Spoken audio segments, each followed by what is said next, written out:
As the world entered an unprecedented crisis, Magnus Carlson and Chess24 acted quickly to create the first online chess tour of its kind. Working 24/7, we brought together the best players in the world for the largest online prize fund ever, broadcast live in 10 languages. The tour innovated and filled the void created by the lack of in-person play, reaching more people than any online chess event ever. There was fun and laughter.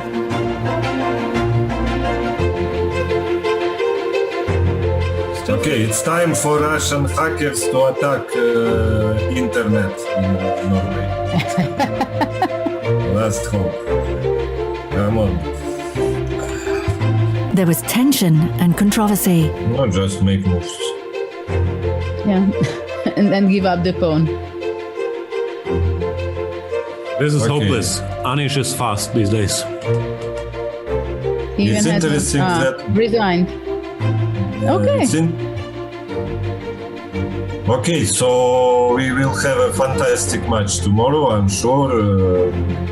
Jan is angry as hell now, but Anish also caught his rhythm, so let's see, it will be really fantastic. There were instructive learning moments. We have discovered e6 was a very strong move for Nakamura. She opens up the diagonal of the queen and at the same time shuts out the d5 bishop from the defense. Black has to play rook e7 to protect the pawn in the 7th rank, but now the queen comes from the f5, queen f2, threatening rook f7, and it's curtains. So the position is collapsing right now. Here, Black has to resign. And there was lots of great chess. Oh, wow. It's really an incredible game, like showing how a completely lost position can gradually turn into a winning position if you just trade all the right pieces. This game is really a masterclass on the trades, what you should be trading on, what not. And when I said that trading the queens and the bishops is good for Black, I never imagined it would ever happen because it was so far away from that. Wow. And it's official resignation from Ding Liren. 4 unique online events and a grand final made up the Magnus Carlson Chess Tour, and the world took notice. The Magnus Carlson Chess Tour has been the most watched online chess event in history. Already it has become the world's most prestigious series of online tournaments. As the first season approaches its conclusion, we want your help to do something even bigger. Our partner for the tour final is Kiva, the non-profit with a mission to expand financial access to help underserved communities. Kiva does incredible work providing microloans to help people around the world create opportunity for themselves and their communities.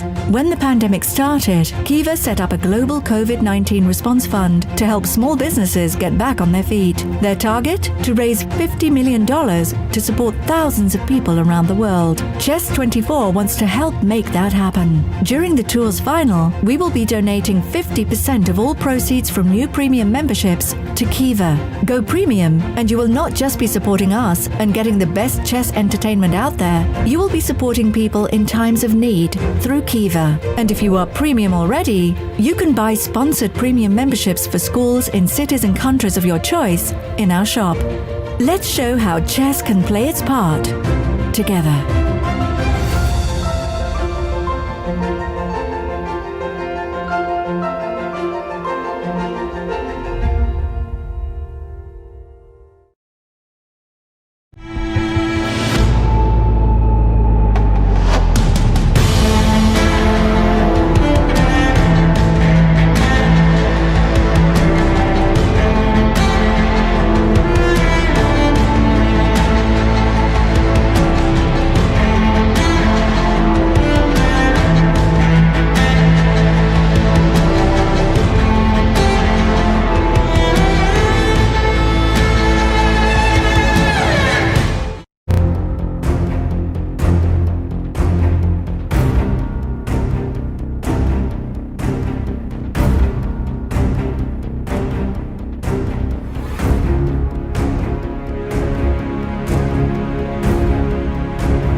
practically, I think this position is just lost because without increment, at least you know that you can fight, try to play very quickly, and your opponent might run out of time. But if there is increment and even your opponent has more time, then you really have this impression that he will keep on playing this position until you just die. Yeah, I mean, Right. and maybe you will even be happy to die finally because it's just already enough is enough.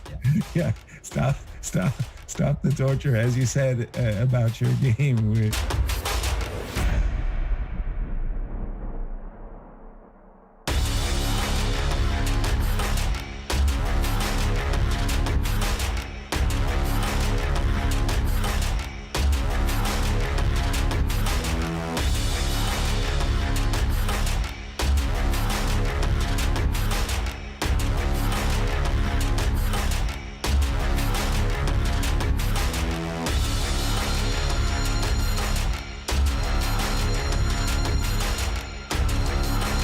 My first impression is that Bishop f5 is a sign that things have gone a little bit wrong. It feels like White is very close to sort of consolidating and having a better position here, but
Hello and welcome back to Chess 24. This is the Magnus Carlson Chess Tour benefiting Kiva final, the last stop on the tour, and potentially it could be the last day for Daniel Dubov as he plays a 2-set catch-up to Hikaru Nakamura. Hikaru took a 2-match lead yesterday in an convincing style, which means that Daniel must win on demand today to be able to take the match further. Essentially, it also means that Daniel needs to win the remaining 3 matches to make it to the finals.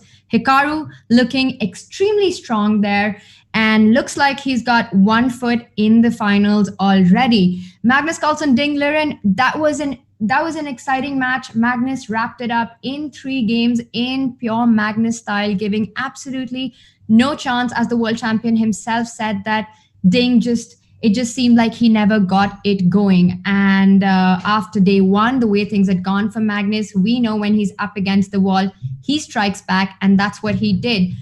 The score in that match is level. So an extremely critical day for Ding, because I feel that if you need to play catch up against the world champion, that makes things extremely difficult.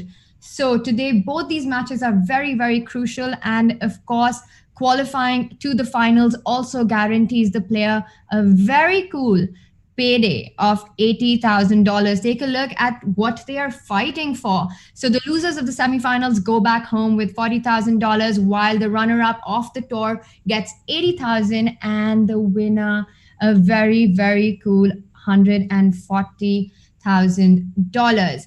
Also, of course, we are in day 3, and as we were talking about it, that Hikaru needs 1 more win in his match against Daniel to make it to the finals. It's a best of 5, so the first player to have a 3-set victory qualifies and goes through, and they're going to be playing, as we've gotten used to the format so far, the same format, which is 4 games of rapid we're going to be seeing today with a time control of 15 minutes with a 10-second increment in case there's a tie. That goes into the Blitz, and if Blitz is a tie, then it goes into the Armageddon. And talking about the Armageddon, a lot of you have been asking, how are the colors decided in the Armageddon?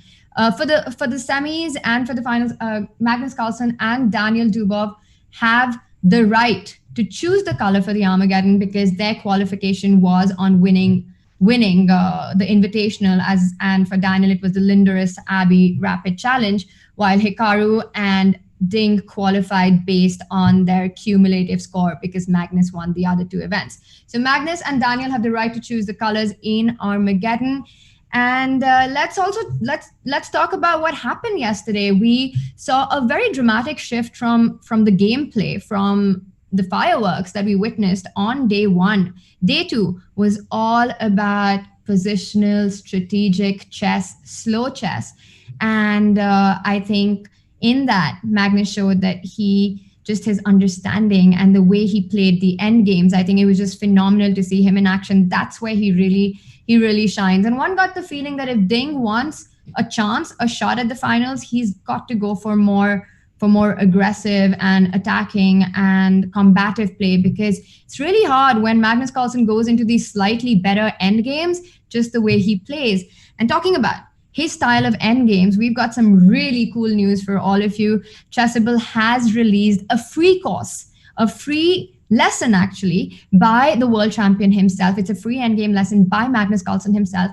Magnus is considered to be one of the best endgame players of all times. I think this whole trend, this whole shift in trend that we've seen in chess, where players now play a lot more than they used to before. They continue positions which are seemingly equal. They continue playing end games. I think he's had a huge role to play in that. And I think we've seen him make something out of apparently nothing in end games that probably a lot of us would consider equal. So if you want to learn your end games, I think just no better person than one of the greatest players of all time in end game play. And in this course, John Bartholomew and Magnus Carlsen both talk about the various aspects of endgame play. It's a free lesson. It's a teaser for the main course that Chessable will be releasing, the Magnus Touch endgame course. And but this one's a great one because they analyze one of the games from the 2013 World Championship against Vishy Anand that Magnus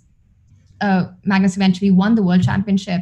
And just talks about how to place your pieces, the piece play during endgame, how to fight for initiative, how to find something in positions that seemingly have nothing in them. So if you're looking for improving your endgames, definitely check out this free lesson. It's got exercises for you to solve, a lot of stuff. Have a look at that. It's a teaser for the upcoming Magnus Touch course on endgame play. Highly recommend it. And yes, the other big story for us is, of course, always our interaction with all of you and making you a part of this event. So let's take a look at your Impact Chess stories that we had on Twitter. We had Titso writing in with, it's rough for Ding. Daniel is too young but has potential. Watching from the games, I think I know who's going to the finals. You know, I get what you're saying. And I think it's safe to say that Hikaru looks like he's on his road to final. I think it's going to be nothing short of a miracle if Daniel Dubov wins the next 3 sets back to back. I think this is a very informed, very confident Hikaru Nakamura, an extremely consistent Hikaru that we're seeing here. And Daniel has a monumental task in front of him. But first up, he needs to win today to keep the match going. And yes, Magnus Carlson, Ding Liren. I mean, like we've spoken about this several times. Magnus is a favorite in this. He's again somebody who's dominated the tour. He's cruised and crashed through it. But day one showed us the potential that Ding has. I think it's really important that the kind of positions that are coming on the board need to be the ones in which the world champion perhaps doesn't feel as comfortable. And that is something that Ding failed to do yesterday. Let's move on to the next one. We had Ivan writing in, Grandmaster Ivan Sokolov. I do not think, except first match, first game, Naidov and the Armageddon, I do not think middle games Ding Liren is aiming for versus Magnus are good choices, but let's see. So far, result is on his side. I think this was around the time that yesterday's matches had just started. And I completely agree with this. And I think this is what we've been talking about, that the games just need to be a little, I think the positions just need to be a lot more crazier and messier to be able to put the world champion out of his comfort zone. And that's where I think the players have a good shot against Magnus.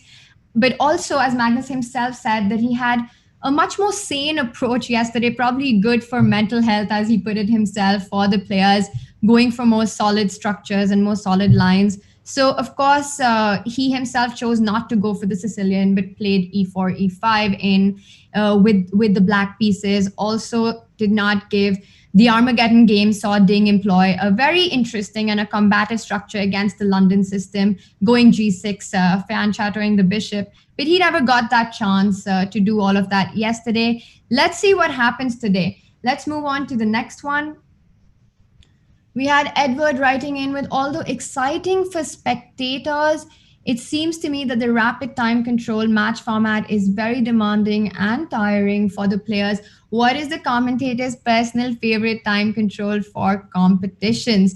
I think that's a great question, and we are going to be getting Yas and Peter in on it. But before we do that, a quick reminder that this bar that you see below me right now is the bar that shows the amount of contributions that we as a chess community have raised for Kiva's response to COVID-19, to support and to help businesses that have been impacted, that have struggled because of the pandemic. So pandemic hit businesses in isolated communities, in underserved communities, to help them out. Kiva does micro lending on zero interest. It's a not-for-profit organization, and Chess24 is extremely proud to support this cause, to go the full circle, to give us all the entertainment that we've had with the Magnus Carlson Chess Store during the pandemic, and then to use chess to give back to the community as well. And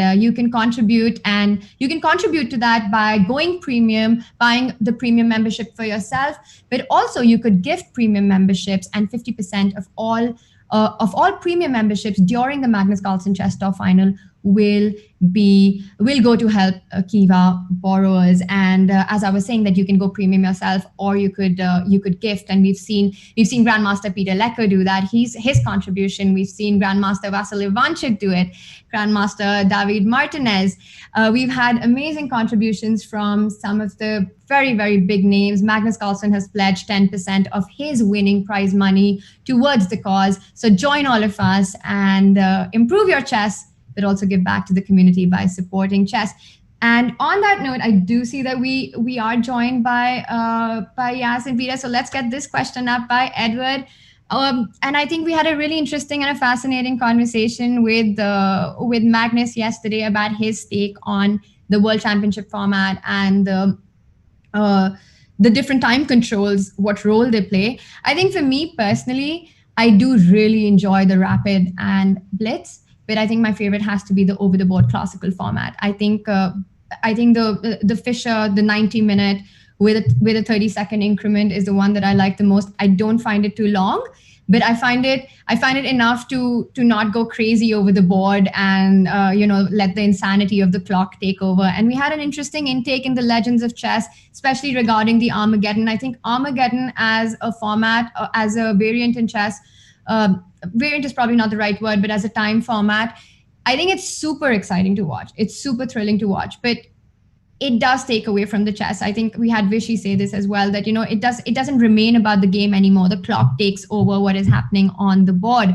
So, but then you need something to kind of decide the result. So I think all these are really exciting formats. And for online chess, I don't see a classical time control working. I think we need to be on the edge of our seats, and that's the nature of online play. So it's really exciting to see rapid and blitz, but my heart is with classical play. And I do see Yas is with us. So let's bring Yas into the conversation. Welcome, Yas. How are you today? Well, thank you, Tanya. I'm well. And welcome, everyone. Thank you for joining us. I've been listening, Tanya, to Edward's question. And yes, he's absolutely right. These time controls are extraordinarily demanding on the players. It's almost like you're feeling pressure from the moment the clock is started. And the Blitz and the Armageddon, I mean, if your heart isn't beating loudly during an Armageddon game, I mean, you're not alive. I, of course, was raised in a time of 40 moves for 2.5 hours and then adjournment. So I was really, really used to an incredibly slow pace. It doesn't work for online tournaments, quite clearly.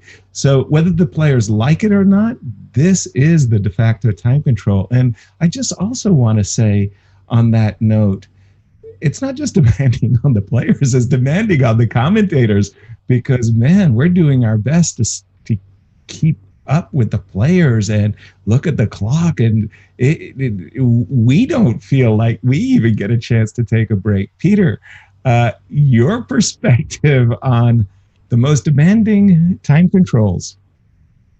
Yeah, hello Tanya, hello Yasse, hello everybody. Very nice to be joining again. Yeah, this time control issue, it's a forever debate. Of course, as Tanya already mentioned, I fully agree that there are different perspectives, and if we are thinking about online chess and how to promote the game and how to make it more exciting, then this is exactly the format. I mean, I played it myself. Personally, I would prefer the rapid time control to be 20 minutes, but I also understand that this 15 minutes is even more dynamic, so the spectators enjoy it probably even more. And the other problem is that the longer the time control, the less games you can play. And in this format that we are seeing 4 games a day by the players and eventual tie breaks, this is already anyway very demanding. So I love this format. On the whole, I do agree that classical time control is something that we simply cherish because this is the tradition. And as you already mentioned, Yasser, that you used to play with completely different time control, the very old classical with 2.5 hours for 40 moves. I was raised with 2 hours for 40 moves and so on, 7 hours time control.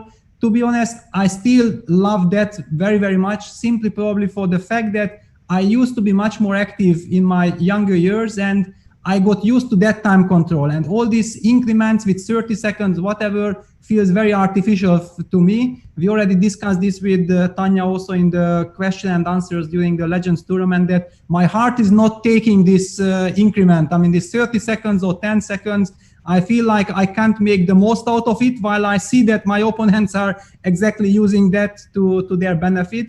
So everybody is different, everybody prefers something else, but of course, the classical control with this very interesting online rapid format, I think this is just fine. Peter, I remember that Q&A, and I think the one thing that stood out for me was we had this question about what superpower you'd want, and all the other grandmasters wanted to either have be able to fly or be invisible, and Peter just wanted the superpower to stay calm during the time trouble, during time scramble. So I think that sort of told us about how you feel. But you guys were talking about the grueling format with 4 rapid games and then blitz games. I know it's super demanding on the players, but I truly think that that's what makes this entire tour a test by fire, because you have to have that consistency, that stamina. It's literally the survival of the fittest and the best. And I think Magnus has always been the ambassador of taking on the biggest challenges, and I think that's what he brings with this format, because he's also part of it. Nobody's excused from it, and at the end of it, it comes to who is able to handle the pressures that come with the clock, who is able to handle the stamina, the big question about stamina with this crazy format which goes on for 4 to 5 hours.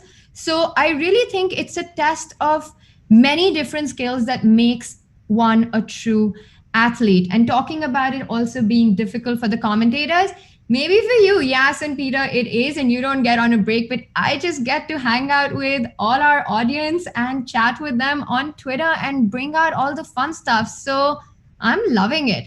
And talking about Twitter, another reminder to all of you that yes, please be a part of this of the tournament. We love having you on it. And the official hashtag of the event is Impact Chess, because this is what this finals is all about. It is about the impact of chess on us through this pandemic, but also how we can impact the community positively through chess. So it's the whole theme. So send us your stories about how chess has impacted your life, or a moment which had a big impact on you because of chess. So don't forget to use the hashtag #ImpactChess, and we'll make sure that we speak about those stories on our show. And yes, with that, we've still got a couple of minutes before we start off. So let's also get Peter and Yas's take on a very important aspect, which I think is going to play a big role today, which is going to be the openings. And because I think the kind of positions, as Grandmaster Ivan Sokolov also said, the kind of positions that are going to arise will set the tone for the match. Peter, and I want to throw this question to you. Are we going to be looking at a different approach, especially from Ding and Daniel, from what happened yesterday as far as the openings are concerned? Well, I mean, first, let me talk about Ding Liren's situation.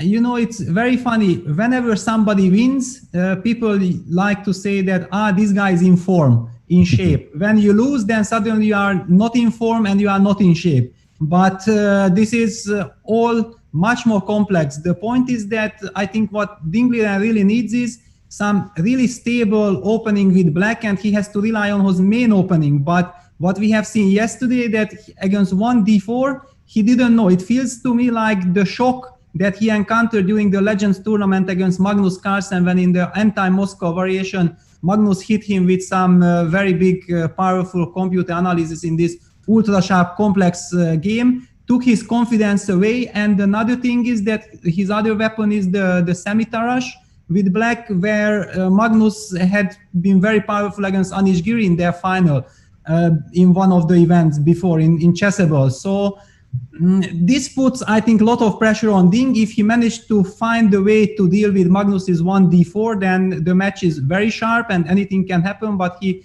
keeps on having this problem, and he has to sidestep from his main power. Then it puts also too much pressure on his white game, because he feels like if he's not punching with white, then he will be suffering with black. It's a very unpleasant situation to face.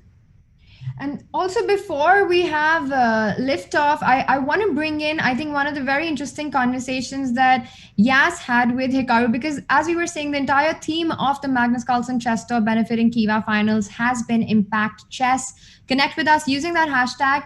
And also, I think what Hikaru said to Yas about how chess, what a positive tool it has been during the pandemic was very fascinating. Take a look at what he had to say.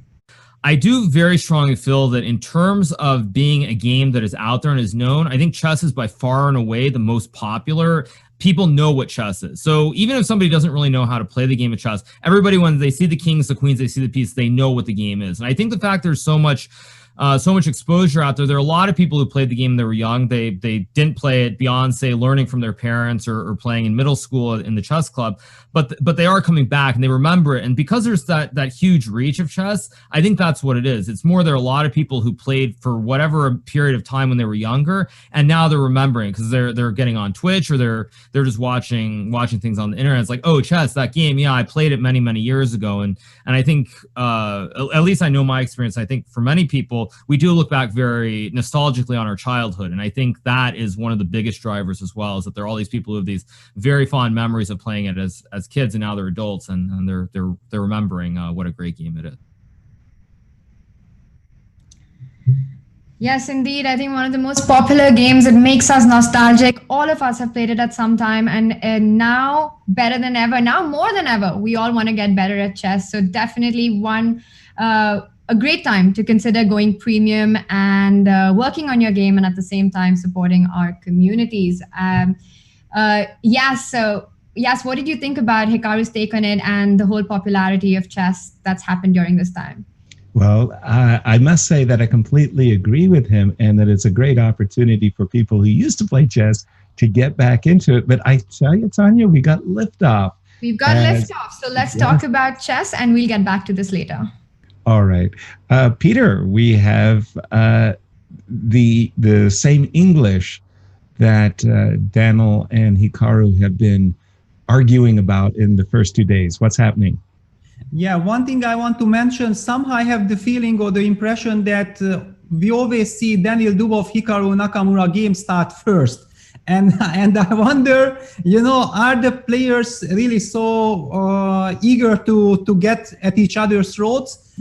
Because, finally now also Dingley and Magnus Carlsen game has just started the first move, one knight f3. But meanwhile, we already have a really complex English opening. I think one of those that maybe you are quite familiar with, maybe not exactly move per move, but strategic-wise. So will be very, very interesting to discuss this with you.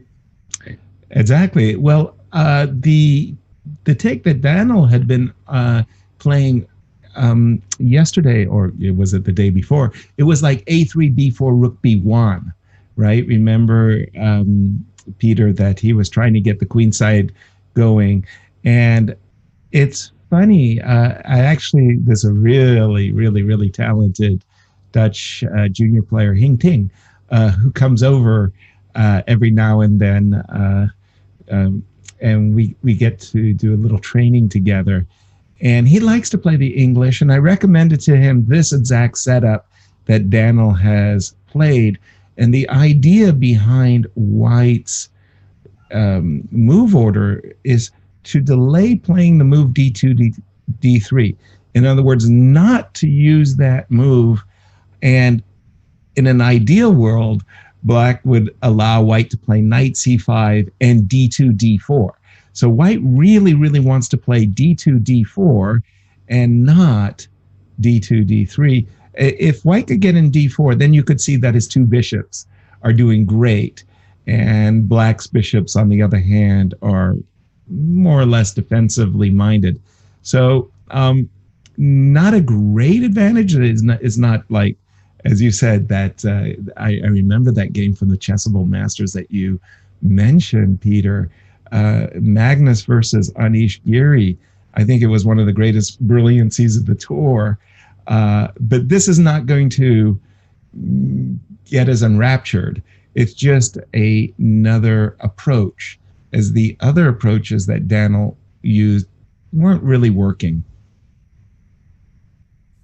Yeah, I mean, also the line that he kind of surprised Hikaru yesterday was probably a one-game idea. They already had this match, and maybe Daniel thought that, I still have a little idea somewhere where my opponent might not expect any trouble, so let me try it.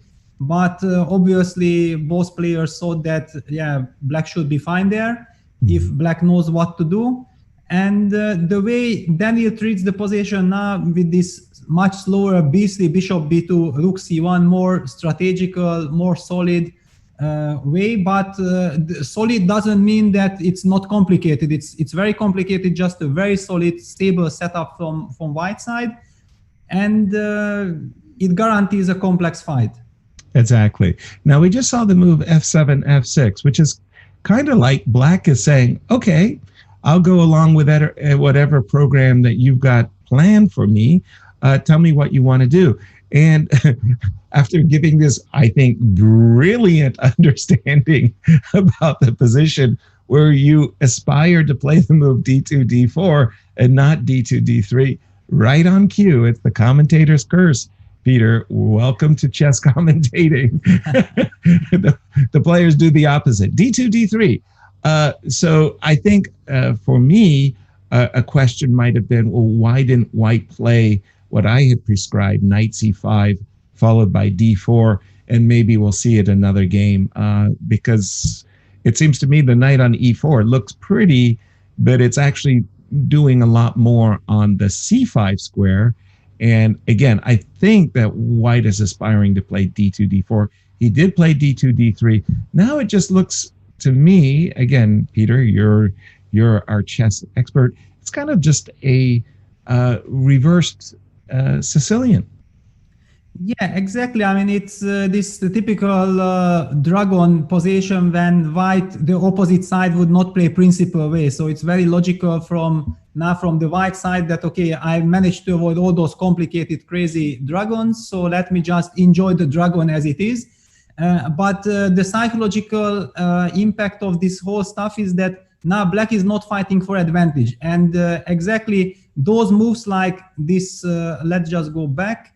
Moves like rook e8, rook c1, bishop f8. These are very natural stabilizing moves. It guarantees a very solid setup for black, but if you do it from the white side, it might feel like, okay, this is not that ambitious. With black, you don't want to be ambitious. You want to neutralize your opponent's idea first. And I believe that also this knight e4 f6 has the same effect, because black just wants to make sure that, okay, maybe you are thinking about opening up the position with d4 or whatsoever, but I'm ready for it. I will exchange as many pieces as possible, and you don't really have any target.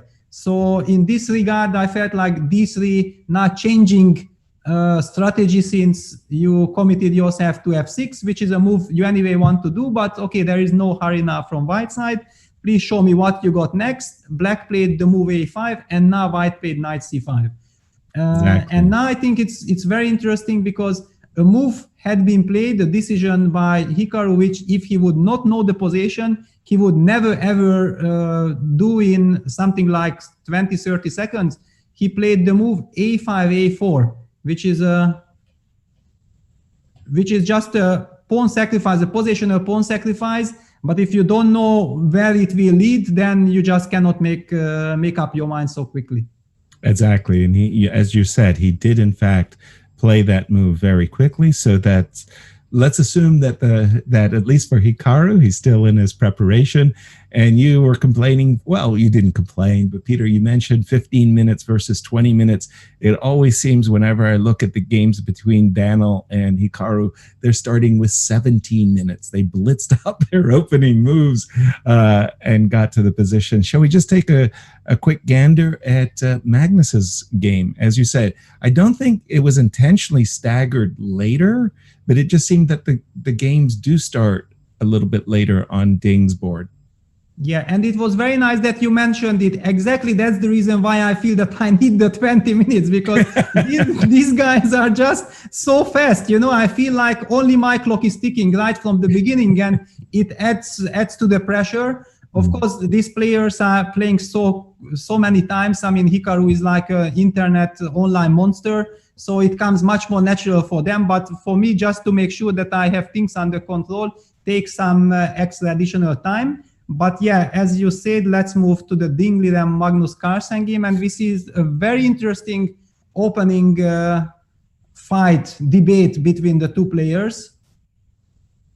One could, when you look at it, it looks like some G3 King's Indian with Grunfeld G3, but in fact it started from a Reti move order with one knight F3. This is again typical modern chess. You hybrid all kinds of different move orders in order to try to force your opponent into maybe some move order where after you can switch directions and confront him in some field where he's not feeling so comfortable. Yeah, I always appreciated these foxy hybrid variations where if I know my opponent, as you say, is a Grunfeld player, or maybe a King's Indian player, I try to trick them with just some like offbeat opening move order to get the game to go in a channel that I want. And here we see a kind of, like you say, it started as a Reti, then it kind of switches to a King's Indian with D6 and C6, but then it switches again to a Grunfeld with a D5 included. It's like, what? Yeah, exactly. But it's a very special variation. I mean, first of all, let's just mention that during the tournament in Legends, Magnus, I had this position exactly against Magnus, and Magnus played C5 against me. And after castles, knight C6, D5, knight A5, we were debating this old classical position with some new twists. But Magnus now comes up with a little bit of a surprise, the move C6. It's not like a surprise in itself, because there are many thousands of games for it, but I don't really recall Magnus ever really using this C6 move. And exactly. To be honest, this castle's bishop F5 line is getting more and more popular, and the move knight G5 is almost exclusively played by Ding. Wow. This is how he gets this Grunfeld structure with D6, D5. So black is basically forced to play D6, D5 because you are threatening to get space with E2, E4. So that's how we got here. Exactly. And I really kind of want to attribute, maybe falsely, but Fabiano Caruana is coming up with his bishop f5. I remember in the old days, Lubos Kovalik, he liked the move order queen a5, which is kind of tricky move order because sometimes he went queen a5 to h5 so he could trade light square bishops, and sometimes he played queen a5 to a6 just to tickle the pawn on b6 and to try to upset his opponent. But yeah, bishop f5 has become a little bit more popular. I didn't realize that that Ding was the provocateur of knight g5. Okay, and e2, e4. Is that so serious? Like black cannot play h6, Peter, and say, why did you move your knight? Yeah, if you do h6, then white plays e4. That's very important, and you harass the bishop from f5. And if the bishop has to move, then already you have no problem moving back your knight as well.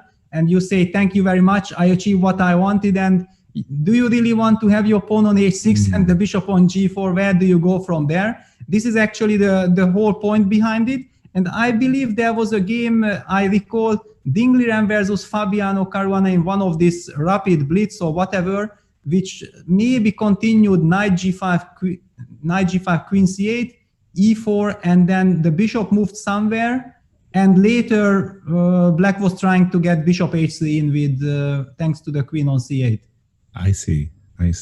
And for those of you who are joining us late again, shame on you, because you might have missed the very big news that a Chessable Endgame lesson is being offered freely. So today you can sign up. You can go to a Chessable site that will also provide a link throughout the show where you can sign up. And I'm not kidding, you get a 20-minute lesson from Magnus Carlson in an endgame where he discusses an endgame from his World Championship match against Vishy Anand. So do sign up for that in case you're late. Now, after d5, the players quickly moved apace, Peter. Yeah, exactly. I mean, white has to hurry up because otherwise the knight on g5 will simply feel misplaced. So white makes use of this, that the diagonal is open. The pawn on d5 is under pressure. White queen targets also the b7 pawn, so it gets very forced, very tactical. Black plays queen b6. It's basically a pawn sacrifice. C takes d5, queen takes b3, a takes b3, knight takes, c takes d5, knight takes d5, knight takes d5, bishop takes d5, and knight c6. It's now very much in the Grunfeld spirit, and to be honest, just not much long before the Legends tournament, I happened to check this position myself out of curiosity, and I felt like black is holding here. Really? I mean, I always tease Peter Svidler. I'd say, like he's this Grunfeld expert, right? And he's not happy unless he's a pawn down because Grunfeld players love to sacrifice pawns for the initiative. But I got to ask you, what is it that white did wrong that makes you think the compensation's sufficient for a pawn, Peter? I don't think white did anything wrong. It's just that it's not so easy in modern chess to get any advantage. And if you are already interested about theory and so on, I can also highlight that here, instead of the move short castle, the move e to e4 had been played by my student Vincent Keimer in the Bill tournament against Arkady Naidic, and he won a very, very nice game against Arkady. So now you understand maybe where my knowledge of all these lines come from and why I suggested, for example, e4 to Vincent against this variation. Just simply to avoid the potential pawn sacrifice. So let's go back. We do have a pawn sacrifice, and I feel whenever some top grandmaster has made, research and done a lot of work, I really feel reluctant to probe and ask, so where did it all lead? So I'm not going to ask you to reveal what you think are all the best moves, but at this exact moment, if you were looking at the board with fresh eyes and you have the knowledge you have, how would you assess it, and what plans would you foresee the players making?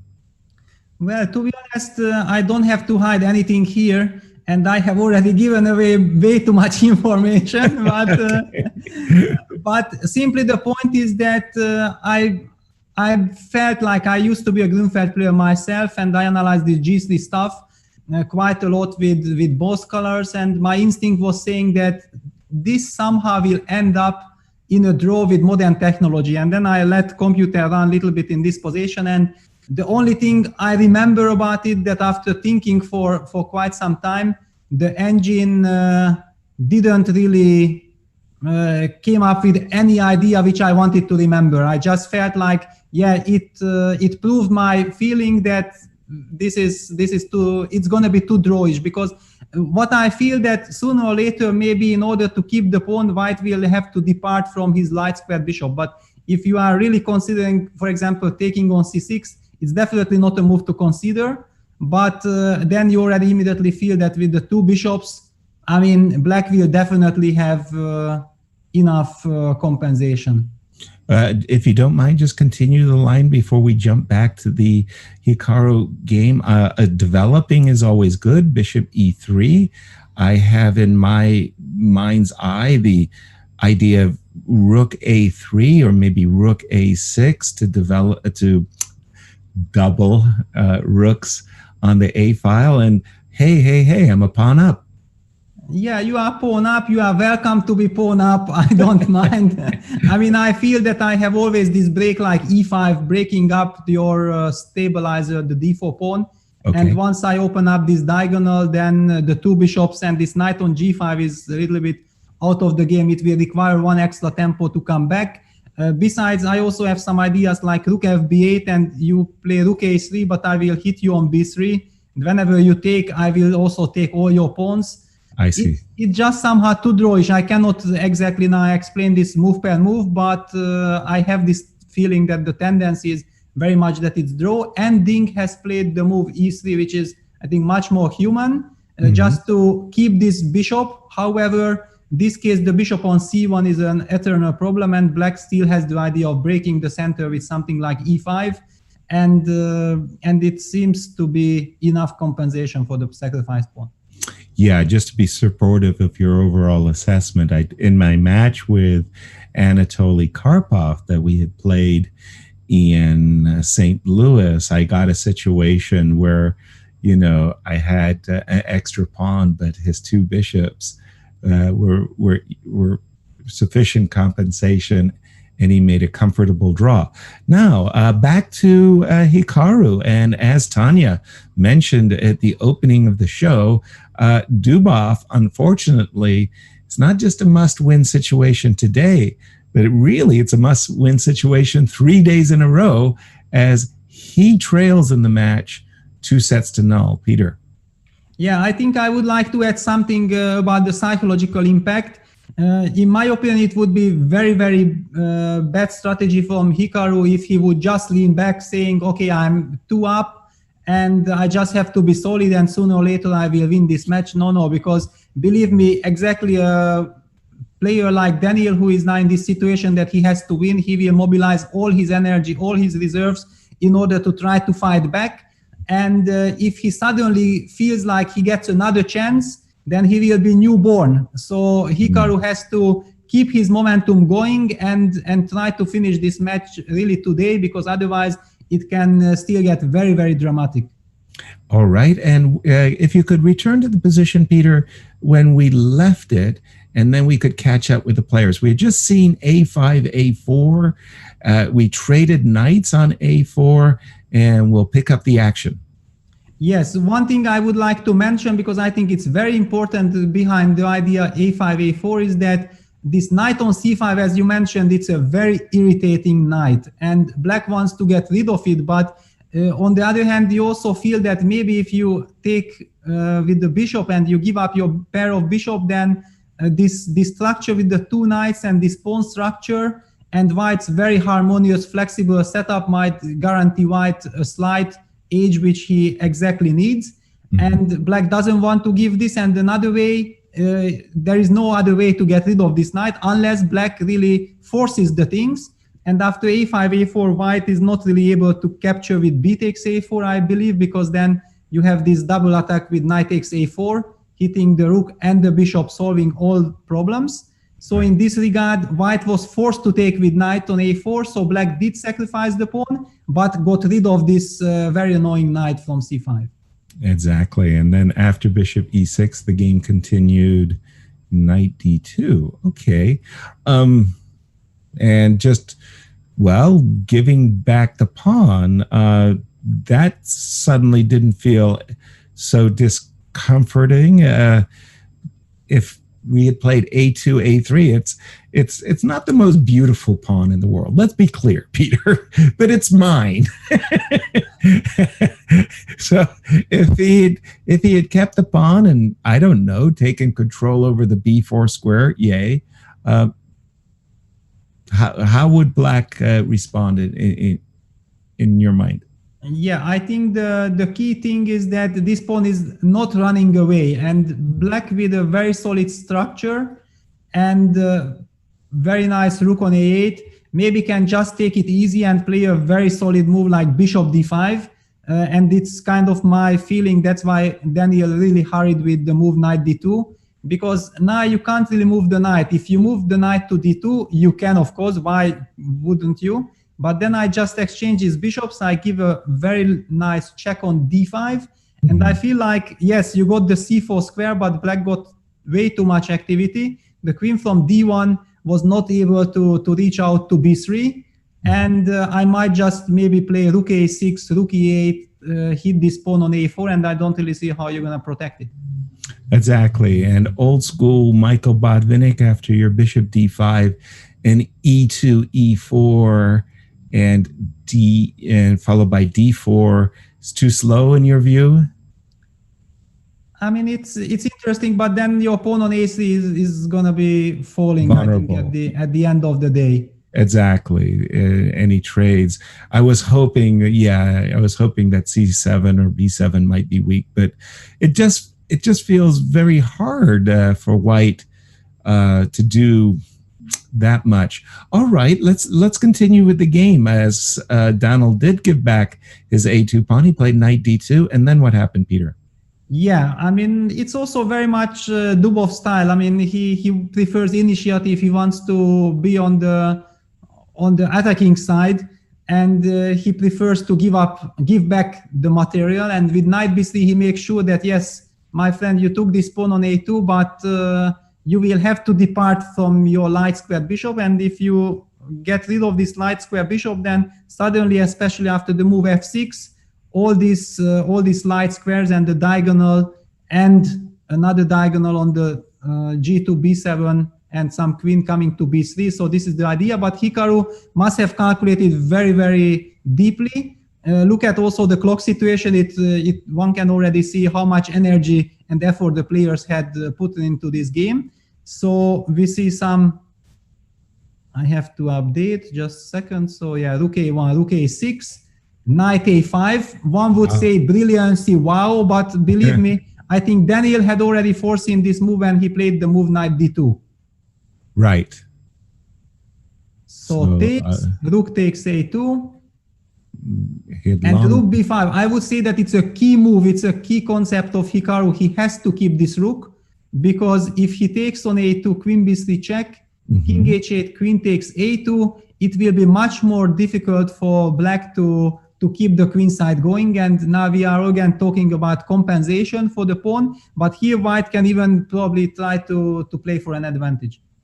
Yes, this does look like one of those positions where the two bishops, and most especially because the queenside pawn structure, somehow it's hard to, if black could magically play two moves in a row, knight d4 and c6, hey, we all raise our hands and say, I'd like to be black. But I'm afraid that we're losing the b7 pawn. So that was why, in your view, keeping the rooks by Hikaru was a very important judgment.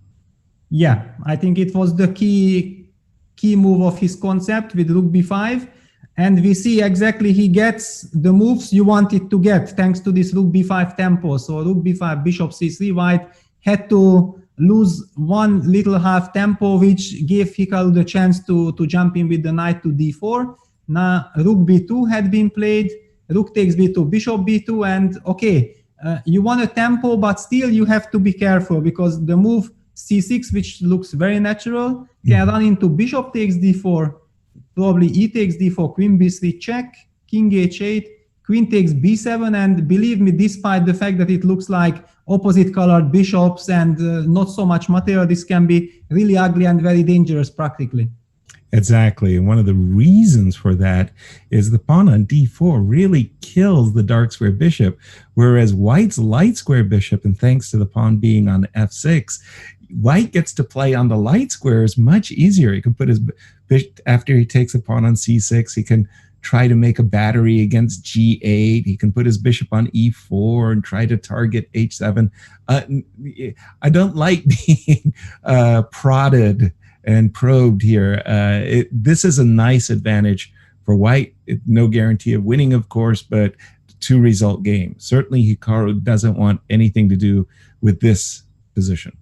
Yeah, but on the other hand, look at this. He went king h8, which already indicates that he's ready to to agree to this position with bishop d4 and white taking on b7. At least he's with pawn on c7, he has more stability, but one thing is for sure, white has very nice pressure.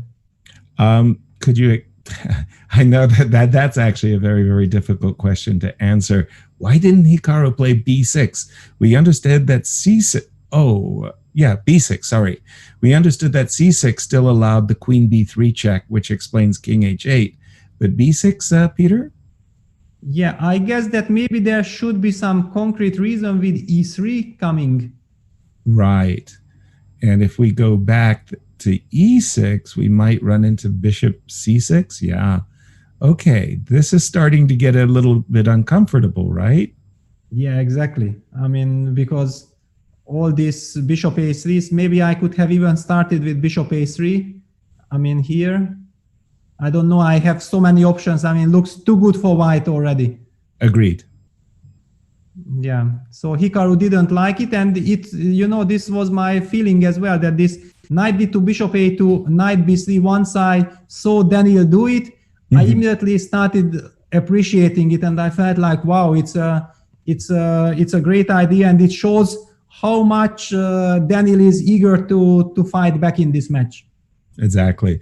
And again, for those of you joining us late, this semi-final has been all Hikaru thus far, as he leads 2-0, needs just one more set to book his seat into the finals. And as you're updating the board position, we have seen Daniel grabbing the pawn on b7, and this is it's funny. Hikaru came on yesterday and he said he was really happy. Everything was good, except that one ending, with the major piece ending of queen and rook, where he had this weak pawn on the c file. He felt that he should have lost it. I don't know about you, Peter, but this looks awfully similar to the game that he described as being very bad for him. Your take on this ending? Yeah, I mean, it's I'm pretty sure Hikaru is not happy with his position, but I think one of these very important characteristics of Hikaru is, and why he's so extremely practical and successful in all these online formats and in rapid chess, also over the board and blitz and everything, that he likes it or not, he doesn't care. He knows that, okay, he finally end up in this position. He has to try to make the most of it, the best out of it. And he starts to play very quickly and with a lot of confidence, putting pressure on your opponent. And you know that you are better, but when your opponent suddenly blitzes out and you feel like he always makes the best moves, it gives you this impression that, this guy believes that he will hold it. And when he sells you this impression that he's gonna hold this position, then it's much more difficult to win it against him than against someone who you see that the guy is suffering, he understands, he believes you that yeah, exactly, my opponent played so well, now I will be tortured, I will most probably slowly lose. So a lot of psychology there. To be honest, I'm not sure that I like what Daniel did, because if we go back few moves, I mean, just at the position after king h8, there was a choice that should white take on b7 or should he take on d4 first, Right. and then capture on b7, right? Mm-hmm. And to my mind, it felt like that maybe I would have preferred with white to go for the opposite colored bishop position. I believe that black would have taken most probably the queen on d4. Right. Because structure with e4, bishop takes b7 feels just very, very unpleasant. Right. So you take queen d4 anyway, take on b7. I understand not much is yet happening, but if my bishop returns and I get queen c2, rook c1 in, and I go h4, h5, king g2, then we all know that long terms it can be very bad for black. Yeah, black still has time, so he might be able to generate some counterplay, but still it looks quite unpleasant to me. For me, this is a 2-result game. White, the worst case, white draws. The best case, he wins. I never see black winning these types of bishop of opposite color where the structure, and again, probably because of the pawn on f7. Daniel went for this endgame with rook and bishop, but the same color bishop, and he's gotten an f4 and king f3. He's still, I mean, I'm not saying Hikaru suffering necessarily. I still see that white has an advantage. If he can push him over, we'll see if he can push him over. But I like that opposite color position more in terms of white's chances than this one. And again, just mentioning that we are giving away a free Magnus Carlson in-game chessable course today. So go to chessable.com and sign up and get a free endgame lesson by our world champion Magnus Carlson. And speaking of Magnus, shall we, Peter, go see what's happening in that game? Yeah, definitely. I mean, not that much had happened because the position is just too complex, but maybe... okay, no, some things really had happened. So Magnus first went h6. Probably he was saying that I want to go e4, e7, e5, but this knight on g5 and the bishop on d5 puts too much pressure on my f7 pawn, and I want to free my rook. And in fact, the game had already been drawn with the repetition of moves. So let's just see what had happened. h6, knight e4, rook fd8, knight c3 is forced because, of course, white does not want to give up his light squared bishop. Knight c3 is played, black plays e5. Everything very, very logical. D takes e5, bishop takes e5. As I mentioned, this compensation is just too much to handle with white. This bishop on c1, rook on f1, all very passive. Of course, white is pawn up. That's why he is not running any risk. So e4 had been played, bishop h3, and white had to agree to a repetition of moves with rook d1, because if white would go rook e1, then knight d4 would hurt him big time with 4 coming to f3 or on c2. So rook d1 kind of forced, bishop g4, rook f1. White is pawn up, so if white gets one extra move, then he stabilizes. So black has to keep harassing the rook, and there is no way to step out of the repetition, and draw was agreed. It's only with a half-hearted. I'm not enthusiastic about my suggestion. Your take on bishop takes h6, rook takes bishop takes f1, king takes f1.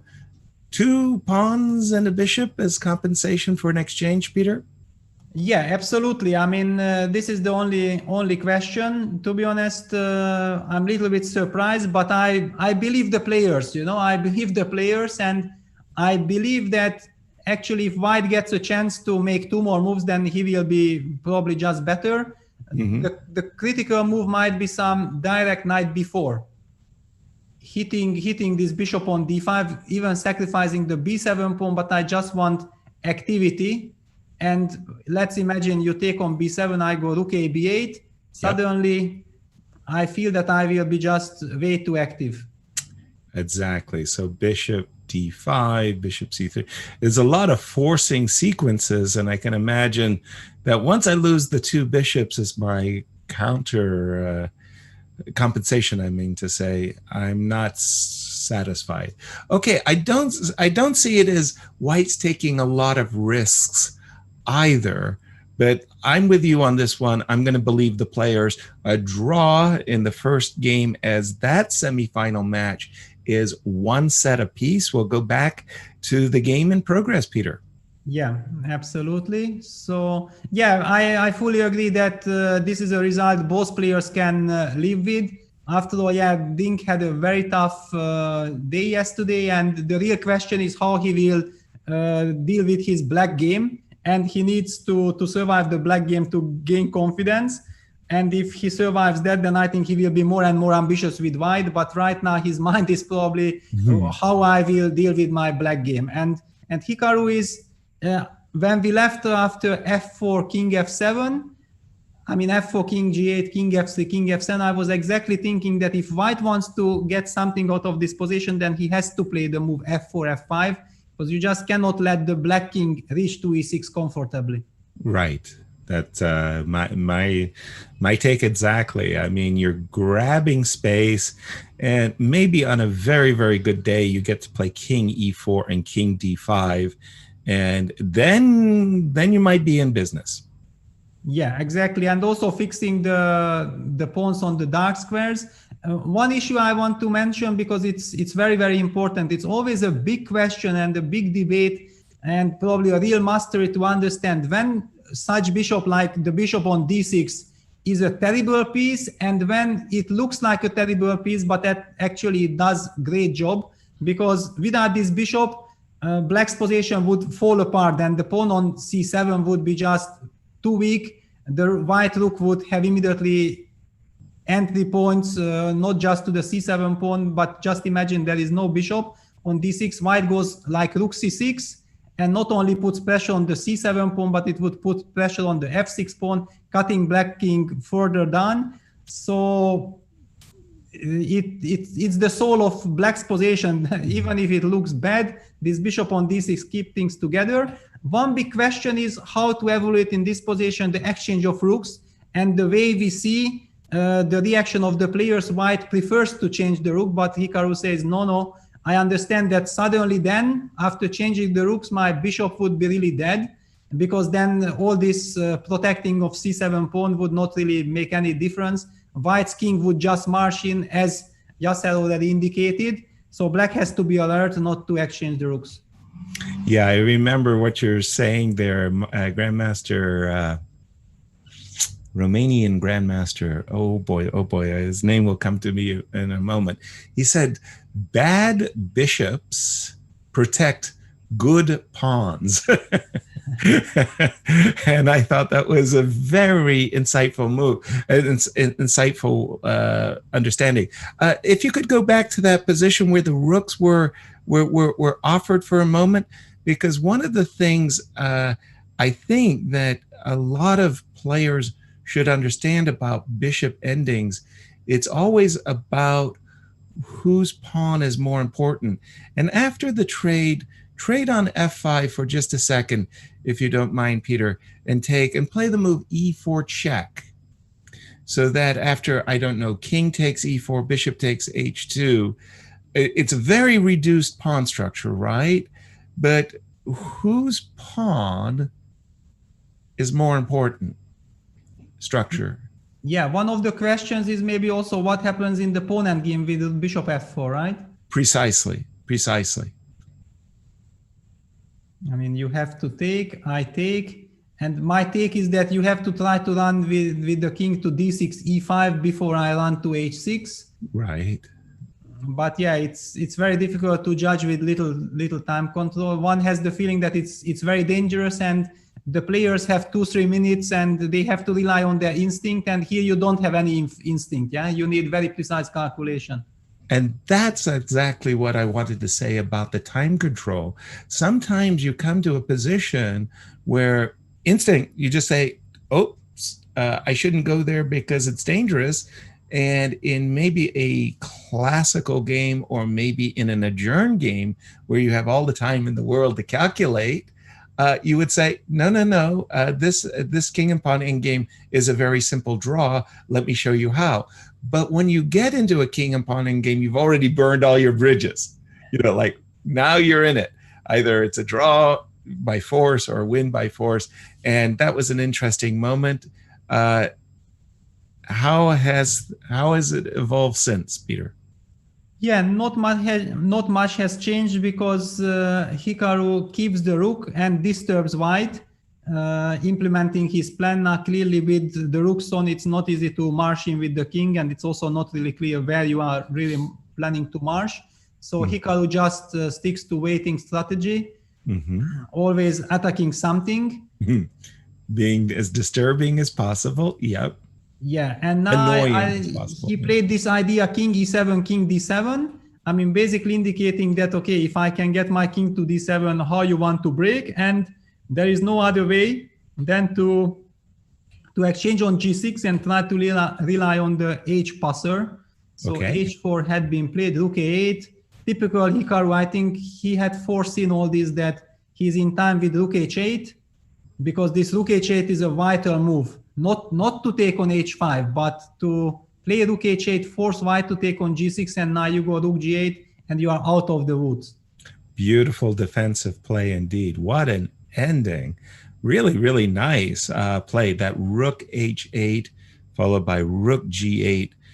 Okay, that's really, really class. And again, for those of you, today is Chessable free course day, as Magnus Carlson and Chessable are offering a free endgame lesson by the world champion. Go to the Chessable site and sign up.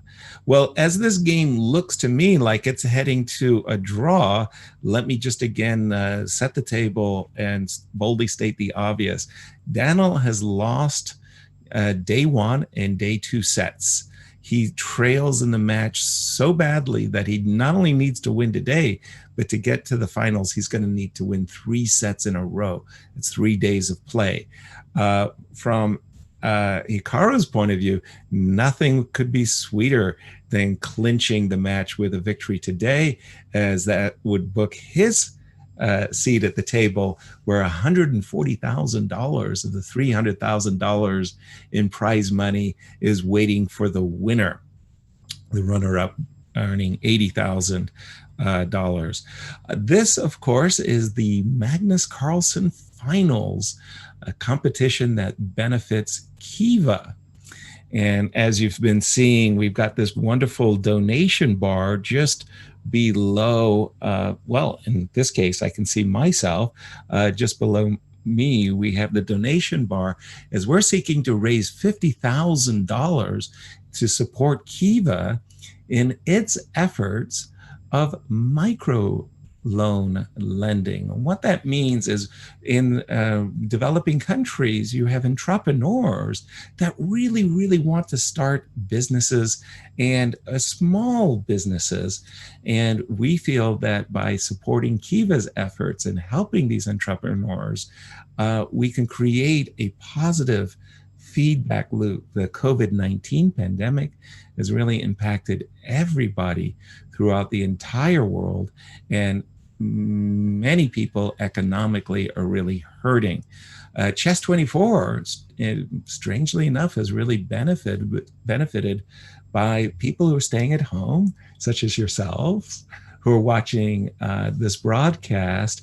And it was the desire of the Chess24 to give back to the community and to support Kiva. So anytime you want to support that donation bar, holy smokes, Peter, it just, as I was talking, it blew up. I mean, I saw this little green on the left and it zipped right over. And wow, that was very, very generous. Thank you all for your support. And by the way, Peter, thank you again for your support. You donated 1,000 euros to help the premium members in Hungary. Tell us a little bit more about your donation and how it will positively impact the Hungarian players that you wanted to assist. Yeah, I mean, I'm very, very happy to make this donation because I just felt when I first time heard about this that, okay, if there is an opportunity, of course I have to make use of it. It's just so nice. I have been part of this Magnus Carlsen tour, not right from the beginning. I joined in May from the Lindor SAB, but I mean, really, it enriched my life in this last half year really much. And so really thank you, Chess24, for doing this. So it was not even a question. I was not even hesitating for a single second. My heart just said yes. And the question was how and what to do exactly. So I think this was a very nice idea, and I donated this 1,000 euros.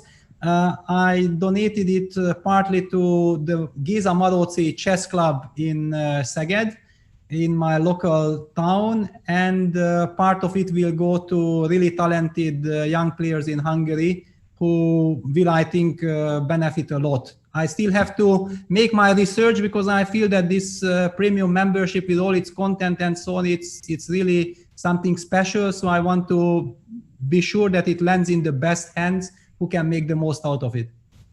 Well, thank you very much for your contribution indeed. Other grandmasters that have joined you include yesterday, it was very, very generous, also of Vasil Ivanchuk, a chess legend who you had the great pleasure of crossing swords with throughout your career, as he too has made a donation. Now, let me just interrupt myself and say, we've been just seeing a lot of trades, and it really looks like Daniel's advantage, sorry to say for Daniel fans, has completely evaporated, Peter.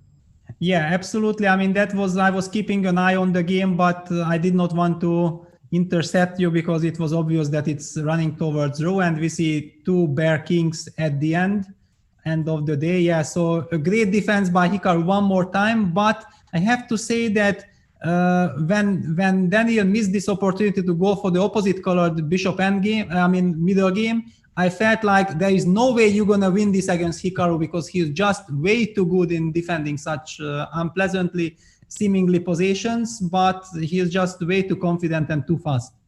Stubborn indeed. And we do have liftoff of game 2 between Magnus Carlson and Liren.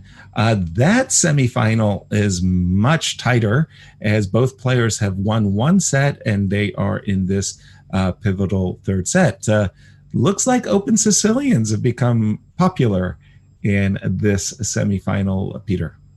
Yeah, absolutely, to our delight. And this is Naidor from Liren's side. I mean, he also used to be famous for playing e4, e5, and he was brilliant in e4, e5 in the last couple of years. But exactly during this Magnus Chess Tour, I felt like he wanted to use this tour to widen his repertoire and widen his feelings towards openings, to experience, get opportunity to practice some new positions. And look at this, we are seeing Naidorf and Magnus going for bishop e3, e5, knight b3, bishop e6, queen d2. Oops, pardon me. Yeah, queen d2, bishop e7, f3, h5. I mean, whenever I see this position, all the memories from the end of 90s, beginning, middle of 2000s are coming on with. I faced this position with white, with black against Topalov, Kasparov, Vichy. I mean, all these guys were real experts, and I, as a up-and-coming young talent, I had to get involved into these positions. And whenever I faced Topalov or Kasparov and like this, I knew that, I mean, this position can happen, and you have to be really very well prepared. Exactly. And just as you were describing it there, the first time, I mean, again, I'm old school, right? The first time I saw the move h7, h5, I shook my head and I thought, that can't be right. Black obviously is going to castle kingside, and he's going to want that pawn back on h7. And, I looked at that move, with very, very suspicious eyes. slowly, over the course of a few years, it became really obvious that the move h7, h5 was completely annoying to players who like to play the English attack, because as Gary Kasparov told me before his match with Nigel Short, you know, the problem with Nigel Short, Gary said, is that he plays this English attack with f3. He's got one idea. That idea is to play g4. The problem is it's a very good idea. and h7, h5 really slows white down a great deal, Peter. Yeah, absolutely. And I remember I had a game with Matthew Sadler, who wrote this fascinating book about the game changer, AlphaZero. And I remember that I somehow outplayed him in this h5 system from the white side, and outplaying meant that I somehow managed to get a small advantage, which after very precise defense by Matthew ended in a draw. And then I remember that we went to analyze. We had the postmortem in Tilburg. It was the Tilburg tournament 98. And I told him, Matthew, but I had the feeling that I was outplaying you in this part. And he said, yeah, that's true, Peter. But you know, I mean, I felt like I had so many times much worse position that I got. So he was completely in chilling mode, and he just defended very nicely that game. That's funny. Okay, set the table for us, Peter. What are the various plans that white can entertain in terms of how he should play for an advantage? He just played the move bishop e2, which, by the way, wasn't the very first move that came to my mind, but please explain what Magnus was thinking about. Yeah, I mean, look at the clock situation. So Magnus had spent quite some time in the opening, not because he doesn't know this position, simply that he was caught off guard. I mean, I'm pretty sure he did not expect Liren to play the Najdorf, and if play the Najdorf, use this very specific variation. And there are all kinds of different move orders, because usually these positions with h5 used to happen with the black bishop on f8. For example, here after knight b3, bishop e6, white goes f3 with the intention of going g4, so black plays h5. And then one of the most popular lines from the white side is already here, jumping with the knight to d5. And it brings completely new dynamic. One of the ideas is that if black takes with the knight on d5, ed5 goes bishop f5, then you go bishop d3, and after the traits, you capture with the queen in one go. This is already one big difference, especially since this was not really working out nicely for black. Bishop takes d5 became the main reaction, e takes d5, knight bd7, and then the big debate that I was also heavily involved was in queen d2, g6, long castles, and knight b6. One of the crucial position for this theory, and you already mentioned Vasily Ivanchuk donating also for this great Kiva beneficial story. And I immediately remembered that exactly against Vasily Ivanchuk I had this position, and we had some debate here in our match in Mukachevo year 2009. So yeah, a lot of memories with all these things. But Magnus chose bishop e2 setup, which probably indicates that he thought that since the queen is already on d2 and bishop on e7, he wants to make use of this. I'm not exactly sure that with bishop e2 you are getting a better version, because black anyway would react with bishop e7. It's just like choosing some relatively solid approach. Right.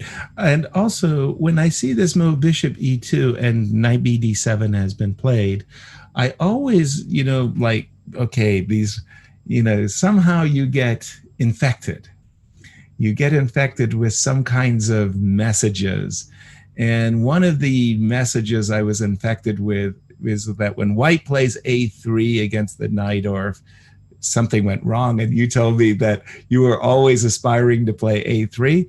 And the other message that I got as a youthful player is that in a Sicilian, a Boleslavsky Sicilian, where black has played e5, if that black could also play d5 without material loss, then he's got a decent game. A moment ago, I think it was after the move bishop e2, Peter, there was an opportunity for black to play d6, d5, but that was not played. What was wrong with d5 in your view, Peter?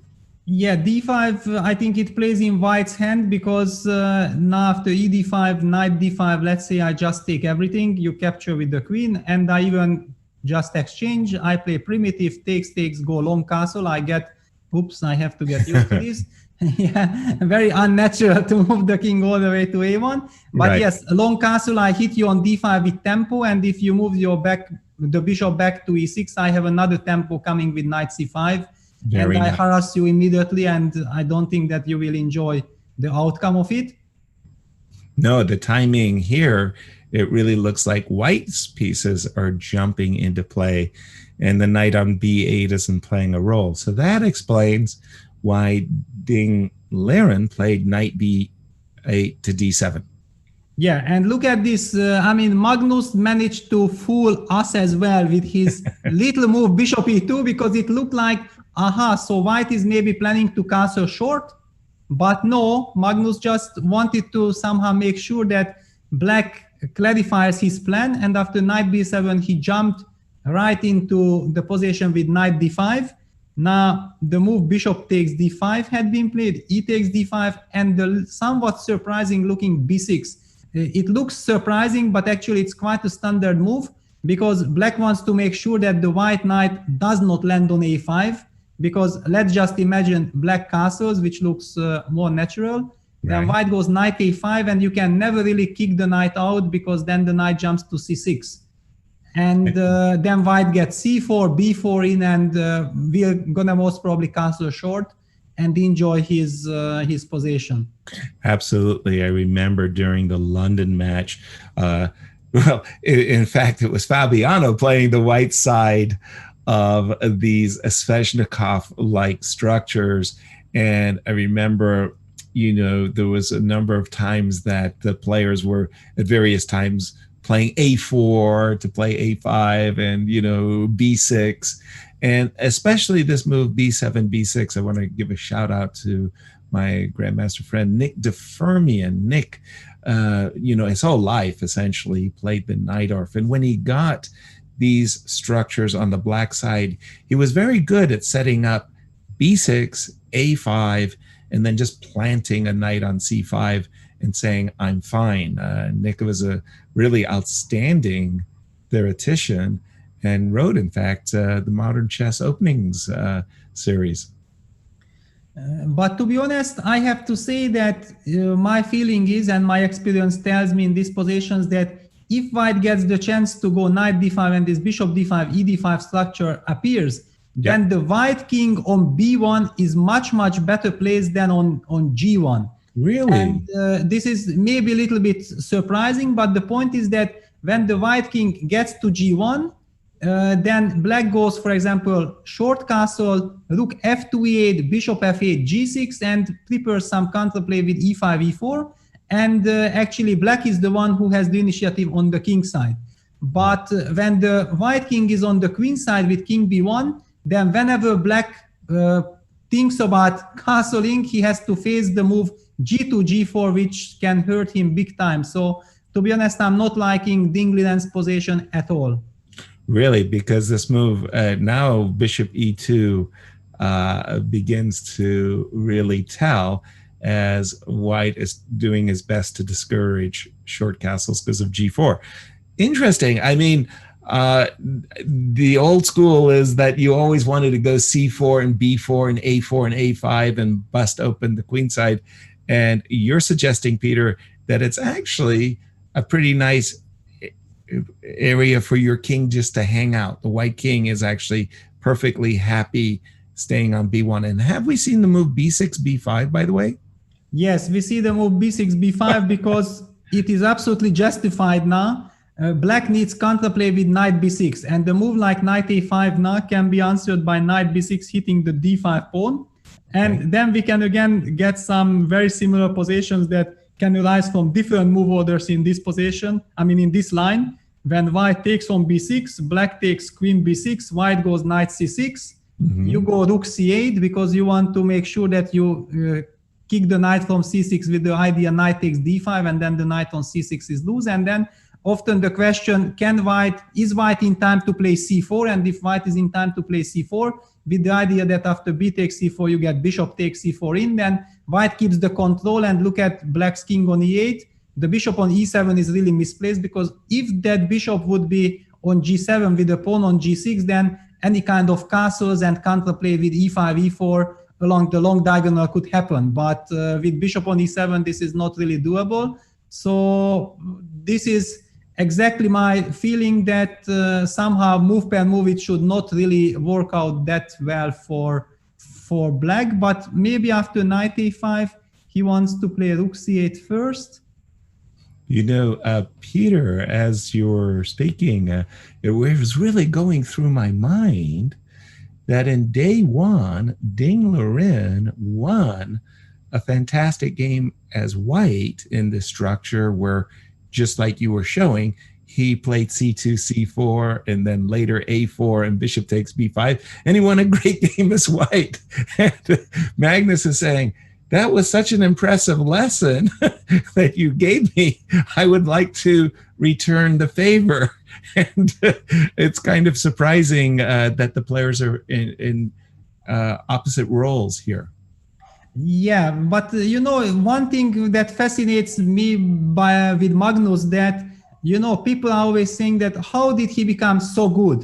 Mm-hmm. And yes, he really became extremely good. But when I think back, and I recall those years like 2004, 2005, and he was just coming up. Okay, it was already clear that he's fantastic. Just coming up is exaggerated. He was already a fantastic player, but I was myself top 4, 5, 6 in the world at that point, playing the World Championship match in 2004. But I already kept an eye on him, and I kept following Magnus. And I do recall this interview with him from the World Cup 2005, and they asked him in this knockout format that, what did you do during your rest in this tournament? And Magnus said, well, I took with me a couple of years of New in Chess magazines, and I read the whole issues. I mean, basically Magnus during the tournament went over 3-4 years of material from New in Chess magazine with all the commentary by the best players at that time. And, you know, I think this is also one of his classical education, that he knows how to treat the positions from the 60s, 70s, 80s, 90s, 2000s. He has this total vision about all kinds of chess cultures, all kinds of finesses. And that's what makes, for me, a total package of Magnus. Wow, nice story indeed. That's kind of scary, the fact that he could take, you know, volumes of New in Chess magazines and kind of just like read and absorb them. I just have to boldly point out the obvious, that in the other semifinal also has started, and I see that you did flip to that. What do we have here? Is this the Rouser lines that we've been seeing from earlier days of competition, Peter? Yeah, exactly. I think that you and Tanya had been asking the players that somehow the first day was more sparkling, and what happened, and the players switch back to those type of lines. Mm-hmm. I mean, we see the Rouser happening again in the games. So no more Sveshnikov from Dubov. Mm-hmm. He might feel that, yeah, the Rouser is maybe not as forcing, and here he can get a sharper fight against Hikaru. And I think Hikaru played f3 in that game. Actually, it happened from a different move order, but they reached this position. It was with f3. But now Hikaru chose king b1, bishop e7, f3. A nice little finesse, because if we remember, then that game featured f3, knight takes d4, queen takes d4, h6. And I was already mentioning back then that this is a very special move order. Black is trying to mix things up, and now it seems like Hikaru is anticipating Black's idea. Let's see what has happened after king b1, bishop e7, f3, now knight takes d4, queen c7 played, h4 played, b5, queen d2. Okay, very interesting. Wow, I have to say, Peter, when I see these top players making these finesse-like moves, I think that amateur players are just like staggered by a move like queen d4 to d2, because they've read so many books about getting your pieces out and putting them on effective squares. And the D4 square at first blush, it suggests that queen stands pretty well. And why did he voluntarily retreat the queen, Peter? Yeah, the point is that the knight is heading to d4, and basically white already knew that black is anyway going to push him back, and will start his active play on the queen side. And it's very interesting that I was raised in the 90s, and I was witnessing and following so many games of the top players at that moment, and I gathered quite a nice knowledge about all these type of positions, and they used to be my favorite way of fighting the Najdorf or the Rouser, this E4 F3 pawn structure. And I do recall beating Caruana in Dresden Chess Olympia, the very young Fabiano Caruana, in this Rouser variation in a wonderful way. But you know in which game I was relying on? On the game Kasparov versus Kramnik from the middle of the 90s. No, actually, it was not middle, it was already 99 rapid. But basically the idea somewhere, Gary used the move rook h1 to h3, and preparing the move g4 and so on. And it forces black to play something like this h6 or h5. Somehow the pawn had to get to h5, and then when the pawn gets to h5, then there are new dynamic factors and so on. And also Viorel Bologan used to be a very big expert. So yeah, from all those games, I was gathering a lot of knowledge.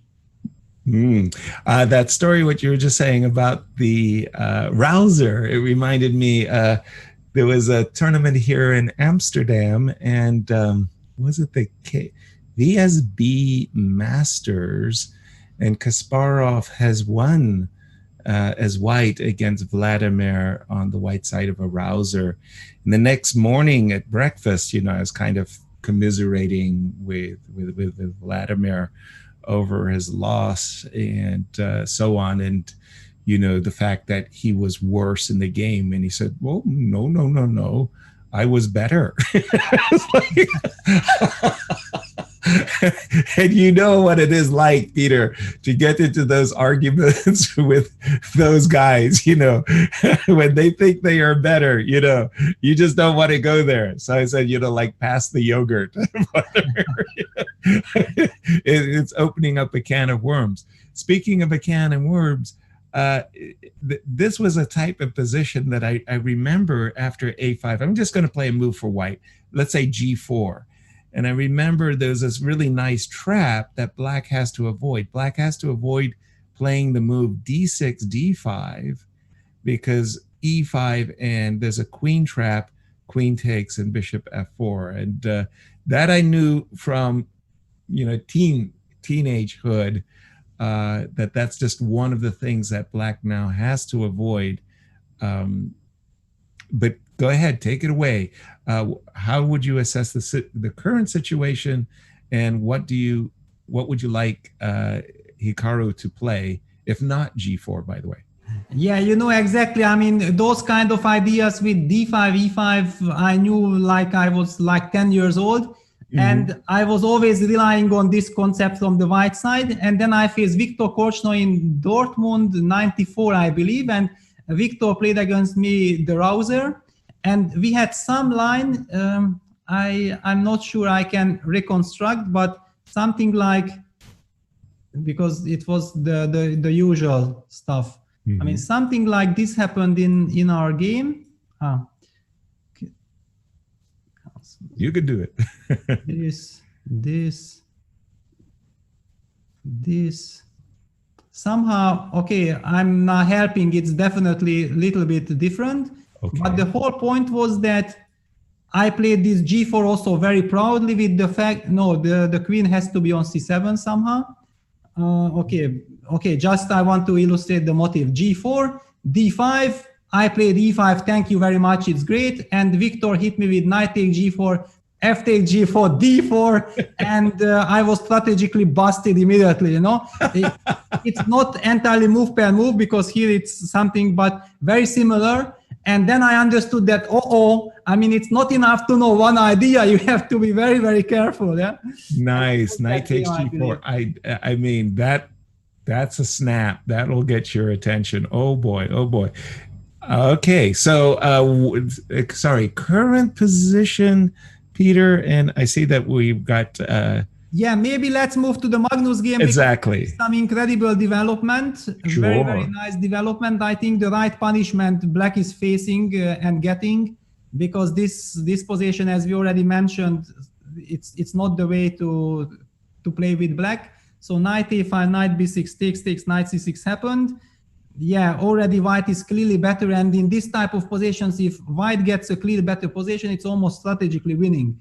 So bishop d8, c4, takes, castles. Yeah, finally Black castles. He had to run with his king away, but there is no escape because there is already no safe shelter here for this king. Magnus went rook he1, knight d7, g4, bam, h4, fg4, and the move I wanted to highlight is that after bishop h4, attacking the rook on e1, Magnus says, you know what, please take this rook because I need the dark squares, and Magnus played the move g4, g5. I'm forcibly reminded. I'm just doing a chessable course myself, winning chess strategies, winning chess tactics, and after takes on e1, one of the very, very familiar checkmating patterns, knight e7 check, king h8, queen takes e1, and this idea of mating with a knight on e7 by taking away the g8 squares, like one of the very important checkmating patterns you have to have in your arsenal. And that I think Magnus did not get an advanced copy of my course. But this looks like it could be right out of it. And my first impressions is that Ding's in really big trouble now, Peter. Yeah, definitely. But Ding also played the only move, and the move that he desperately needs strategically in this type of positions, the move g7, g6. I mean, give Black 2 tempo, king g7, rook h8, and Black might be fine, but those are 2 tempis, and you are not going to get it. That's for sure. Exactly. So after g6, the bishop on h4 kind of looks like a sore thumb, and the siren call is to play rook e4 and hit the bishop, Peter. Yeah, but if you go rook e4, I might have queen f2, or I think queen f2, because queen might be heading also to, no, pardon me, I mean, it's heading to f5, but it would run into knight e7 fork. Which would be unfortunate, but yeah, it's much more important that with queen f2 I hit your queen on d2, and if you come back to e2, then okay, I already then have the check and I captured the pawn. But even if I would not have that move, I would still have the move queen f4. So I think Magnus very, very wisely made sure that this f2 square is under control, so the move rook f1 had been played. Believe me, he is still keeping an eye on this bishop because he would love to trap this bishop. But he first makes sure that there is no escape route via the f2 square. Okay, so rook f1, ideas like rook f3, rook h3, or rook f3 and rook doubles on the f file, followed by rook h3. So that is basically saying this bishop on h4 is ugly. It's out of play. Yeah, it's ugly, but you know, if the position would be good and only the bishop would be ugly, I think there would be some more resources for Black. My problem with this position, it feels to me that Black is probably just lost. Now a move queen g4 is not only hitting the bishop on h4, but also hitting the knight on d7. So how to avoid losing material? That's already a very, very big question, you know. Okay, so to continue the line, knight c5, anticipating that we'll be able to play rook h8. I don't like it after queen g4. Yeah, I understand you perfectly, because if you are not getting mated here, I mean, it's a miracle if I'm not getting mated. Yeah. Yeah, I mean, I don't know. It's one of the moves comes to mind, rook takes f7. Yes. King f7, but thanks to your knight on c5, you are at least covering entry points. So my take was actually to give a queen f3 check. Right. And you have to run to e8. It's the only move. And then after queen f6, rook h7, rook f1, I felt like it cannot be no mate. Yeah, agreed. This has disaster written all over it from the early moments that I was making the suggestion of knight c5. It just like I was closing my eyes to this very nice combination of checkmating patterns, Peter. Yeah, exactly. I mean, but this is the dream scenario. I think Magnus has a course, or he likes to state always winning. I mean, having attack without sacrificing anything, and it seems to me like this is exactly the position that illustrates that you have a free attack going, and you haven't sacrificed anything yet. You have a very powerful knight on c6. This bishop on c4, please don't underestimate it, because this bishop, the light squares are crucial. With the rook on f1 ready to be sacrificed on f7. Black has all kinds of coordination issues with the bishop on h4. He had to move with the rook to h8. The queen on b6, actually, even if it would get 2 extra moves, is not easy to see. Okay, queen e3 would be a move, but I mean, white has all the time in the world. Black seems to be completely busted here. Yeah, it just looks dreadful. And in anticipation. Hang on, sorry. Queen c7 had been played. What does it change for our rook takes f7 ideas? I think absolutely nothing. I think rook f7 is a killer blow, just exactly for all of those reasons. And here we have that move introducing the queen. Wow, that is crushing. It feels like, yes. And then just rook f1, right? Or do you have? Oh, there is actually rook h7. I apologize. I haven't seen that move a moment ago. Could you maybe have gone queen e6? Ooh, even now something like this is there. Now, you know, it's funny, Peter. Whenever you really want to make it beautiful, then something's wrong. Because knight takes e5, d takes e5, d6 check, queen takes e4. Oops. But you had Exactly, okay. yes. It was really beautiful right up until that very last moment when we hit ground. When we went queen e6 check, could we have? Rook f1. Tanya wants to get in on the action. She's sensing a checkmate brewing, and she wants to get in. Tanya, welcome. Yes, your and Peter's instincts were spot on. A big miss by Magnus with rook f3. Rook f7 does win on the spot. I had a look with the engines here. It's a beautiful line. Let's quickly take a look before you return to the action. King f7, queen e6 is the correct move. King g7. And now instead of queen e7 check, you have to go knight to e7, threatening the g6 pawn. And this is extremely difficult for black because you can't go knight f8 because of queen f6, queen f7 mate. So there's no way to defend. And if you take the bishop on c4 instead, simply queen g6, king f8, and a stunning knight f5 with a big threat on g7, e7. And the best line that the computer gives for defense is queen e4 check, followed by take the knight on f5. And even though it looks like black's got rook and 2 pieces, but just look at the pieces. There's no coordination. Everything falls apart. Rook f7 would have been game over on the spot. Beautiful. Very, very nice. Thank you very much, Tanya. That's what we call an educational moment there, Peter. And I think the world champion will berate himself. He's very self-critical as Magnus. And when you got a pretty combination like that, he's going to be upset that he didn't execute it on the board. Yeah, definitely. But the point is that this knight e7 is really, once Tanya started to tell the variation that rook f7 is winning and she checked and some stunning move came, knight e7 jumped right immediately to my mind. But before, you remember we were checking queen e6 check, I mean, it looked like there are all kinds of brilliances, and all these brilliances were not really leading anywhere. And maybe Magnus felt like, okay, instead of playing for the gallery, let me just continue in a sensible way because I don't have so much time and the position anyway looks very nice. All right. By the way, a lot of you are probably wondering about Julius Baer.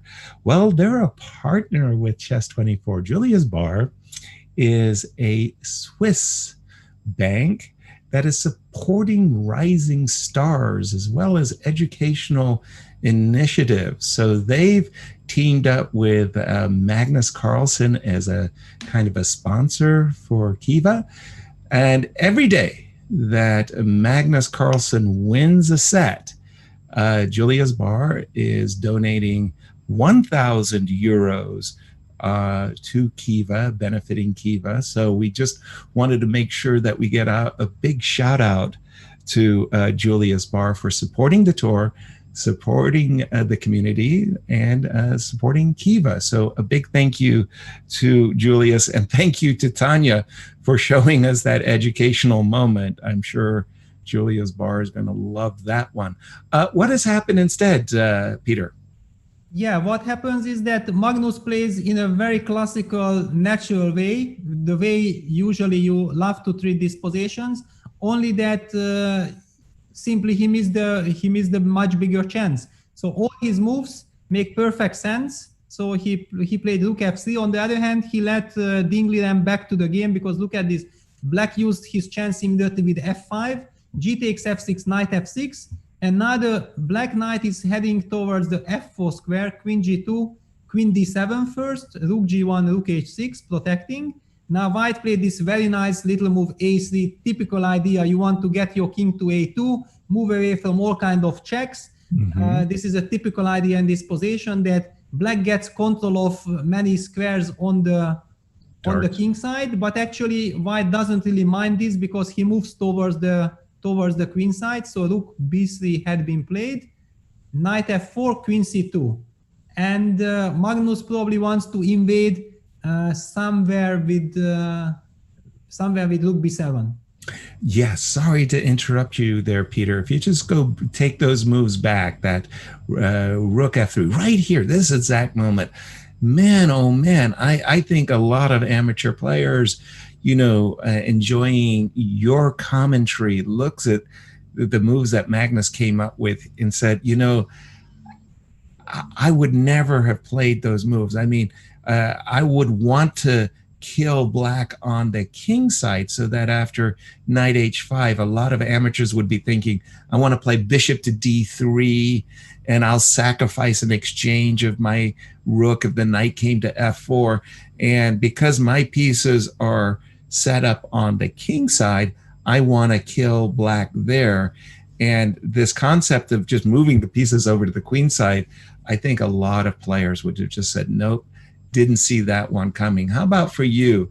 That flexibility of saying, no, sometimes I'm just not going to continue my king side attack and I'm going to switch. That's hard, Peter. Yeah, maybe it's hard, but to me it comes very natural, to be honest. It does, okay.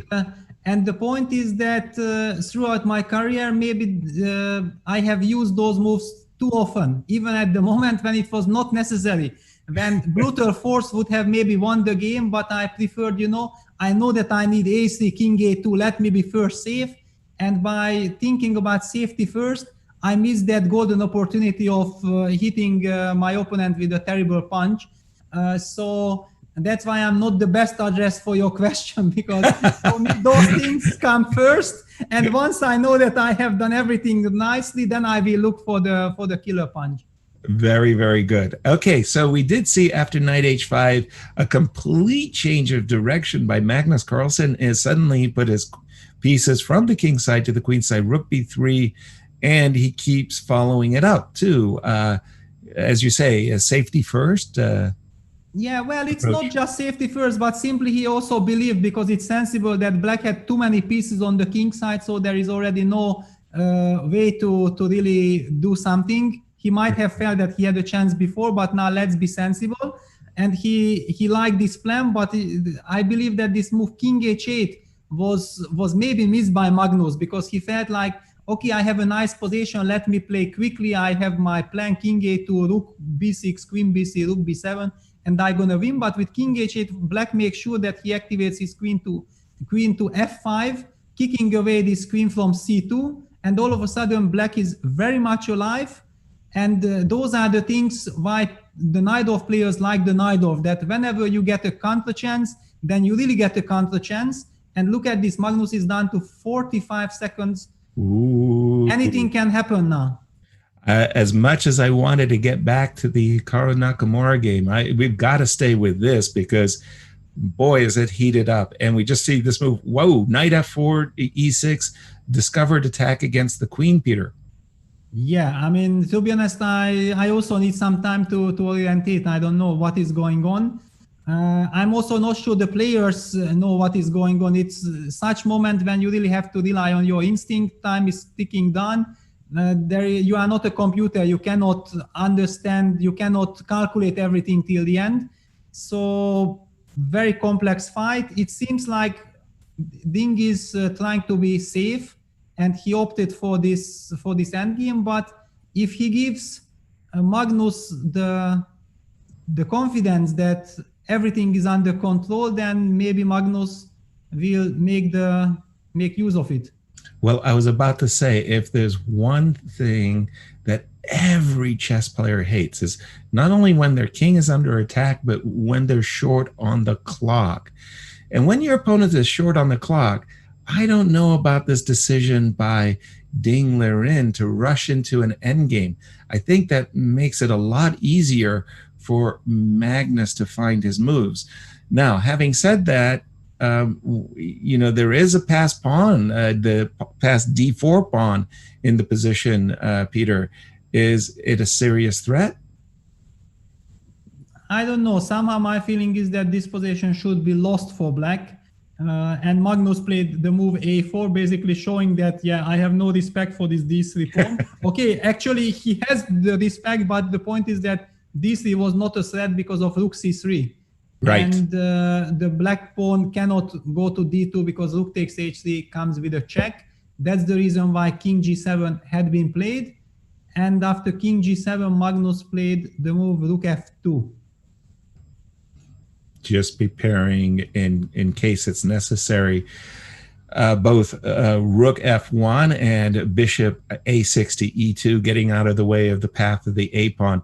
I'm sorry to say, but this looks like a terrible endgame for Ding Liren suddenly, as white's queenside pawns, they're just going to march up the board. Maybe just the a pawn will do it itself. I don't know, Peter. This doesn't feel good for black. Yeah, I have the feeling that this is lost. I mean, Ding had this chance, yeah, because Magnus was, I think, also quite unhappy with how the game developed. Mm-hmm. And all of a sudden, exactly at the moment he was done on time and he was not so happy, he was presented with this endgame where he knows that he is better for sure. I believe he even feels that this should be winning, and the clock is not an issue anymore. Exactly. And again, for those of you who may be joining us late, today is Magnus Carlson Chessable Course Day. You can get a free endgame lesson by going to chessable.com and signing up for Magnus Carlson's light touch endgame, as he discusses a very nice endgame in his match. I believe it's from 2013 Chennai, when he first became world champion. So be sure to check out that free lesson. Now, after this move, rook f2, I noticed that Ding Liren has suddenly gone into a deep tank, Peter, and I think he's just beginning to realize that his bacon is being cooked. Yeah, I have the feeling that, okay, with my respect towards Ding, he somehow felt that this is not going to work, but he somehow panicked. Maybe he felt like he was under so much attack that he was so relieved that finally he gets an endgame. But exactly at that moment, I think he simply carried too much emotions from what happened earlier in the game, because otherwise, how on earth would you end up in this practically lost endgame. And Magnus used the move bishop f1, of course a beautiful move, a very nice intermediate move, hitting the rook on h3, rook h5, rook g2, and now after rook takes d5, bishop d3 had been played, and we all know what it means. Absolutely. And what it means is the most gorgeous blockading bishop you could possibly have against doubled d pawn. Suddenly this pawn on d4, the pawn on d6 are tragically blockaded, and even the bishop on e3, as you're pointing out, Peter, it doesn't play a role in terms of stopping white's pawns. And b2, b4, a5, king b3, it's a coronation. There's just simply no stopping. This is gone. I mean, this is flat out gone. If we could go back just to the moment where Magnus was down to 40 seconds, Ding had played a sharp move, knight f4 to e6. And as you said, we were just kind of catching our bearings as right about here, I would say 3 results, Peter, and like 5 moves later, 1 result. Yeah, absolutely. I mean, okay, but you know, I told you that this kind of cement on the queen side is also really irritating for black, because maybe simply Ding was panicking that white simply gonna play rook b4, rook cb3, and then invade along the b file, and what he will get in return. Right. But okay, still this endgame, and knowing that this endgame you will get against Magnus, and Magnus has already won the game. Yes, absolutely. So knight e6, I think, was okay. Queen c2, but now something went seriously wrong. I mean, completely off the rails. Takes and knight d4, I think, was unfortunately a step in the wrong direction. Had he played knight maybe to c5 before the trade of queens occurred, Peter? Because obviously after knight c5, if black can get in bishop f4, not only is he defending his king, but he's attacking the pawn on h2, pardon me, maybe getting some endgame chances himself. This feels a lot more competitive than what happened in the game. Yeah, to be honest, it also feels bad, but yeah, the game had basically black had 0 chance, and I feel like maybe here the experience, the lack of experience came to count, because Ding doesn't have enough experience in this, and when you are done on time, I'm pretty sure a player like Topalov or Kasparov would have handled this. I mean, they would get the most out of this position. I don't know what it is, but they would never ever go down without any fight in this type of positions. But when you are not that familiar with this, then it's very easy to err, especially with little time. So yeah, great victory for Magnus, but it also puts Ding under a lot of pressure. Exactly. We can't belabor the point because we've got action in the other semifinal. Take it away. Wow. Endgame. I mean, dare I say it, Peter? This seems to be a day for endgames, and it's a day that we're giving away an endgame course. I don't know. The stars are aligned. Something just happened, and we're getting a lot of educational endgames. What has happened, Peter? Yeah, I think that okay, we had a very sharp game between the two.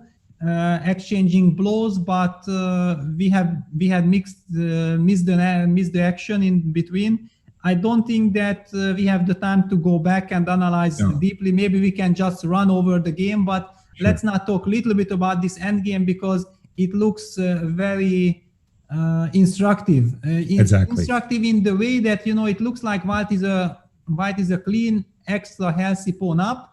But I know from my experience with all these Najdorfs that with this bishop and the white pawn on h4, this is always counterplay for black, because this bishop f2 idea somewhere later, if you trade the rooks or you pay too much attention for action on the queen side, will always disturb you. And the question is where to place this white knight. It would be lovely to go knight f4, knight d3, but it also gives black the chance, for example, to put his bishop on d4. For example, if I do something like this, yes, it's the natural way. But the question is, can you play, for example, rook d4? How to evaluate this position? Okay, we are forced to trade rooks, let's say. Yeah, forced to trade. Now I'm settling some bishop f2, and if you implement the idea that I mentioned, then suddenly black goes king e6, king f5, king g4, and wins the game. Exactly. So how about king d2 in that position after the trade of rooks, Peter? Yeah. Yeah, king d2. Okay, so I'm gonna play bishop f2. And now I get my tempo just in time to stop you from playing king f5 to g4. Yep, knight g2. Yeah, so knight king g2. e6. I wanted to meet with king e2 to stop the black king from coming straight into my territory. Yeah, I don't know where I should be putting this bishop, because wherever I put it will hurt me. That's right. Yeah, a very tough endgame. In one case you mentioned that the pawn on h4, that's really an annoying source of counterplay for black, and white has to be careful. On the other hand, it's sort of like, I don't know, this knight can maybe go knight to d5 to e7 and annoy the g6 pawn. So I think both players have issues fighting the minor piece. Yeah, but the point and the game actually ended in a draw. So naturally, we have seen probably repetition. Yeah, because the players are not allowed to agree to draw till move 40. Okay. Why? Hang on, I have to click auto update. Oftentimes what I've done is sometimes go to the other game and then switch back. Okay. Yeah, but somehow, because both games finished, the auto update for some reason didn't auto update. Does not work, or maybe it just no, actually probably it was just a draw. Okay, this is now a big mystery that how did this happen. Probably Tanya is here, she can tell us everything. Tanya, what happened? We're going to hear on that shortly, but let's not forget that with every passing game and every draw that happens in this round for Daniel Dubov, the path for comeback gets narrower and narrower. So he's still got 2 rapid games left, possibly a tiebreak, but he's in a must-win on demand situation if he needs the match to keep going. I think the explosive round so far has been the Magnus Ding game. And let's just quickly take a look at that, because while you were discussing, I had the opportunity to check out some lines with the engine. And if we just back up to that moment when Magnus actually went rook f3 does give away a big portion of the advantage. Things turned out well for Magnus in the end, but he was close to missing out. And the point is that if that would have happened, the world champion would have kicked himself for missing this huge opportunity of rook f7, king f7. Let's just quickly show that line to our viewers who are joining in right now, that he had this brilliant sacrifice with queen e6, which you and Yas both saw with your... It was just amazing to hear that, because just intuitively you both felt that this was the right way to go, and it was. And here, probably this is what Magnus missed, this option of going knight e7, and there's no defense with g6. You can give up another piece with c4, but it just leads to mate after queen g6, knight f5. Instead, after rook f3, Ding did play the best moves on the board and managed to actually come back and bounce back in the game. He had an option to go rook h5 instead of f5, but f5 is also good. And if you just go to that point that you were discussing about the queen trade, Peter, because I think that was the critical moment. And right about here, indeed, yes, after knight e6, queen c2, you were on the money with your suggestion of a move like knight c5 here, and that was the correct way for Ding to continue. And I think it's a really instructive endgame after you take on e4. The point is that you just win a very important tempo with attacking the rook on c3. If rook c2, you can go knight d2 and start advancing the e pawn, and that's where your counter lies. You're also threatening the h2 pawn. You can give up the a6 pawn, but this e4 pawn is what you're relying on. If on knight c5, white would have gone rook b6 instead, which is what you were looking at. A really nice, but a very difficult to find this move on the board, queen to f5. And I think this is a very instructive moment and a very instructive move because black is threatening to again go ahead with the e-pawn. And if you take on f5, suddenly the pawn structure for black works out and the f-pawn will become strong with f4 and just with these two pawns just unstoppable. This was the moment that Ding had to come back in the game, but after trading the queens the way he did, Magnus was just all boss. And as we've seen him again and again with his piece play and the way he just gets the initiative in endgames when making all the right moves, it feels. I think this is what makes him such a master in these positions. Gave Ding Liren absolutely no chance after this. And like you were saying, Yas, what a day it is to play all these endgames, because we are lucky that we have a free lesson on endgames by Chessable for all of us. So if you're looking at playing like the world champion, these endings, and understanding what it is that separates him from the rest when it comes to endings and how he strategizes, what are the strategies that he uses, it's a course that just gives you a peek into his mind. He analyzes a brilliant game from the 2013 World Championship match against Vishy Anand, and with all the breakdowns of what it takes for a masterful play during the most critical part of the game, which is when you've traded off the queens and you might feel like, okay, the tactics and everything is over, but really it's still a very, very rich portion of the game. And I think all our trainers have always told us that if you can get good at endings, you can get so many points in chess, because that's one of the areas which a lot of people do ignore. So definitely have a look at this lesson. It's a taste of what's coming up with the Magnus Touch, the entire course of endgames, which Chessable will be launching very soon. This one's a free lesson. You don't want to miss out on it. And we also have, because we've got a little more time, let's bring in some of the conversations that we've been having on Twitter. We had Arun writing in with all set to watch the Magnus Carlson semi-final today between Carlsen, Ding, Nakamura, Dubov. A crucial game for Dubov and Ding to retaliate. Yes, Arun, and Ding now playing catch-up to Magnus Carlsen, 1 point down. Magnus got the lead in the match with 1.5 to half, and Ding's got to bounce back. But more importantly, Dubov, time's running out. It could be the very last day in Dubov's journey in the Magnus Carlson Chess Store. Let's move on to the next one. We also had Not Surprised writing in, will blindfold chess ever be added to the Grand Chess Store or Magnus Carlson Chess Store if current situation doesn't improve by the next year? That is an interesting suggestion, but I have to say that I think we have enough actions with eyes open, with these different time formats, and with chess being the very rich and the beautiful game that it already is. I don't think we need to go to that level of madness where we start including blindfolds. But I think in general, blindfold chess as a separate event could be very, very interesting to watch, because it's very, very challenging. But I think as far as the tours are concerned, it's exciting to see these different time formats come into play and see who really is the best player with a different situation on the clock. Maybe we'll get Yas and Peter's view on this later, but let's move on to the next one.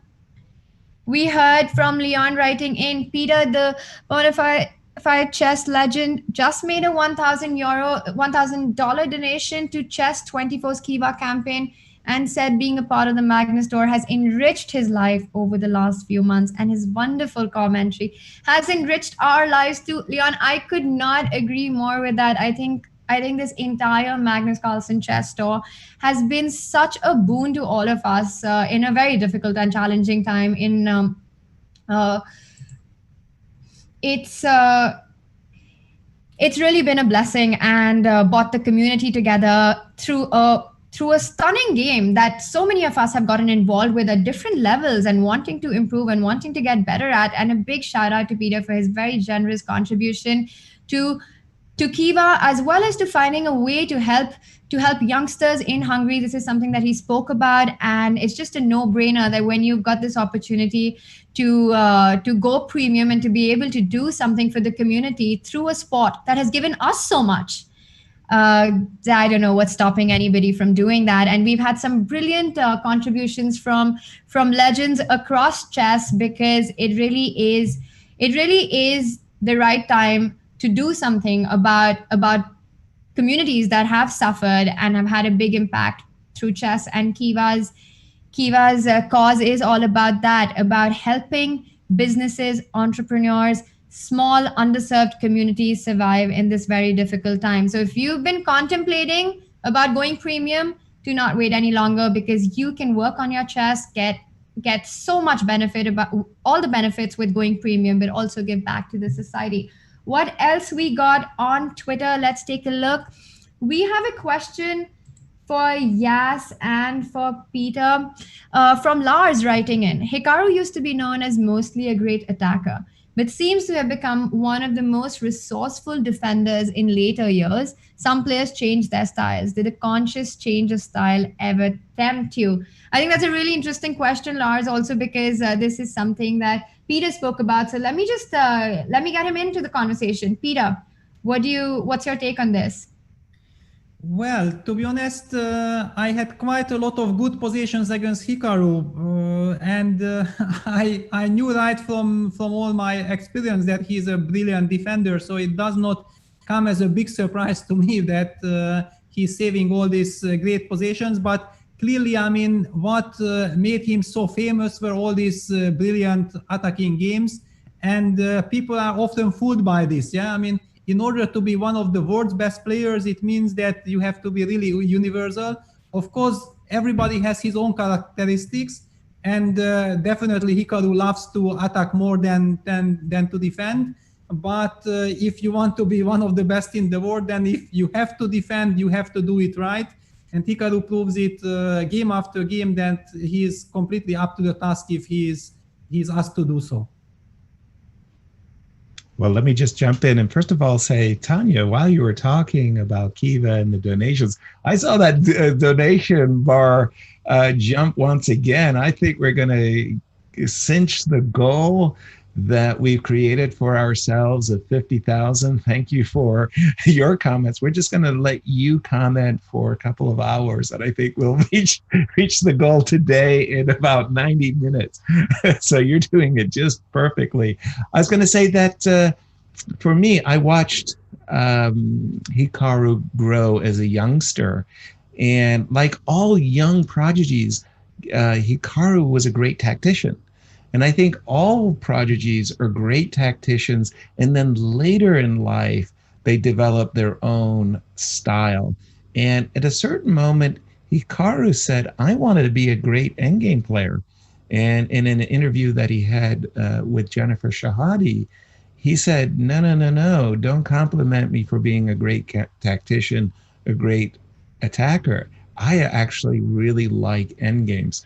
So, yeah, of course he's evolved and his style has changed. And thank you very much indeed for the question, Lars. Peter, back to you. We've got liftoff. Yes. We do have liftoff, Yas and Peter. And before I let you take it away, just a quick update for our viewers about what happened in that game between Dubov and Hikaru, because there is a 40-move rule, but unless there's a repetition, which did not happen. So here's the update, guys. The players just forgot about the 40-move rule, offered a draw, and it was agreed. Of course, the position itself is a dead draw. They did get a little scolding from the arbiter, I hear. That did happen, but due to practical circumstances, we could not have them start over from that position again. And given that the position itself was a draw and just a few moves were remaining, it was a draw. That's what happened. Back to you guys. That answers that. Thank you so much, Tanya. And Peter, back to you. Very nice. At the same time, I also checked on my phone. I just wanted to understand whether I'm not getting any auto updates, because the game ended, or if something happened. And I know from my own experience, I had a game, I think against Ivanchuk in the Dresden Olympiad 2008. Really, as you said, with Vasily, we had played, over 60 games throughout our careers. And one of them, it was in Dresden Olympics, and I also believe that there was some 30-move rule, but the position was so tense that I completely forgot about it. I had the white pieces, and I offered Vasily a draw, and he was like shocked because he even didn't know if he answers it, is it already illegal or not, and then while Vasily was asking, what is this? I also felt myself so guilty that how could I forgot? Yeah, really, it's forbidden. It can happen. There is just way too much tension. And yeah, we have the game Liren, Magnus Carlsen. I mean, look at this. It's the Knight of Sicilian. That's what we want to see. But how did we get here? We got here in a typical modern way by playing one knight f3. Liren wanted to make sure that Magnus is not going to answer e4 with e5, which worked for him very nicely yesterday. So he played knight f3. It feels like Ding did not mind to repeat what happened in the first game today, but Magnus said, no, I'm not interested. Let me play c5. And Liren did not hesitate and went for e4. And now we are seeing another very sharp Najdorf. Wow, kind of an English attack as well. I have the feeling, Peter, that you and I, after this tournament, could just make a chessable course on the Najdorf and just use the games from the finals to do it. So we'll just take all of our commentary, we'll just double check it with an engine, and we're good to go. Yeah, well, actually, yeah, f3, b5. This is the main move. I mean, in their first encounter when Liren shockingly beat Magnus, I mean, not because of the result, the way he beat him, that was shocking.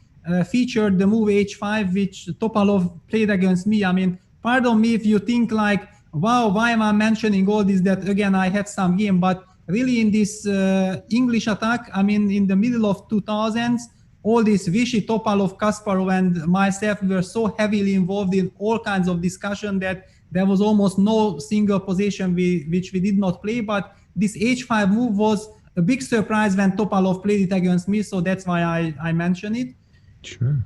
But now Magnus goes the classical way, b5, like Kasparov and Topalov used to play. And here comes this a3 move, which actually was introduced by Magnus himself, not via this specific move order, but he had this game, and we are coming quickly to that point. But let me just show you this quickly, because Magnus shocked the world like a year ago that he used this move order against the Najdorf to get into this h5 type of positions against Vasily Lagrave. It's really fascinating where modern theory is developing. But here we are seeing the classical approach: g4, h6, queen d2, knight b7, long castles, rook c8, and king b1. So very typical Sicilian position. But to be honest, I would say that this is the line that White is hoping to get. So I'm very interested to see how Magnus will solve his opening problems. Exactly. And Peter, I mean, way back, even way before me, the Keres attack with g2, g4 against the Scheveningen Sicilian opening, it terrified everybody. And that's why you've been, really harping on the importance of h5 to stop White from making this g4, h4, g5 kind of pawn push. And are you finding it as surprising as I'm finding it that Magnus has allowed it?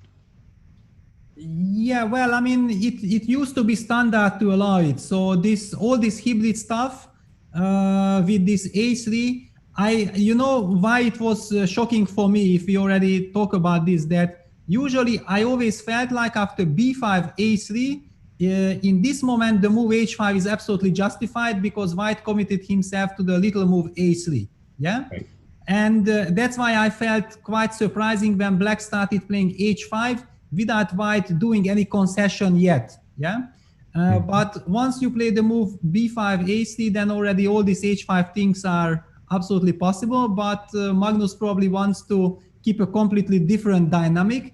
And Magnus goes along the classical main ways: rook c8, king b1, d5 played. And now I peeked ahead and I saw he played the move d6, d5, Peter. Yes. d5, e d5, knight d5, knight takes d5, bishop d5. This is the absolute classical way how it was always meant to deal with dispositions from the black side. Right. And in this sense, I have to actually mention that instead of king b1, I believe that h4 used to be the main move here, Right. with the idea that if you play d5, then I have rook g1, and after d takes e4, I can go g5. Right, exactly. Thank you so much, Peter, because you're triggering a memory. And if you take back the move rook g1 for a moment, just for maybe it was one of your games where you played like bishop h3 with the idea of going g5 and bishop takes e6.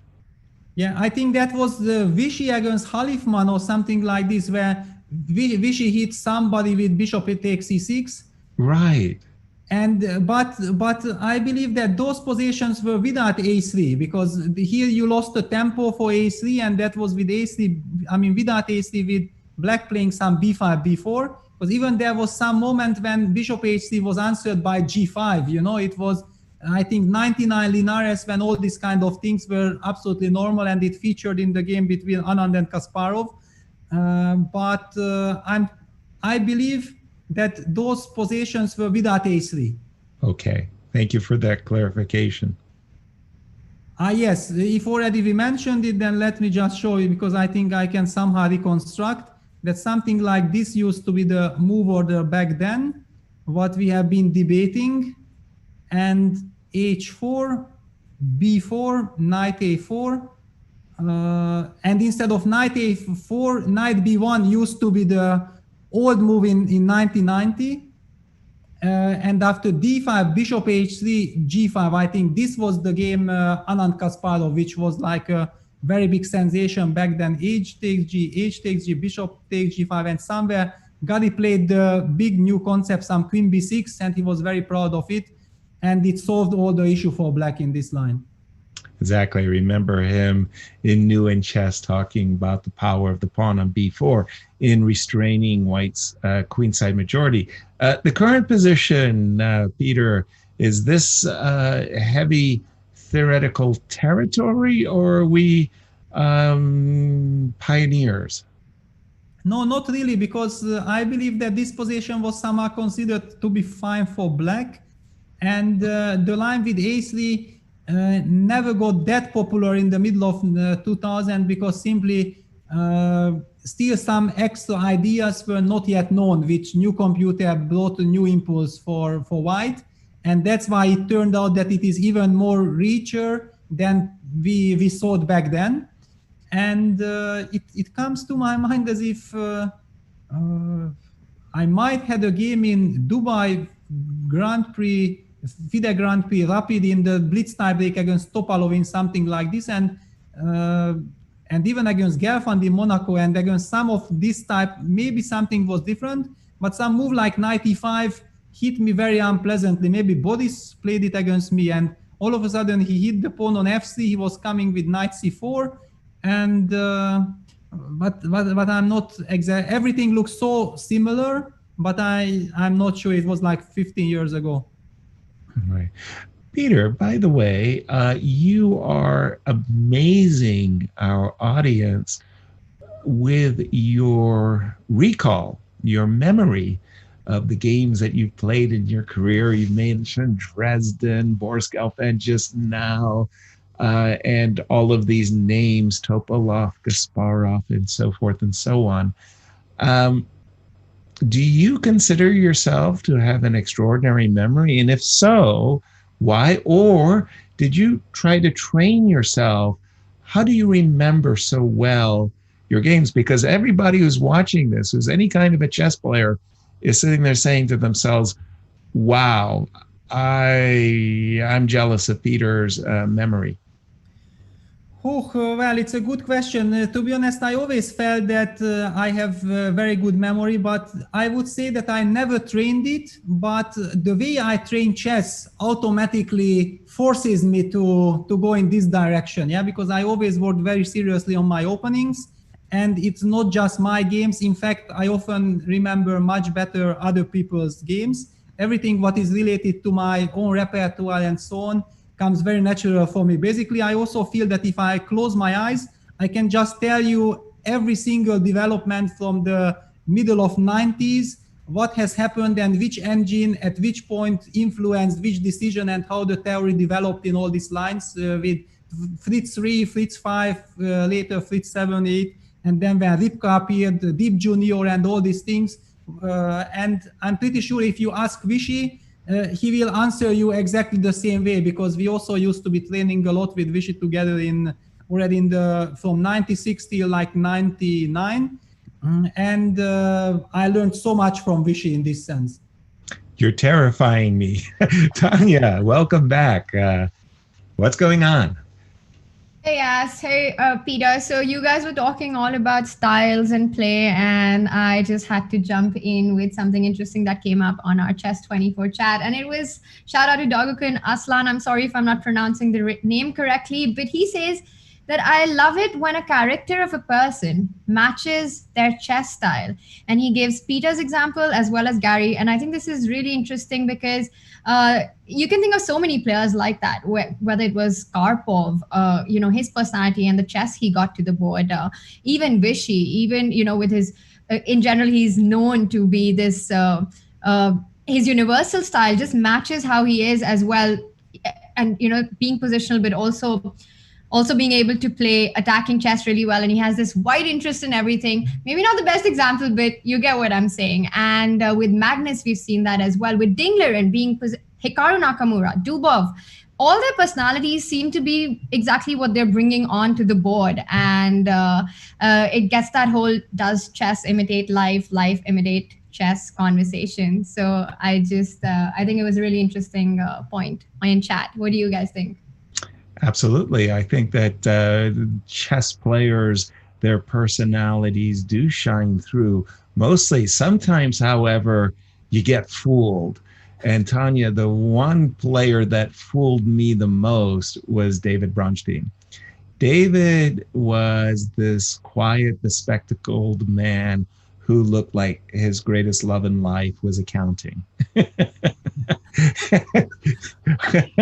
And underneath this unassuming garb was this absolutely vicious attacking beast.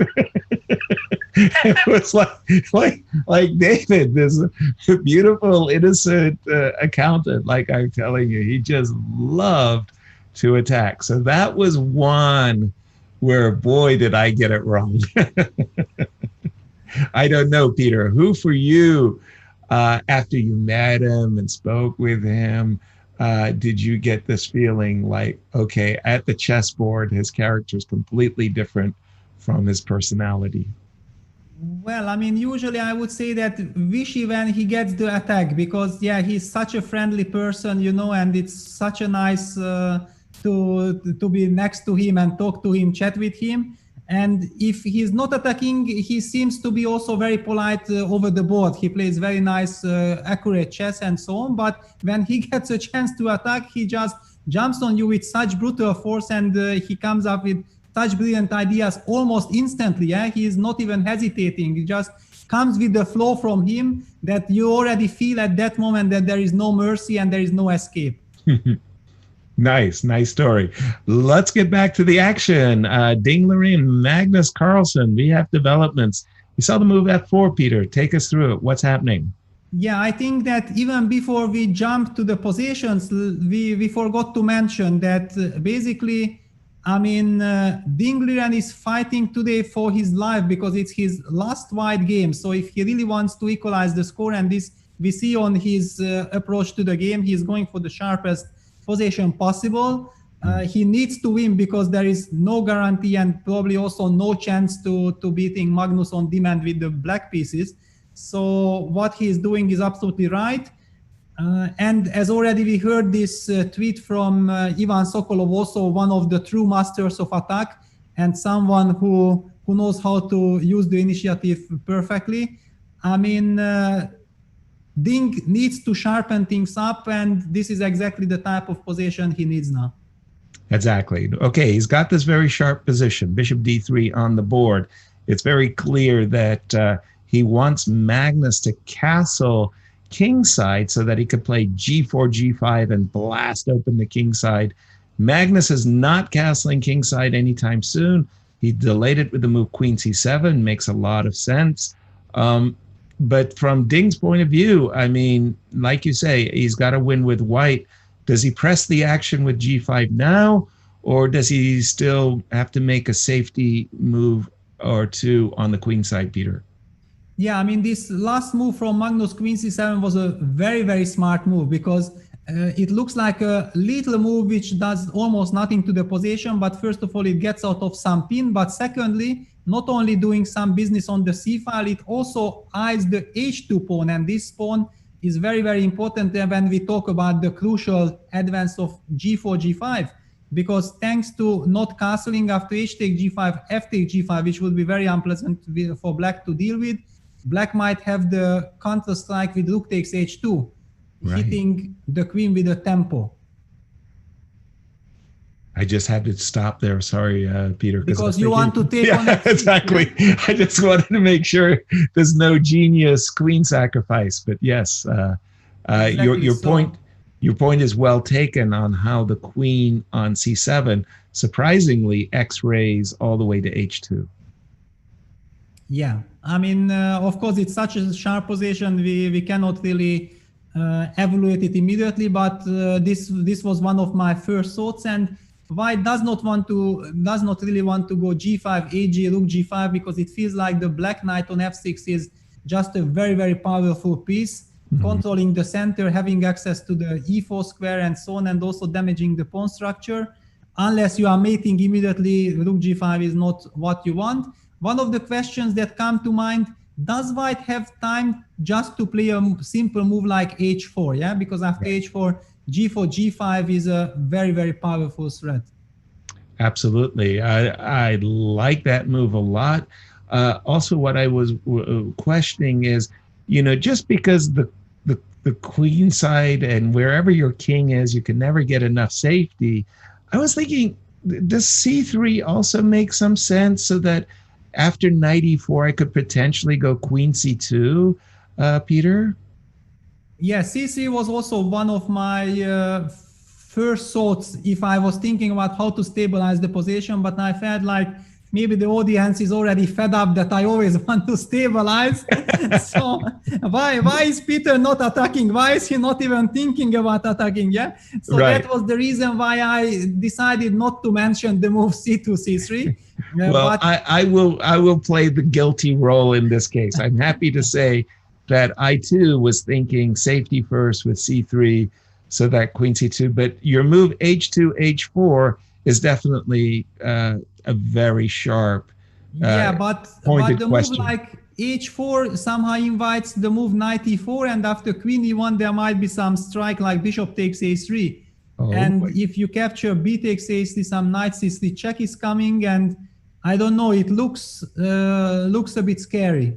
Absolutely. Very, very dangerous sacrifice indeed. Yeah, and this comes to mind especially because Ding has played the prophylactic move queen e1, and I like this move a lot, especially because it's also aesthetical. Yeah, black's last move was a nice little fine touch with queen c7, and you do almost the same sidestepping with queen e1 and tell your opponent, okay, please show me, are you really jumping on e4?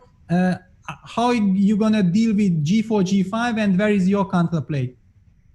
Yeah, it makes a geometric impression, all right.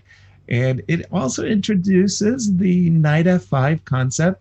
I seem to recall, once again, I mean, you mentioned it yourself, you were in a lot of fights of these systems. And I have it in mind, gosh, it was maybe the candidates tournament. Where was it that you've played? Where you were setting up for a knight f5? Was it?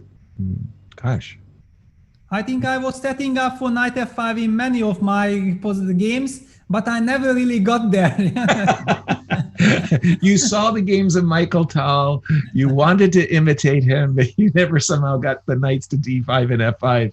Yeah, somehow this half little tempo that I was telling you about stabilizing first was taking it away from me. I see. The other reason that Queen E1 makes a nice impression, you just showed a variation, a handsome one with Rook takes H2. And by sidestepping that, you reintroduce the idea of G5 once again. Exactly, and Magnus taking his time. Look at this, we even forgot to mention Magnus down to 5 minutes, so he's completely out of his comfort zone. And I wonder, you remember yesterday he was mentioning that he decided that after E4 he will play something sensible with E5. Then what will he tell us about this game if it goes wrong? Exactly. Boldly pointing out an opportunity for Magnus to go really wrong if he could get his hand caught in the cookie jar if he tries to take on F4, Peter. Yeah, it's a move that, I mean, bishop takes d4, bishop d4, queen takes f4 comes to mind, but it feels somehow that it's wrong. Right, bishop e5, and there's a queen trap after queen f3. Okay, you can still maybe go to a4, but it looks very ugly. Exactly. This is, again, getting caught on the cookie jar. Queen g5 would have walked into h4. Queen f3 would have walked into rook g3. And that was why Peter had to go all the way across the board to a4. And I don't think anybody would want to do anything with Black's position here. Sort of like nobody's signing up for this position as Black, Peter. Yeah, absolutely. I mean, okay, now White has all the time in the world with this powerful bishop attacking, also defending back if suddenly necessary, if Black all of a sudden gets some counterplay. Also, let's not forget that White's g4, g5 plan even here exists, but maybe since I'm not in a hurry, I can even just prepare it with something. I mean, I don't see a direct blow because I would really love to use this pin. But I cannot really get to this bishop. One of the ideas was something like takes, and then bishop g6. But it doesn't work for many reasons. First of all, you can even just take and you hit me on c2 with check. Oops. And besides also allowing some moves like queen c4, you just don't want to do that. So yeah, unless bishop takes f6 wins on the spot, you even don't consider it. Exactly. As Magnus is burning a lot of clock, let's just take a quick gander at the other semifinal game. And again, Dubov in real need of some wins, Peter. Yeah, it went along the same ways like the first game in their match today with b3, bishop b2, rook c1, and Hikaru was the first to deviate with bishop f5, not allowing knight e4, because that game was bishop f8, knight e4. Right. And Hikaru went bishop f5. After this, it became very, very positional, everything, because White is lacking some ideas. d3, queen d7, so small hesitation. Okay, some offer of repetition, but of course, I mean, it's not an option for Daniel. So the game continued, and this is very, very important that when Black gives up his dark squared bishop, he wants to make sure that he exchanges the other one as well, as we already spoke yesterday or somewhere, that you want to exchange your opponent's pair of bishops as quickly as possible. Absolutely. You might not get another chance. This is a very important moment because with b4, White makes sure that he finally advanced. This is very desirable to get b4. Now Black cannot take on b4 because of queen b3 check. But I think Hikaru is already having in mind some setup, and he just wants stability. And look at this. He's bringing back the queen, bringing the rook to d8, bringing the knight to d5. This is one of the key concepts of Black's position in this whole variation. The rook comes back. Now White is just one move away of landing the knight on c5, but Black is able to play b6. And why he's able to do so? Because he managed to exchange the White's bishop from g2. So all those light squares are not anymore really weakened, and he's planning to go knight d4. And this is how we reach the position that we just saw. I see. And White grabbed the pawn, king h8. Queen takes a6. So I wonder if it was some fourth sequence, yeah? Yeah. Well, he's definitely asking the salient question. He's got to win the game. As we've been pointing out, he does trail in the match 2-0. He'll have to win 3 in a row, as Tanya mentioned at the opening of our broadcast today. And by the way, I just wanted to say that this has been the single most successful series of tournaments that Chess24 has ever held and broadcast, and you guys are the guilty ones. Thank you so much for joining us and, making it possible. Without your support, without your being here, Peter and I would not be doing the commentary that we are currently doing. After Rook A8, Peter, what's going on? Yeah, I guess that White will rely on some move like Queen B5. I mean, I want to understand, because you remember I told you that White took a pawn and Black sacrificed this pawn. But after Rook A8, now I'm not even sure if it was a sacrifice. But if it was not sacrificed, then what it is exactly? I mean, who is benefiting from taking this pawn? The way I think Daniel is thinking is that the rook on d8 defended the pawn on d4. Okay, I'm just trying to put the tactic together. Yes, queen c4, rook a3, f4. Yeah, exactly. That was also the point I thought why Hikaru moved the king to h8 before, because he wanted to make sure to have some tactical possibilities. And yeah, queen c4, rook takes a3 on the board. Let's see the clock situation. 8 minutes for Daniel, 5.5 minutes for Hikaru. Yeah, this is a critical moment. I mean, if White can't play f4, Black is perfectly fine. Everything depends on this move, yeah? Exactly. That was my thinking as well, because otherwise White has no interest in just trading off the a pawn and activating Black's rook for free.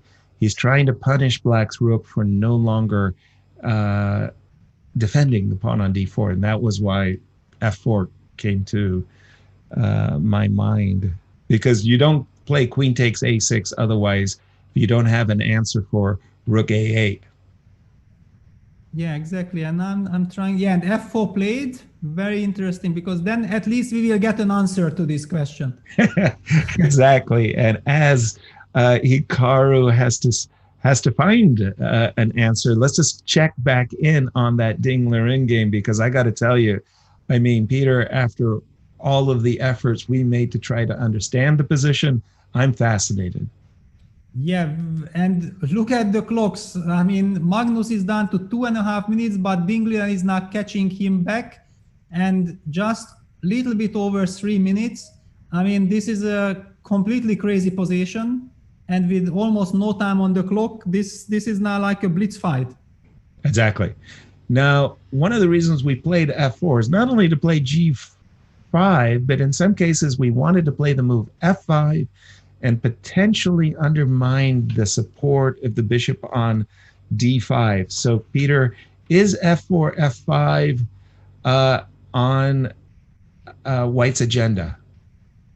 Yeah, it is. I mean, definitely it is. I mean, f4, f5 is one of the main ideas, but I don't know if we should discuss it or not, because exactly at this moment, I see that Liren has chosen h4 move. Okay, let's not discuss it, because doubtlessly any discussion of the position after f5 is going to be a very deep, convoluted one. The players are down to 2 minutes for Magnus and 3 minutes again. They get 10-second bonus for each move they execute. h4, Peter. Yeah, I mean, okay, h4, it seems like if there is nothing Black can do, you remember I mentioned this idea of bishop takes a3. I just mentioned it as an idea because I did not really believe that it's working. White has too many different options and the Black king is still in the center. So somehow the feeling is that it should not work. And Magnus played the move queen b7, indicating first of all that he keeps an eye on the e4 knight, so extra support. And there are some ideas b5, b4, because the queen is supporting. Right. And this exactly brings me to this, what we discussed about this c3 move. You remember we had this question about c3, that Right. maybe black's reaction would anyway be knight e4, queen c2, and queen b7. Supporting the knight and hinting at some bishop takes a3 ideas. Gotcha. Makes perfectly logical sense to me, Peter. But queen b7, I mean, it's like neither player is backing off. I mean, each player is calling the pot, so to speak. I mean, this is a great game. Yeah, absolutely. And with all at stake, I mean, it's incredible. I mean, 1.5 minutes for Magnus, 2 minutes 8 seconds for Liren, and we see c3 bishop takes a3 played. c3 on the board, a move that we wanted to put when our queen was going to c2. But bishop takes a3 now because there was no more b4. There was no a4 for black, a5 for black in the position the b5 pawn is saying. Black does not want to castle kingside. I mean, he's basically, whoops. So I can't go kingside. I can't play a5. I've got no other play except the sacrifice, and he's done it, Tanya. He has done it, blitzed it out, and c3, in fact, the computer gives it as a horrendous move. And I'm not sure if Ding actually missed it. The computer liked white's position. Instead of c3, it recommends knight b3. But look at the players now. Magnus also was surprised to see c3 on the board and immediately blitzed out bishop a3. Let's not forget Ding Liren is chasing the score, and you can see it on the camera that he realizes that something's gone wrong. He has played the move f5. And with 1.5 minutes on the clock, I really think that Ding has messed this up at the moment. At least the computers are giving a big advantage to black. And Tanya, just that you've joined us after f5, the recommended engine move would be?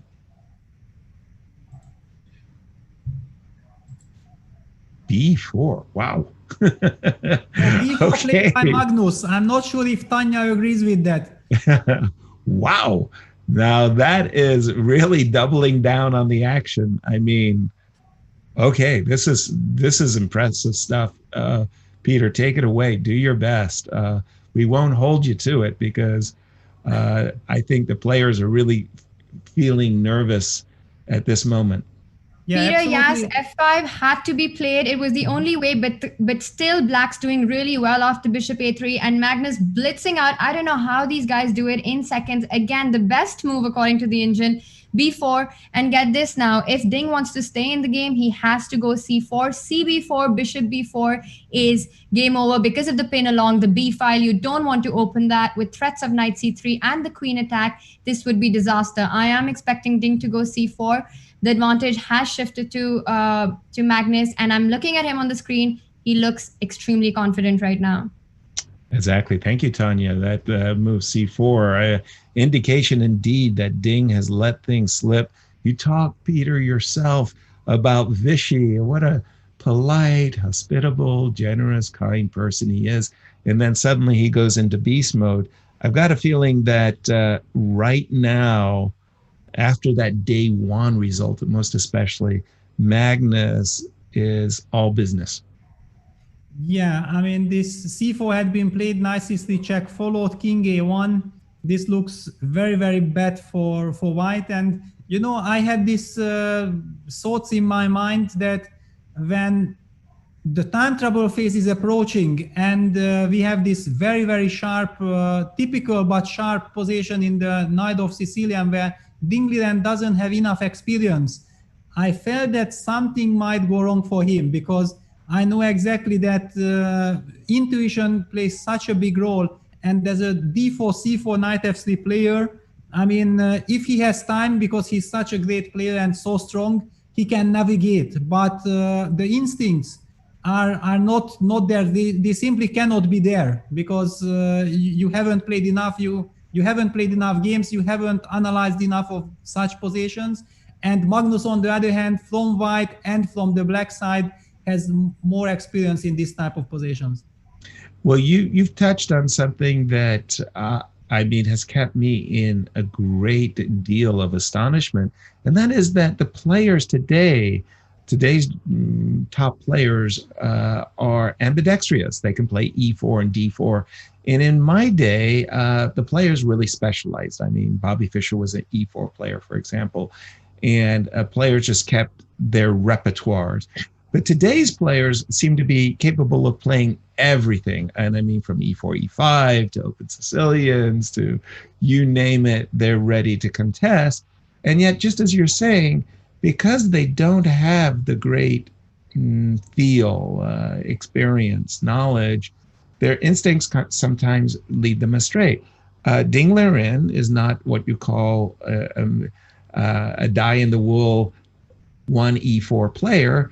And maybe these Najdorf positions where instinct is so necessary, Peter, it's hard for him to play. Yeah, absolutely. I mean, it's hard for anyone who doesn't have the experience. I remember that in all these Liren tournaments when I faced Gary and I had good preparation, of course, he also had great preparation, but I managed to put him, for example, under pressure. And I had things under control, but whenever the time was ticking down, then Gary always outplayed me with 1 minute each on the clock, you know, and that feeling that, you know, I was very good at those positions, but Gary was even stronger, yeah. Mm-hmm. And this experience, okay, in such positions anyway, Gary is probably the best in the world, or was the best in the world, because as Gary said in the broadcast himself, no. I mean, of course, the modern players are so good, so on. But if it comes to the feeling, to the intuition, then I still believe that Gary is the best in this Najdorf positions. Wonderful. We do have a lot of moves. I noticed that, well, I mean, Magnus has sacrificed a piece, and he's just played this. It looks to my eyes like a cruncher of a move.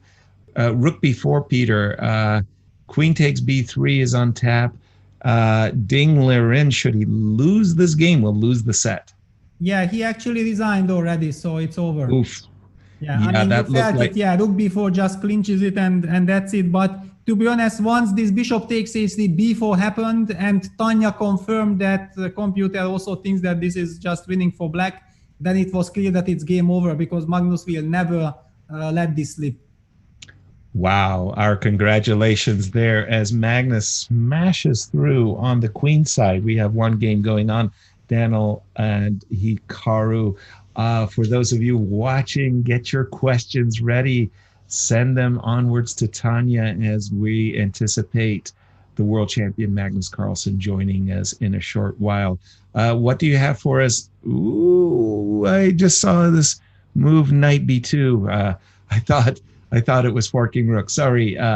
What do you have for us, Peter, about this game? Yeah, I mean, if we just go back to this f4, I feel like Hikaru had an incredible overview of the position, because he did not panic, because it was all part of his plan. He knew exactly that, yes, I lost this pawn on d4, but white is lacking some coordination. He just made a move, little move h6, and this move shows confidence, because after b5 he plays rook b3, and somehow he understood that there is no way white gonna be able to stabilize the position. It seems like rook c6 comes with the tempo, white is tempi up, I mean pawn up, plus rook c6 comes with the tempo, but Hikaru has everything under control. Just little move queen f7, knight c3, knight b4, and that's how all this dance with the forks started. I mean, also Daniel was doing everything. I mean, queen c4, queen takes c4, rook c4, knight takes d3, rook d1, knight b2. Now the move rook e4 was played, a very stylish, great move, getting out of this fork in an elegant way. So rook takes e4, rook d8 check, king h7, knight takes e4 played, and this is the current position that we have on the board. I tell you, I don't understand it, Peter. In day one, we didn't see hardly any endings. We just saw a lot of blows. Now it's endgame day. Endgame day is what we came in with, as Chessable made a very nice announcement that they are giving a Chessable course on the endgame delivered by none other than Magnus Carlson himself for free.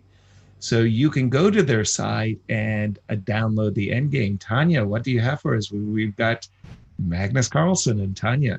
Welcome to you both. We do have world champion Magnus joining us. Congratulations on today's win, Magnus. Thank you. Today, again, wrapping up the match in 3 games in a dominating style, but a very, very different kind of chess from what we saw yesterday. Yeah, for sure. We both decided to go for open Sicilians today, and that sets the tone, right? Then it's inevitably going to be pretty fighting.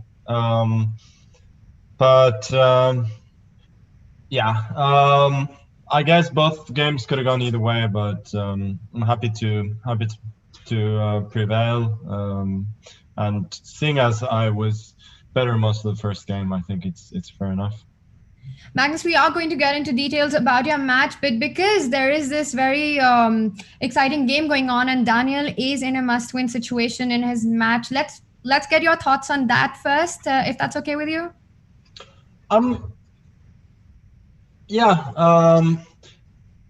First of all, I think White cannot force a draw with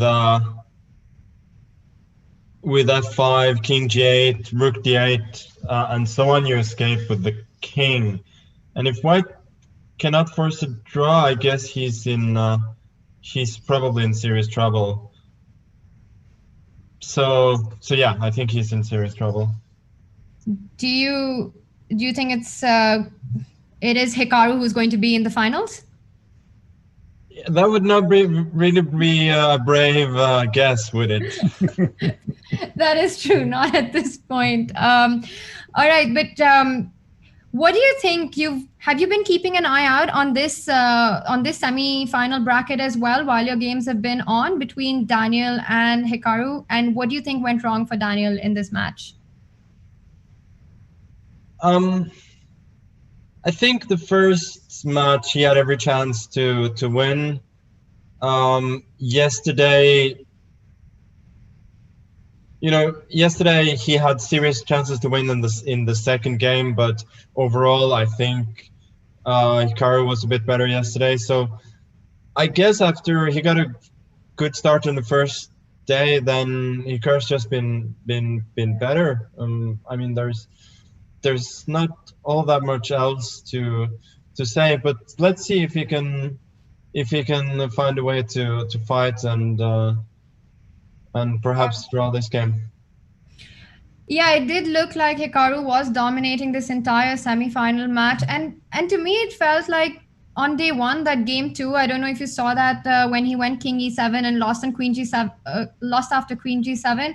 It felt like that was the turning point for this semi-final match, because after that, just Hikaru seemed unstoppable. Yeah, I think in hindsight, that's very easy moment to pinpoint. Ever since it's been downhill for Daniel.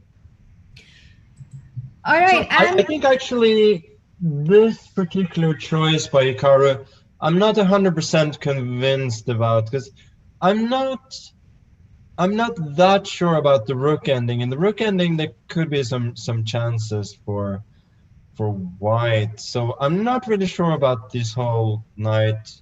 Also, you don't even have to exchange. Actually, you can go rook d8 and then knight g3, or rook d8 and knight c3 probably is better. Okay, so he goes king f3. Sort of same idea. Yeah, of course, if I were to bet, I would say that Hikaru would win the game, but it's not clear cut. And Magnus, according to you, between these two players, Hikaru and Daniel, in the Blitz format, who do you think is a stronger favorite? I think Hikaru is probably slightly better in Rapid, and then significantly better in Blitz. I mean, Daniel's a very, very strong Blitz player, but Hikaru's I think, even better. All right, so this position we can term it as playing for 2 results for black, and that's a pretty good situation for Hikaru to be in. Yeah, knight f2, that's probably clever. He wants to reroute the knight to g4. And that's one of the reasons why as I said earlier, I'm not really convinced that the maneuver of the black knight to c5 really achieved all that much.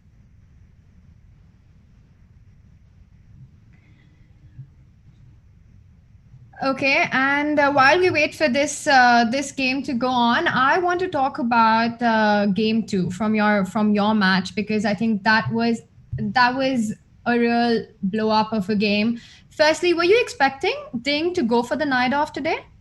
Oh, not at all. I was expecting him to continue with the Berlin, as he has for most of these online tournaments. So that definitely came as a surprise. And then you slowed down a little bit when he went h5. What were you thinking at this moment?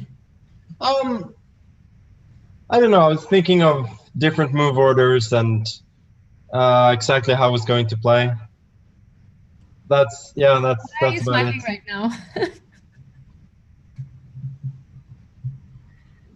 Sorry? I thought you had a smile when you were looking at the h5 move, and I was wondering if you were thinking about something about the game. Oh, no, it's I just noticed that Hikaru actually played h5 at almost the exact same moment. That was the thing. All right, at the same moment. Since you were Okay, we're asking gonna about keep an eye. h5. Yes, No, we're but gonna I think in general, Ding played the opening inaccurately, and I was significantly better after the opening. But then, of course, at some point he got back in the game, and I don't know, we got an ending that should have been kind of equal, and then I just suddenly won it. So Yeah, we want to talk about this moment, Magnus. Here you played Rook F3. Did you consider Rook F7 here? obviously, that's what I spent my time looking at. But I just felt that my position was so good that there was no reason to go for it unless I was sure it was winning. So one line I was considering here was check, king g7, and then queen e7, followed by knight e5. And I felt as though if d5, bishop b3, I'm probably significantly better. There are lines like rook h7 and also queen b7 intending to take the bishop on b3. But they both looked pretty great for white.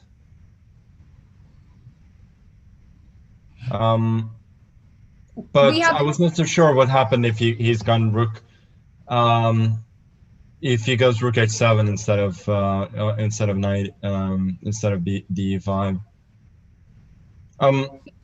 And so I understood that knight e7 was winning somehow, but I didn't see it there either. Like knight e7, he goes rook h7, and then I just wasn't sure. Probably rook f1 wins. That's the thing. Right, yes, the computer gave a big advantage with rook f7 and this knight e7 line. And so after playing rook f3, there was a big shift in the evaluation. And obviously this is all engine stuff. Did you still felt that you were doing well at this point? Oh yeah, I felt that I was still significantly better here. But I think afterwards it sort of fell a bit apart. By the way, now Hikaru is completely winning. Yeah, so. This looks totally lost, no? Yeah.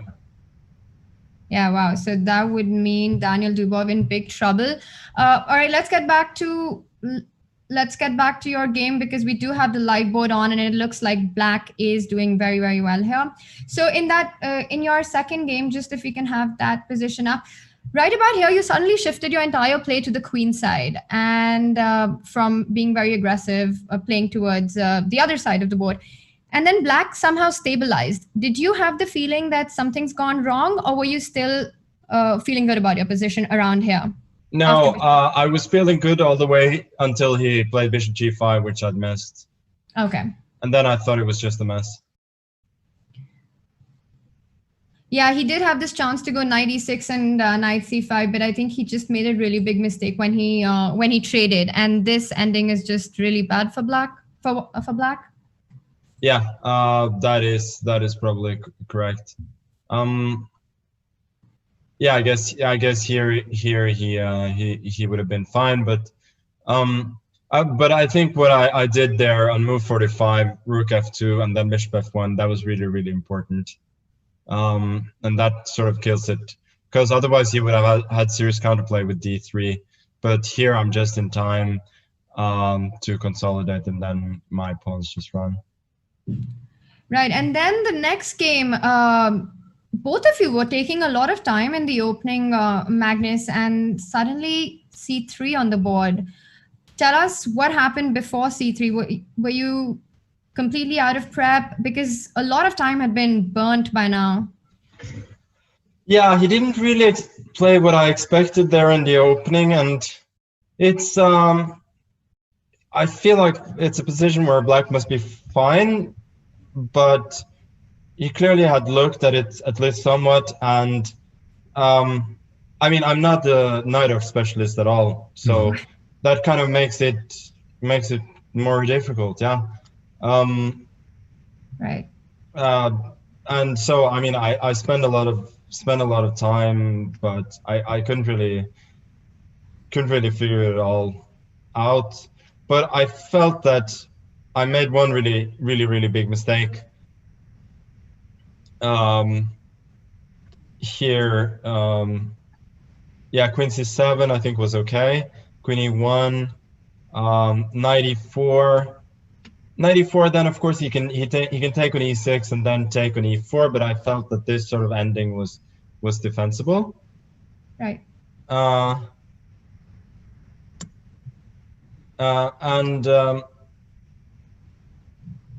Yeah, so he went to h4, which of course surprised me a little bit. And queen b7 was just really bad. That was not good at all. But then he returned the favor instantly by going c3. Do you think that was just an oversight, missing bishop a3 completely? I have no idea what he was thinking, because I mean, immediately after I made the move, I realized he has knight b3, and I think I'm just lost. Yeah. If, for instance, bishop e3, queen e3, I have no counterplay.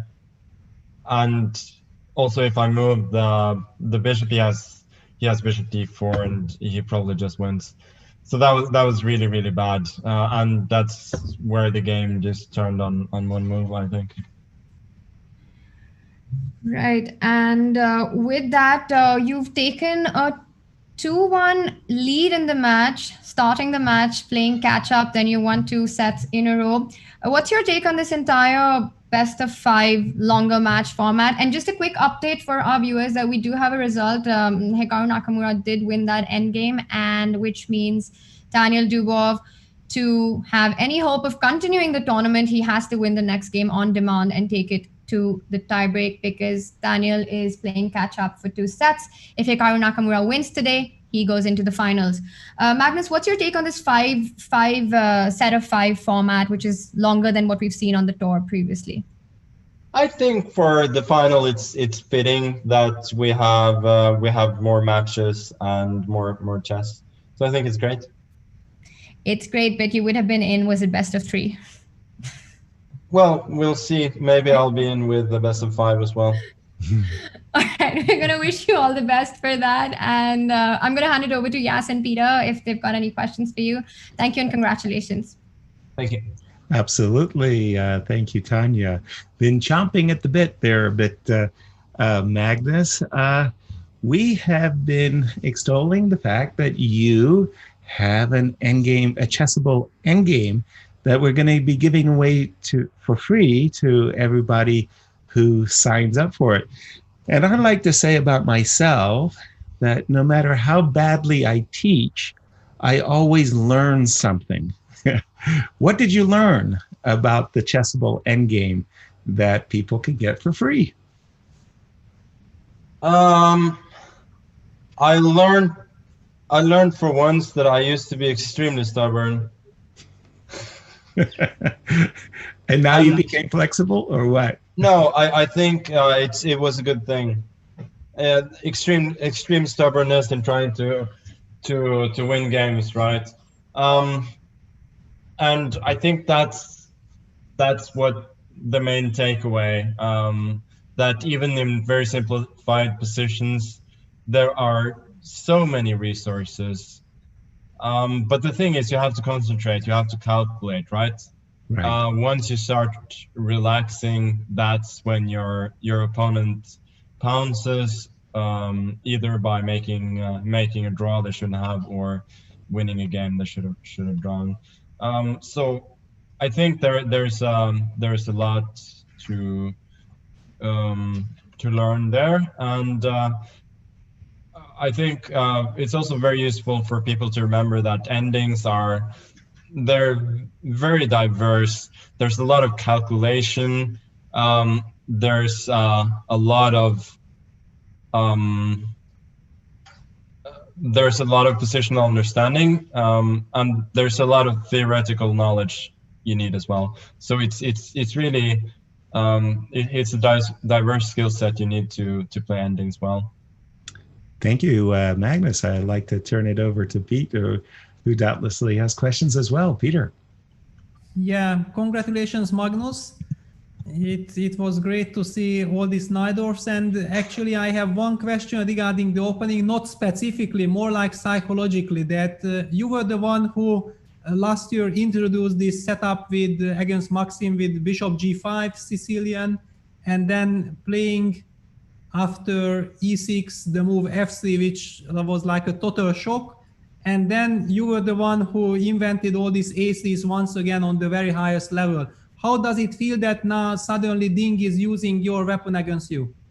It's very unpleasant because I find these positions like equally fascinating and equally difficult to play with both colors.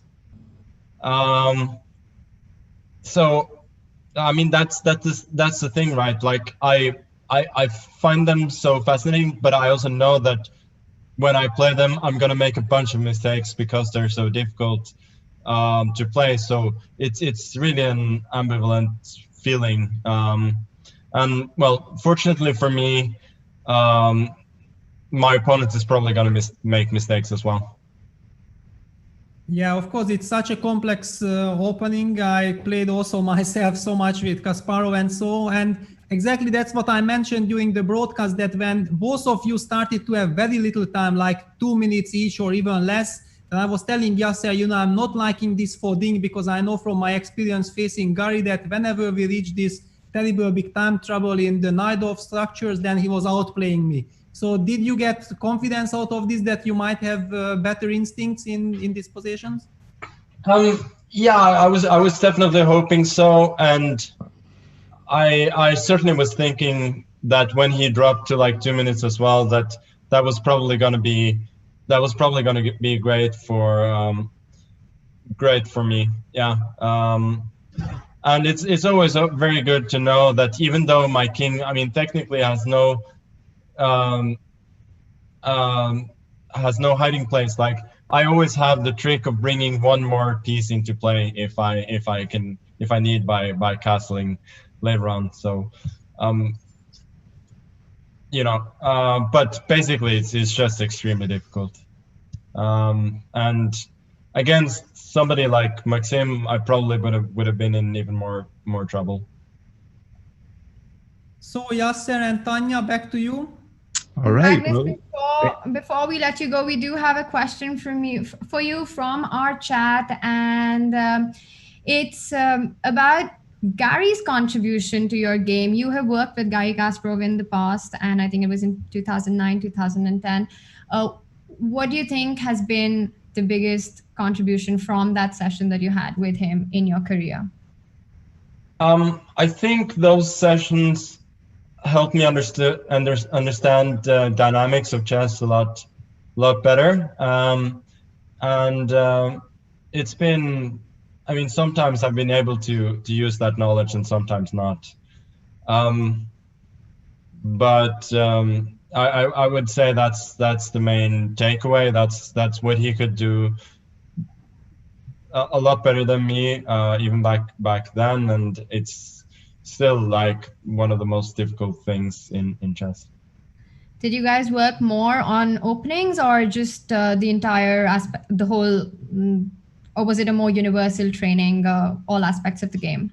I would say quite universal, but obviously the main focus is going to be on the openings at some point.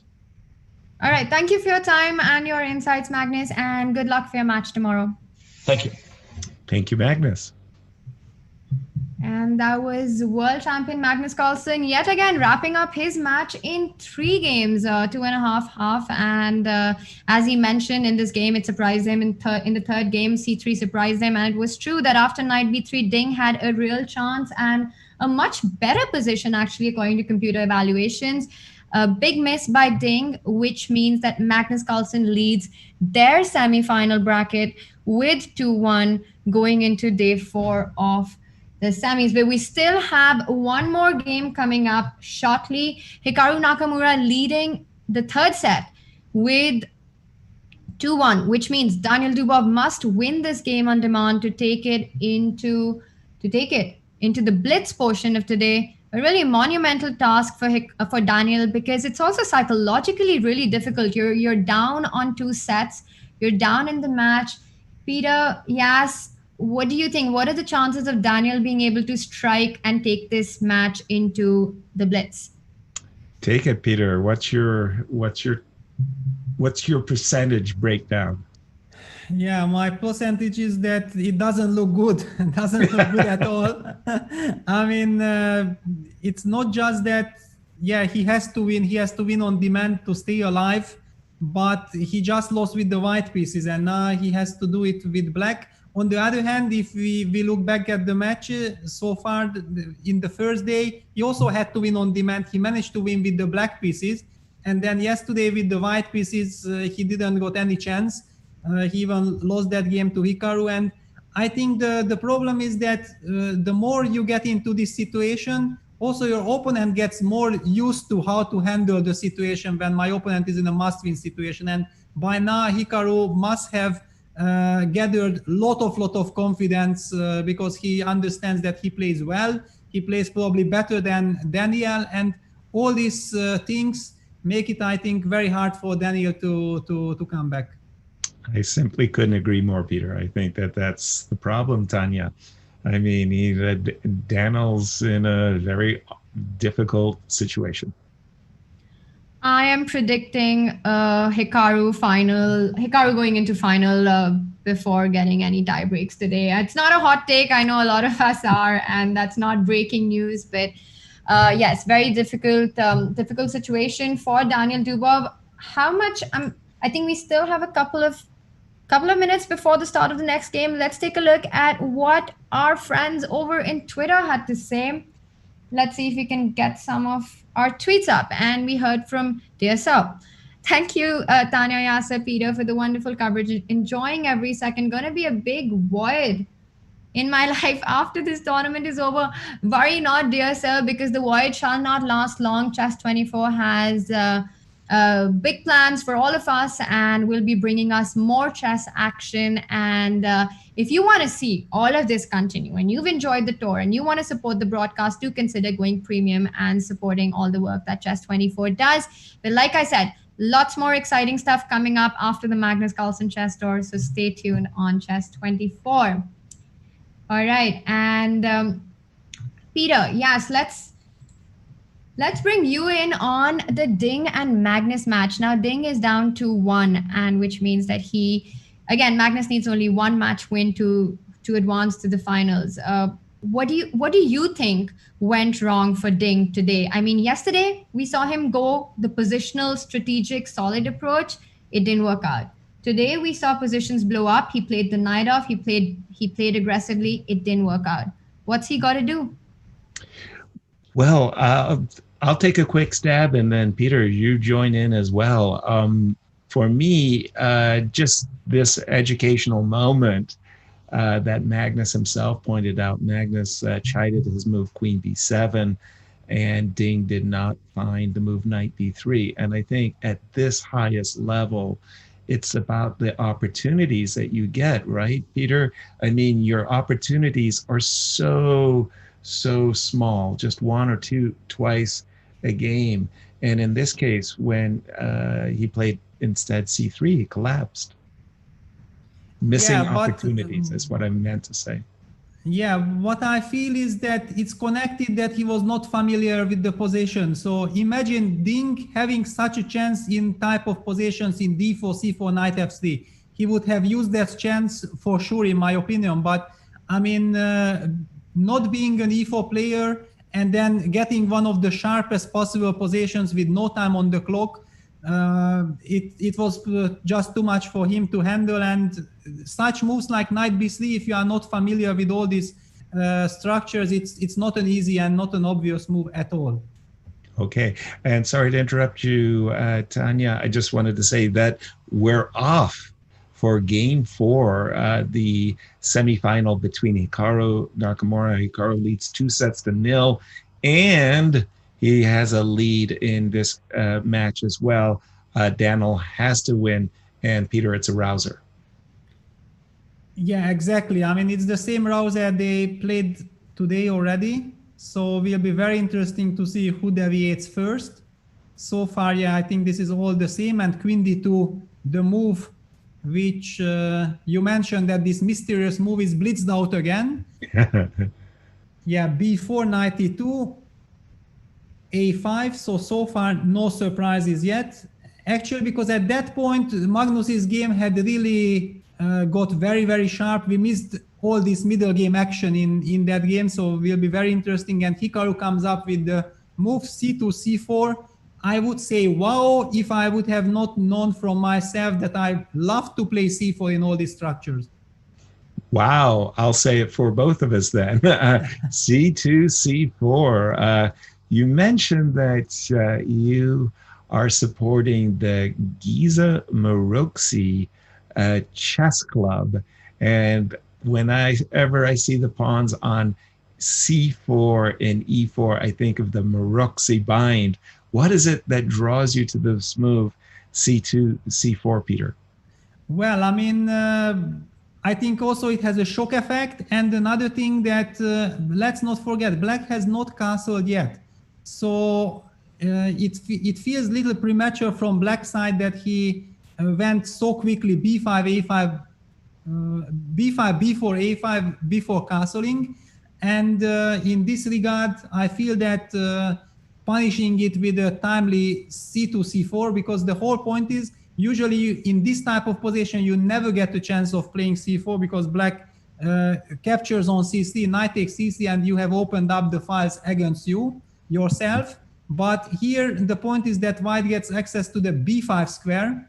And if, for example, you castle, I just go knight b5, and I almost say that it's game over. Strategically, game is over. I occupy this very lovely square, and also hitting d6. And before you generate any counterplay, I have reached complete domination of the position. So that's the justification behind c4, that you can't take it. And if you can't take it, then I believe that this c4 structure will be much more hard to attack than otherwise. Okay, you said I can't play after c4, I can't take it by en passant. Can I take the pawn on c4 with my queen? Queen takes c4. I mean, I have so many great options. Yes. I mean, move like e5, I even don't want to play. It's also there. I would much more love to play in the spirit like okay, if I go knight d4. And I go back with my queen. Let's say in this case to c5. To c5, okay. Let me play rook c1. And you kick and I move. Queen b6. Yeah. Bishop e3, and then you got back to b7 and you say thank you very much. Well, I did snap off a pawn that was actually defending your king a moment ago. Okay, so if you are like this and you insist, then I will use brutal force. Yes, I understand that. I was actually afraid of your brutal force. And because in this case, after e5, this pawn, I certainly cannot touch because now my bishop on d7 is, oops, it's lost. And if I have to move my knight to d5, Peter?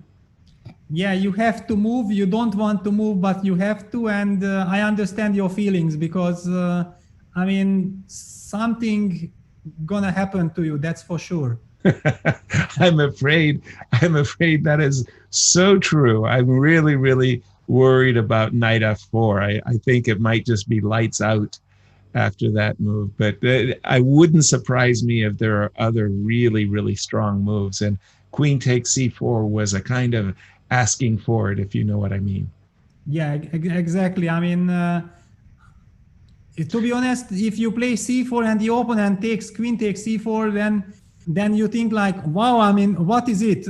Because usually a move like queen takes c4, you just feel that it will not work and you even don't want to calculate it. And all of a sudden the opponent takes, and sometimes he can take and there is no follow-up. Right. Of course, before, as they say, please don't try at home. Before playing c4, make sure that your opponent can't take it. However, in the game, there is some very interesting strategical development because after c4, Daniel played the move h6. And now the big question is, since Hikaru took on f6, which is somewhat surprising for me because bishop takes, queen takes d6, we reached a position that we already discussed in the very first day of their match. Also with the two bishops and being a pawn sacrifice, but thanks to the pair of bishops, black has very nice compensation. Mm-hmm. And to be honest, in this structure, I don't feel that my pawn on c4 is so great. Right. So it's funny. I mean, it really has, Peter, been a day of endings. And we've been seeing quite a number of them today. And interestingly enough, another theme of these endgames that we're seeing is a player is a pawn ahead, but his opponent has the two bishops as a compensation, and the compensation has been proving itself time and time again. Is that the case in this position as well, Peter? I think in general in modern chess, it's very common that people believe in the two bishops. Of course, it depends on the structure, but if the structure allows your compensation, then almost everybody believes in it. But here it's very tricky. First of all, Daniel did not change the queens. He moved the queen away from c7 to a7, which actually, given the match situation, makes perfect sense because, okay, let's keep the game going with the queens on. The other aspect is that Hikaru had blitzed out everything all the way till queen takes d6. So the big question Daniel was faced with that, what is my opponent's preparation? Yeah. Right. And this is, he probably did not want to find out and he just moved away with the queen. Indeed. Queen a7 not going into the endgame will remind everybody. I think it was it the day one that Daniel had to win on demand, game 4, and he did it in an endgame with the black pieces. And here again, he has to win on demand with the black pieces, but he eschewed the ending with queen a7 not trading. And you mentioned, Peter, that match circumstances may have made that move a requirement. Was it a good move, however? Yeah, I don't know. It's such a complex position. To be honest, I also don't really believe how white is supposed to be better in any of these endgames. But the big question is, does white care if he's not better? Because he might just not want to be better. He feels like, I'm pawn up, I have a very stable, solid position. You might have a compensation which guarantees you maximum equality or draw. Then please do it. Yeah. Right. And after queen a7, now that Hikaru slowed down, I wonder if he's regretting this approach, or if he believes that, okay, actually you have compensation, but maybe with move pair move because queen a7 was not the move that was supposed to be played, I can punish you for that. Exactly. So knight d4, you got ideas of knight c6 and knight b5. I desperately want my king on the king side suddenly, and I'm thinking that whether I like it or not, my bishop on f6 is good. I may have to just tickle the queen away with the move bishop e7 so I can castle. Yeah, exactly. So bishop e7, and now if I want to force an endgame, I can force an endgame with knight c6, right? Ah, that is true. You're absolutely right. But on the other hand, we get this very, very funny position that after knight a7, let's say bishop c5, knight b5, the knight is lovely on b5, but it's also almost trapped. Yeah, it's not going anywhere. Exactly. And after king e7, again, I think it's that same endgame that of complexity. White has an extra pawn. I don't think it's that meaningful. I think that black has a comfortable game, actually. Exactly. I mean, all these g5, bishop c6, and then just try to play for some g5, g4 break with the knight on b5 and also the bishop on f1.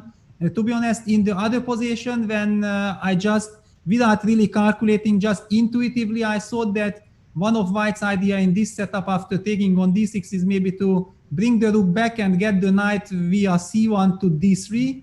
And on d3, the knight would do very nice job covering all the dark squares. That was one of my intuition, how I thought maybe Hikaru wanted to play the position, but I anyway didn't understand what he wants from it. Right. Well, an intuitive moment there with the knight c1, an educational moment. I just want to give another big shout out to Julius Baer for their support. Julius Baer is a private bank in Switzerland, and they have aligned themselves with a Magnus Carlson tour as a sponsor. Sometimes I remember when I was a kid, I don't know if you had this in Hungary.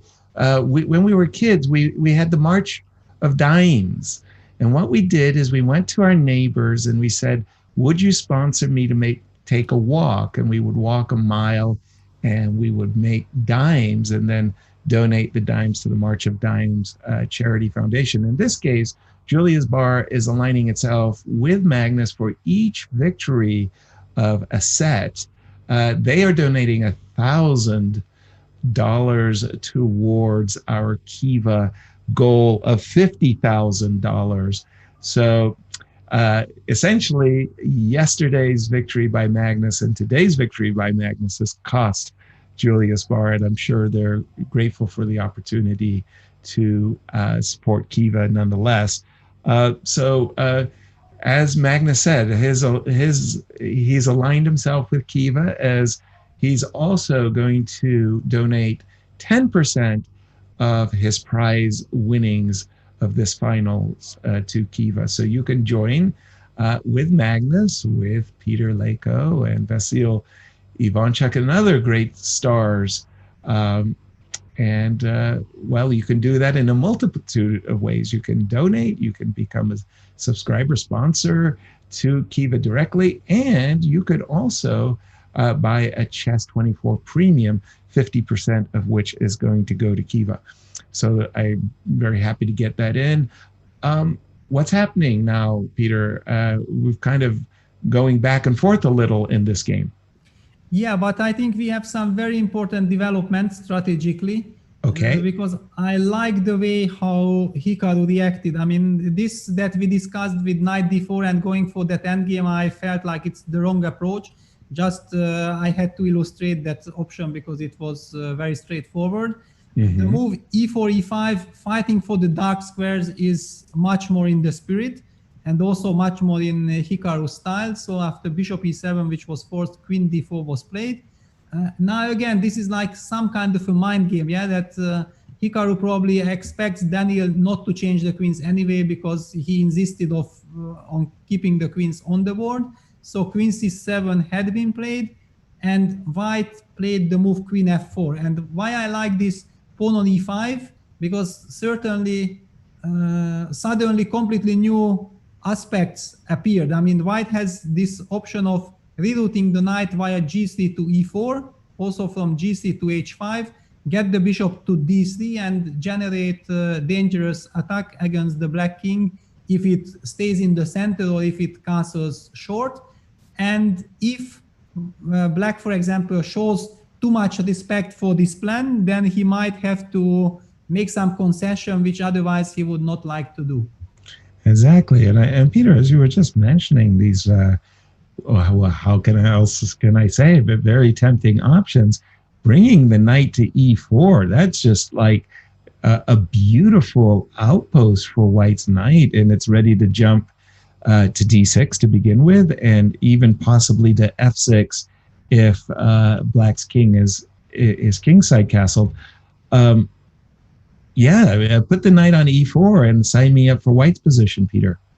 Yeah, I mean, one of the resources black has in this position is that whenever you go knight g3, okay, I will just make a pass, yeah, just to illustrate what I'm talking about. White goes knight g3 is just one move away from playing knight e4, but black has this lovely little touch f7, f5, changing the structure of the position, killing the knight on g3, stopping knight e4, and making good use that you can't take en passant because your queen is hanging. Whoops. So it's not all roses. Knight g3, knight e4 doesn't come automatically because the queen is, unfortunately, as you just nicely showed, not defended. Yeah, and Daniel basically even said, okay, if I have this idea, then let me just castle. And Hikaru played knight d4. So now the knight is going the other way. Yeah, going the other way. Yeah, because the point is that probably black can anyway never afford to let this white knight land on d6. But if after knight b5 you will be forced to trade bishop takes b5, then we get this opposite colored bishop stuff when white's king feels quite safe. And let's not forget that white has this idea: bishop d3, queen e4, aiming for queen h7 checkmate, and it looks like a very primitive attack, but it's not easy to defend, because whenever black plays some g6, then white is ready to break this with h5. Yeah, I remember from the New in Chess magazine, this beautiful interview with Boris Spassky, where Boris talks about his youth at a Pioneer Palace, and there was a player at the club, the Pioneer Palace, who he loved to get the battery of the queen battery, bishop to d3, queen to e4. And that was what he played for. And he was always crushed when his opponent had a defense like f7, f5, that he couldn't have it. He couldn't play anymore. The battery was blocked, and he collapsed. And Boris remembered that story with great fondness. We do have a4 on the board and queen e4, Peter? Yeah, and I'm shaking my head because I just don't like this a4 at all. I mean, allowing white playing queen e4, the main idea with getting bishop d3 in, getting out of this pin, I felt like it's decisive for this position that can black timely play some f6 or play some f5, but if you let white get the stabilizer queen e4, then this can, I mean, the question is only how bad it is, but it's never going to be good. Exactly. So a4, queen e4, and now f5 on the board, an indication that something has gone seriously wrong by Daniel to allow this, well, I mean, I want to say very brutal battery. Queen h7 and the black king is just going to be blown into the center, whether he likes it or not. Yeah, I mean, it looks awful for black, and I mean, there is also no real counterplay. I mean, white is so dominant in the center thanks to this queen h7 idea. Black has damaged pawn structure, the king is weak. I don't know. I think that that's it. I mean, against Hikaru, there is no way back from here. Well, you're just giving a whole bullet list of reasons of things having gone wrong. And I completely agree. I mean, domination in the center, first of all. Thank you very much for the extra pawn. suddenly the pawn on c2, the pawn on c4, pardon me, and not on c2 is great, right? Because now there's no a3 queen c3 ideas. So just a whole Christmas wish list of happiness for white. Yeah, well, I mean, I told you from the beginning that I love this pawn on c4 in these structures. Now I'm happy that finally you also seem to respect this and you like it as well, just as me. The only thing I'm little concerned about, not that white suddenly relaxes, because let's not forget that black still has this incredible powerful dark square bishop on f6. Exactly. This is the soul of his position. I mean, believe me, any chess player would love to trade one of his rooks now for his bishop. Let's just remove it and continue the game. And all of a sudden, black would be completely lost. Exactly. But thanks to this bishop, there is still hidden resource. And already the fact that despite white having this queen h7 check and bringing not that much, it already shows that, yeah, black's position still has resources. Right. And now, having said all of that, and the fact that you pointed out the bishop on f6 is kind of the glue in the position that's keeping black's position afloat, g4, g5 is a very obvious and tempting attacking move for white. Peter, what do you think about that? Yeah, I was expecting that you're gonna do this to me. I'm gonna put you in the hot seat. You never get a chance to attack me. I'll ask the tough questions. Yeah. Well, I mean, as you said, I mean, white has all of these advantages that Daniel has allowed white to accrue to white, and it's not therefore a coincidence that g4 looks very powerful to my eyes. I mean, Hikaru had played so quickly once again. I think he had 17 minutes on the clock by the time we started to discuss the position, Peter. And G4 is played, so I'm very glad that I'm not the only one confronted with this question. What to do after G4? Thank you very much. This is where you get the moment to say, just a second, I think Daniel's going to have to answer this question of yours, Yasser. And he's done it. Actually, he's done it very quickly, too. I mean, in a tough position, he saw queen c5, and he's maybe on a good day looking at an opportunity after, say, knight b5 to go queen f2 and do a little kicking himself, Peter. Yeah, absolutely. I mean, while we were discussing, I also felt like I have the option between queen e5, which doesn't really look like an option, and queen c5. And the more I looked at queen c5, the more annoying it looked like, because it's not so easy to defend this knight on d4. And if you move the bishop from d3 to c2, then I might hit you with b3, and we finally get the counterplay, what we are dreaming of with the black pieces. Yeah, indeed. But now, having said that, like you said, the knight on d4 is suddenly under attack. I got to do something, Peter. Yeah, you got to do something. But before, you were enjoying so much the knight position, so it's your task now to deal with this. Okay, I'll fall. Okay, I'll go bishop c2 then. I mean, since I feel some kind of obligation to explain. I mean, did you say bishop e2 or c2? Sorry. No, because Hikaru played bishop e2, and I know that everybody follows your suggestions.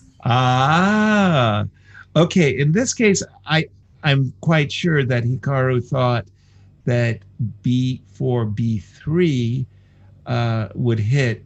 As you said, you're trying as black to get in your counterplay and b3. So Hikaru played the move bishop e2 to avoid opening lines on the queen side. Yes, exactly. I mean, now, of course, he gave up all these ideas with queen h7, but I mean, those queen h7 checks didn't really go anywhere anyway, so he's more about stabilizing. But if bishop e2 was forced, then I'm not sure if all this g4 and bishop e2 fits together so well, and Daniel uses the time and goes rook a d8, putting more pressure on the d4 knight. Somehow I have the feeling that the game is getting really sharp and double-edged. Okay, but here it comes. G5, Peter? Yeah, G5 played. I mean, in some ways, you're hitting the knight on D4. I get it. Seriously, I really do. But I think as white, a lot of white players are kind of relieved when the rook left the A file. It's like, okay, now you're not going to come after my king. That's good news for me. And he's taken twice on G5, Peter. Yeah, he took, and actually Queen H7 is back in business. Of course, this, as people say, or we used to learn in the chess clubs in Hungary, that the threat is stronger than the execution. Yeah, so it's much better not to give this check, but to keep it in your pocket and disturb your opponent, that he has to calculate every time that what will be the final outcome of any of these checks. And white has a very nice choice now with okay, rook dg1 probably gonna be met by queen e5. Black has to control the dark squares, and in this respect f4 is the move that comes to mind. And yeah, Hikaru played f4. Yeah, I think it's going to be very hard not to play the move f4. After all, if the queen goes to c5 or somewhere along the fifth rank, like the c5 square, you are set up for rook h5 and queen g6. And again, it's like kind of funny that I've set up all of these checkmating patterns in this chessable winning combinations course. And it's funny that we're now seeing that, rook h5, queen g6, rook h1, rook h8 is mate. So after f4, we see the move queen g3. Probably not a happy move for Dubov. Yeah, not at all. I mean, it feels completely lost. I mean, black seems to be lost without any chance. I mean, is rook g1 to g2 just oh, I'm sorry, d4 is hanging. It's getting late. Oops, I apologize. Rook g2, queen takes d4 is not the way I intended the game to continue. Sorry. Yeah, and Hikaru went for rook d3. I mean, the simple point is that when you see such a queen on g3, you want to trap this queen. Yeah, I mean, exactly. You feel like you forget about checkmate. You don't want to give checkmate anymore. You want to trap this queen and say to your opponent that, I mean, you should never do this again in your life, because this is not the way to play chess. Yeah. But look at this. Hikaru might just force a repetition because it wins for him the match. Exactly. I think you spotted the same perpetual pursuit as I did. You just keep hitting the queen with the rook on f1 to h1 and back and forth. And as you just so pointed out, a draw is all Hikaru needs. And it's already drawn. Finish. Finito bandito. Well, I must say a big hearty congratulations to my countryman Hikaru Nakamura as he wins all three matches.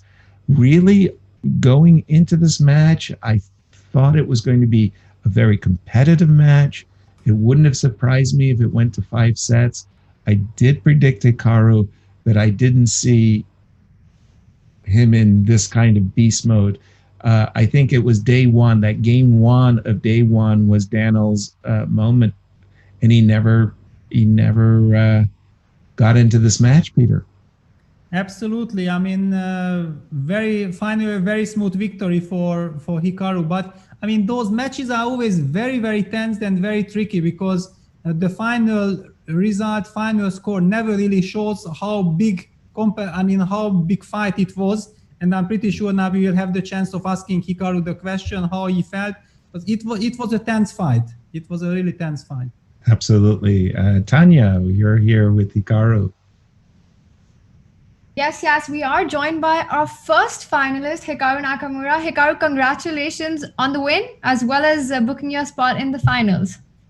Thank you. Yeah, it was a pretty interesting match today, and I was just a little bit fortunate to come out on top.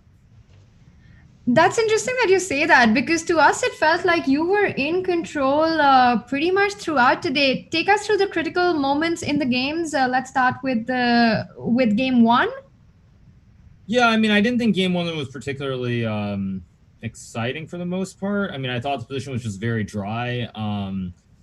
Maybe I was marginally worse in this endgame somewhere, but I didn't think game one was very, very interesting. It just, Daniil had to exchange pieces. And once we reach this endgame, just a queen, rook, bishop, and 5 against queen, rook, bishop, and 5. I mean, I maybe white is optically better, but I never really thought it was very dangerous. So, I mean, this game wasn't all that interesting for either of us. But game 2, of course, I probably was winning at some point, and then I misplayed this. It's like, it's just one of these. Yeah, I mean, somewhere in this middle game, Daniil went quite wrong. I mean, he kept playing. He switched back to his rouser, and yeah, like G4, H5. I take. Yeah, I mean, this. Yeah, somewhere after B3, I thought this was very good. I don't know. Maybe B3 was like too optimistic to go bishop C4, or maybe I should have just gone F4, F5. But I got a very good position, and somehow I just didn't find the knockout blow in this late middle game, early end game.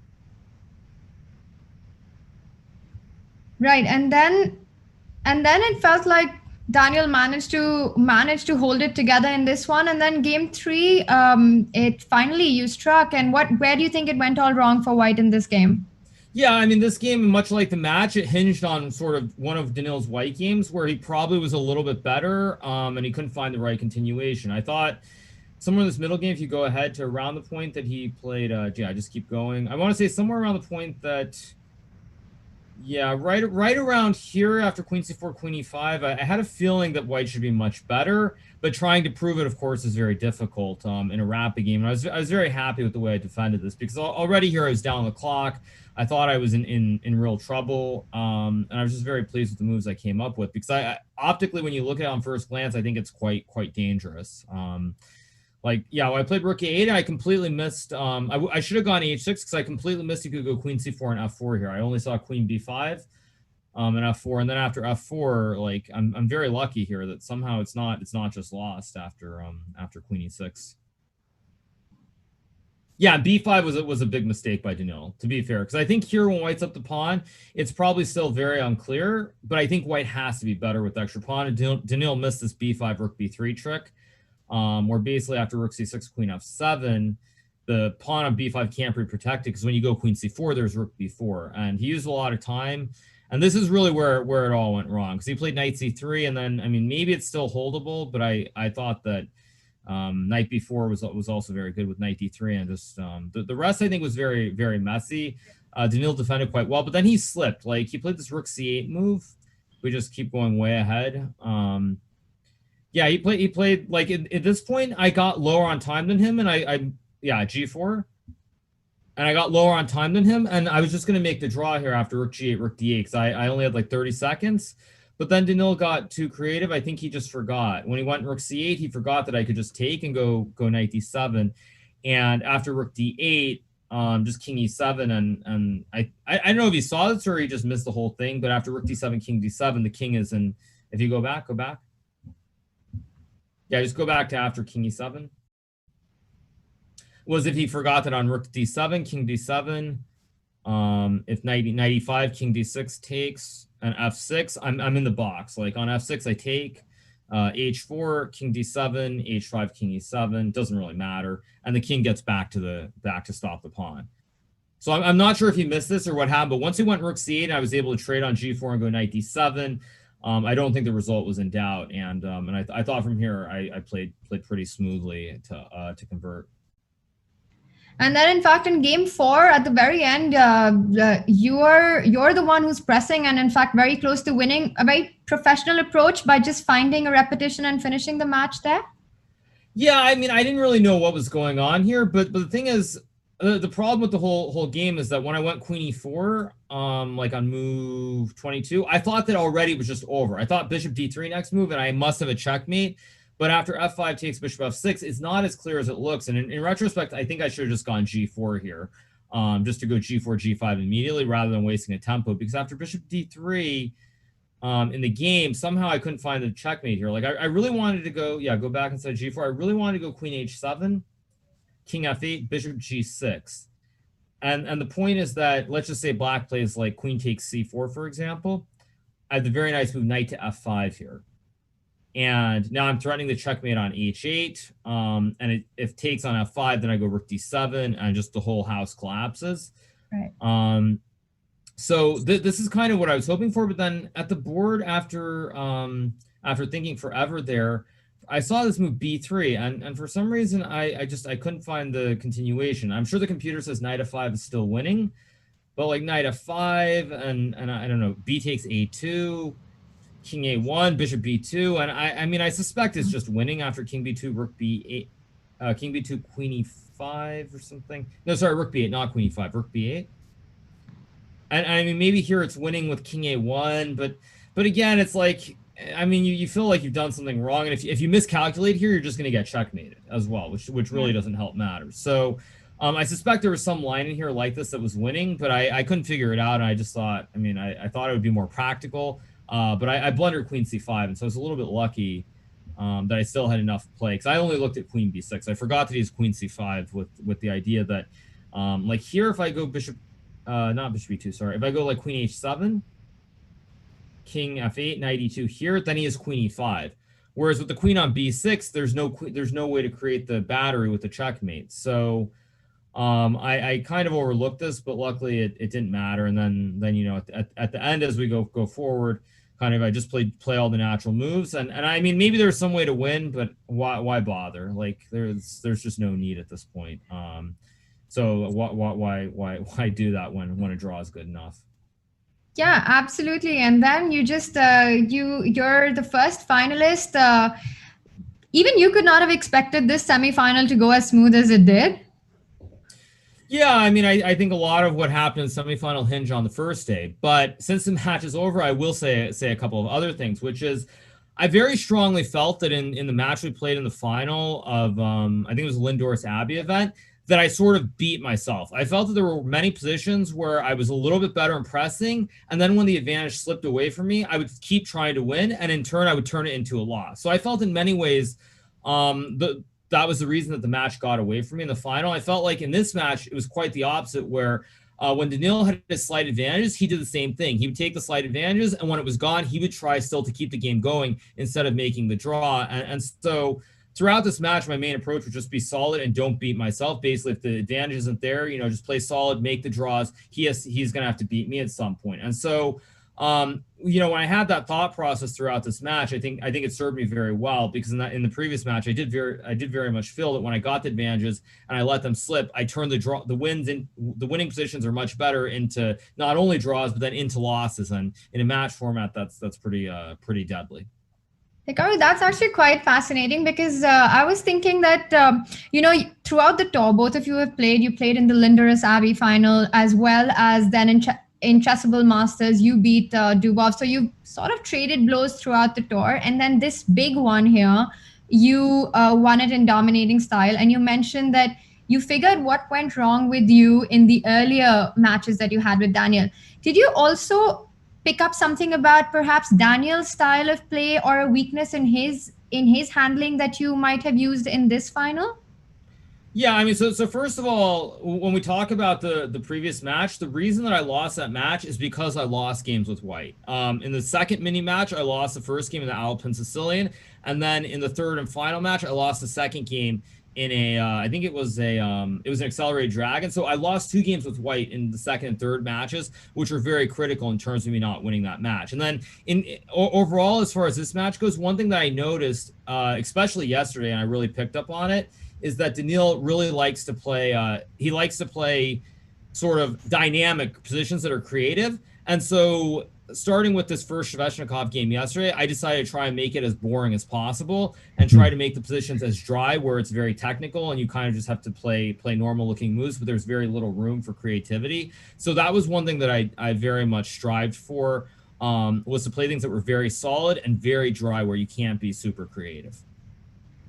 That's really interesting to hear, the concept of playing against the player. And coming to this match, the semifinal that we had, it also felt like, you mentioned it yourself on day one, game 2 really set the tone, and things could have been very different. Like if we had to point out one moment when things drastically changed, and we were talking to Magnus about this as well, was that game 2 when you were on the back foot and then Daniel blundered with king e7. You immediately found this queen g7 rook d6 idea, and since then Daniel just never found his rhythm in the match. If you had to point out a turning point, would that be it in the match?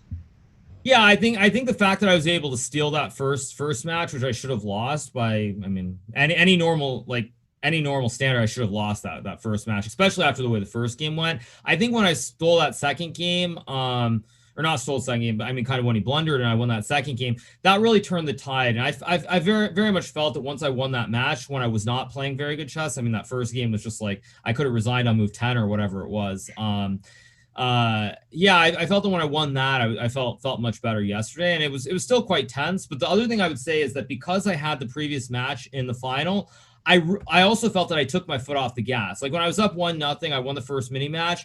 The first game of the second day, I played this Alpin Sicilian, and Daniil played a great endgame, very technical, and won that game. And so I felt that I took my foot off the gas as well. And so I was very mindful of that, and I was just really just focused on trying to play good chess. And I felt that yesterday and today, I was a little bit more precise, and I found some of the better moves in the critical moments more so than Daniil.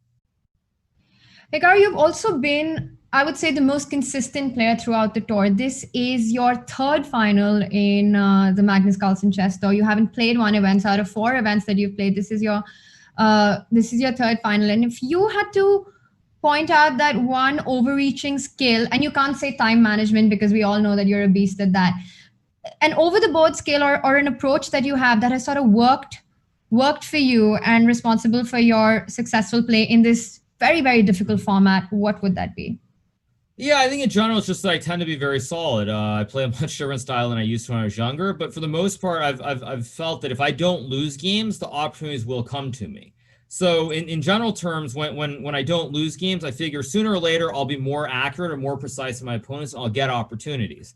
And I would say, guys, with the exception of maybe one player, that tends to work very well. The problem is there's one player who is capable of not losing even more so than me and being slightly more precise. So that is a slight issue that I have to face. But overall, I feel that I tend to be more accurate, and if I don't lose games, I'll get the opportunities. And it seems to have worked out in this tour. And you also feel that throughout the progress of the tour, you have also seen a progress in your own style and approach and sort of coming into this format. Do you think that your own game has progressed in this format, playing so many events, and that's something that worked in your favor over Daniel's? Well, I mean, honestly, I feel like I was just playing myself into form in this match, where I did not do any preparation ahead of this match, to be quite honest, and looked at a little bit of stuff. But I feel like for me, since it's been a while, I've just been playing myself into form.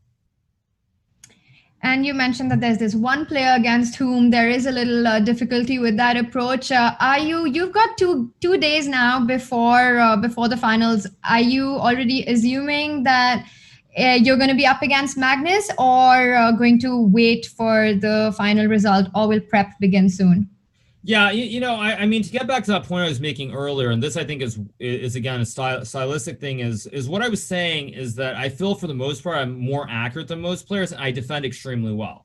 And the reason that I have the issues with Magnus, or at least I've had the issues in these online events, very specifically is because Magnus is slightly better at defending, slightly better at pressing endgame. So it's this very slight margin. When you're playing against someone who does these things, I mean, I wouldn't even say there's a big difference, but he does all these little things slightly better. That's when you kind of have to start mixing up with the style and playing differently. So I'll be doing some research and checking out, but I'm going to assume Magnus will win, because until he loses, I mean, until I see it, I'm not going to believe it. So let's put it that way.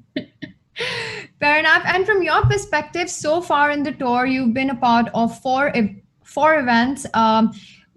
Which one would you say has been your highlight in terms of performance, looking back at the tour so far?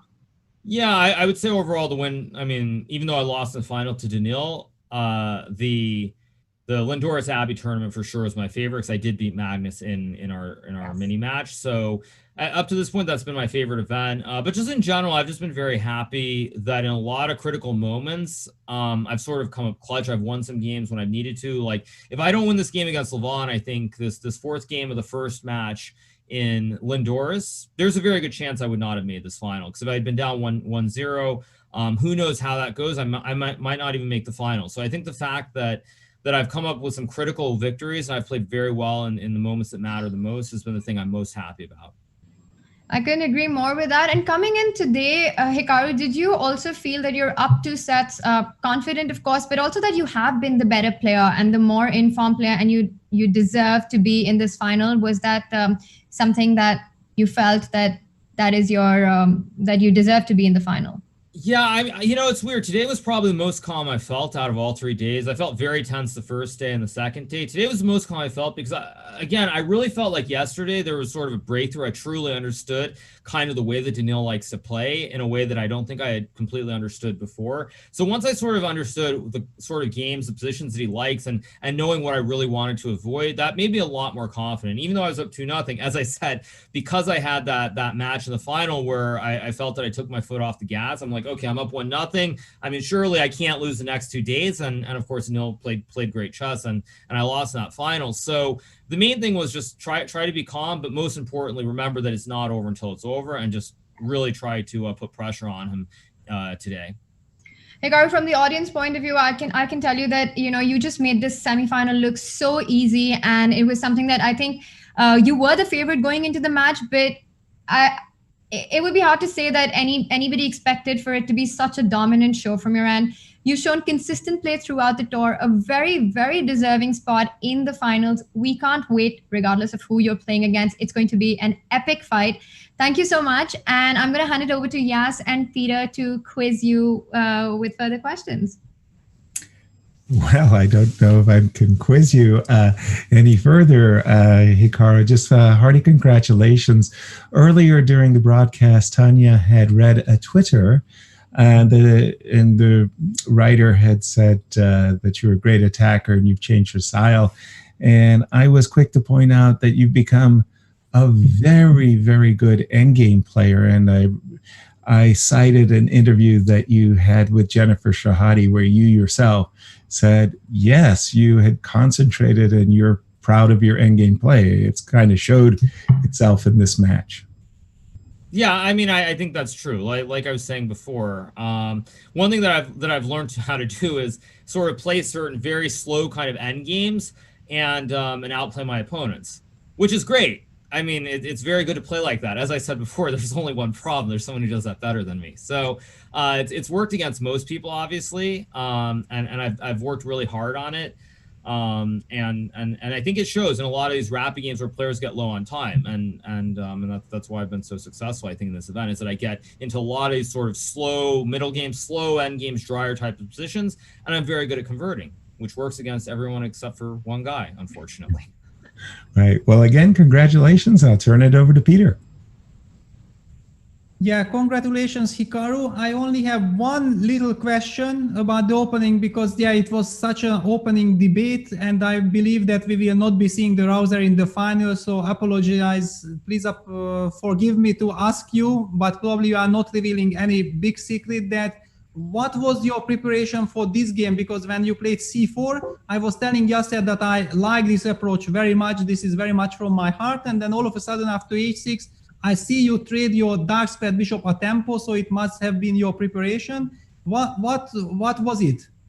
Well, I mean, c4 was preparation, but I didn't actually look at h6. So I just played bishop f6 right away because it looked like a logical move. I suspect bishop e3 is actually the correct move the more I think about it. But yeah, Chris Littlejohn, my second, he mentioned c4 to me against a specific move order that Daniil had played in the second game. And if you can kind of close down the whole queen side, then it makes for a very easy and very smooth game. So I thought in general, everything worked out. I thought Daniil was maybe, if there's one thing I would critique him on, is that he was too set in his opening approach. He only played the Rouser and he only played the Shveshnikov. And I think that might have, I mean, he's such a creative player that I thought maybe he should have mixed it up a little bit more than that. Yeah, good. And just one question, because we were debating with Yasser that what would have been your setup in this position after King E7 in the endgame? After King E7 in the endgame? Yeah, I think I was just going to go, I was going to go Rook D3, I think. I think I was going to go Rook D3 and Knight C, yeah, Rook D3 and Knight C1 was my idea. Yeah, and I mean, again, black is completely fine. Yeah, exactly. That's why we got confused that you blitzed out everything, and we were not entirely sure that this is so convincing, this endgame. Yeah, well, I don't think it's great for white. But I think, I mean, I don't know why black should be better. Like, Yeah, definitely. Yeah, exactly. I mean, we felt that maybe it's just your strategy that, okay, you don't want advantage, draw is good, and okay, please show me what you got. But it was kind of a little bit intriguing. And after Daniel moved Queen A7, we felt like, this is maybe not going to work very well for Daniel, because then you get your type of positions. And once you got this E5 Queen F4 in, we felt like we are not happy. We would not be happy to be in Daniel's shoes anymore. Yeah, but I mean, okay, like you can say the same thing about many situations. It's like, was it Jan in the final against Magnus at the last event? He was in the fourth game. He was in a must-win situation, and Jan played this modern defense, and Magnus just traded off the queens because he only needed a draw, when he totally could have gotten an advantage. So it's kind of, there's that balance between what you're looking for in the game. And I think when you only need a draw, it's on your opponent to prove it, which is why Daniil did not trade the queens. He went Queen A7 because it's a must-win game. Like if he trades queens and we draw the end game, I mean, he still is out. So I actually, when he started thinking, I knew he would go Queen A7. Yeah, that's exactly what we saw with Yasser, that it was a very interesting psychological approach from your side. Yeah, I mean, again, I think that's the thing is, in a must-win game, when you have the black piece, it's always just, it's very unpleasant because you have to do something that's dubious at the very least to try and create some kind of imbalance. So that's what Daniil tried to do, and I think it was a spot where normally he would just trade queens and the game would have been a draw, but since the draw wasn't enough for him, I thought the decision was 100% correct to play Queen A7. All right, thank you, Hikaru. Back to Yasser. Nothing. Again, Hikaru, thank you so much for joining us and sharing your time and fielding questions from our viewers. Tanya, do we have any more questions from the viewers that you might want to ask Hikaru as you get to enjoy some free days, Hikaru?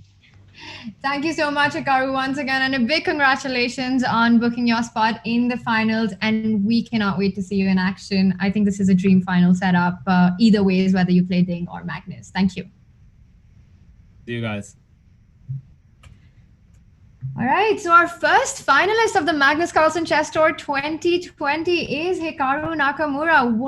In what style? Absolutely dominating his semi-final bracket against Daniel Dubov in 3 matches, finishing it up, wrapping it up in style, and not just the scoreboard, but the level of play. I think, yes, Peter, we can all agree that Hikaru Nakamura is the deserving finalist.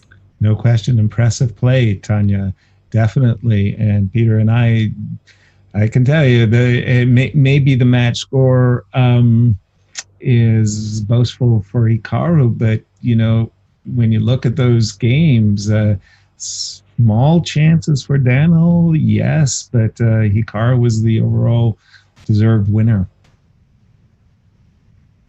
Yeah, absolutely. I mean, I also fully agree. And what we also discussed, that's why I asked Hikaru this question, that since he faced 3 times this task of that his opponent has to try to win at all costs, it was very interesting to see how he approached this last game, and he was very practical. He understood that Daniel will never change queens and will sidestep, and by sidestepping, he gives Hikaru more chances, and it was very, very instructive.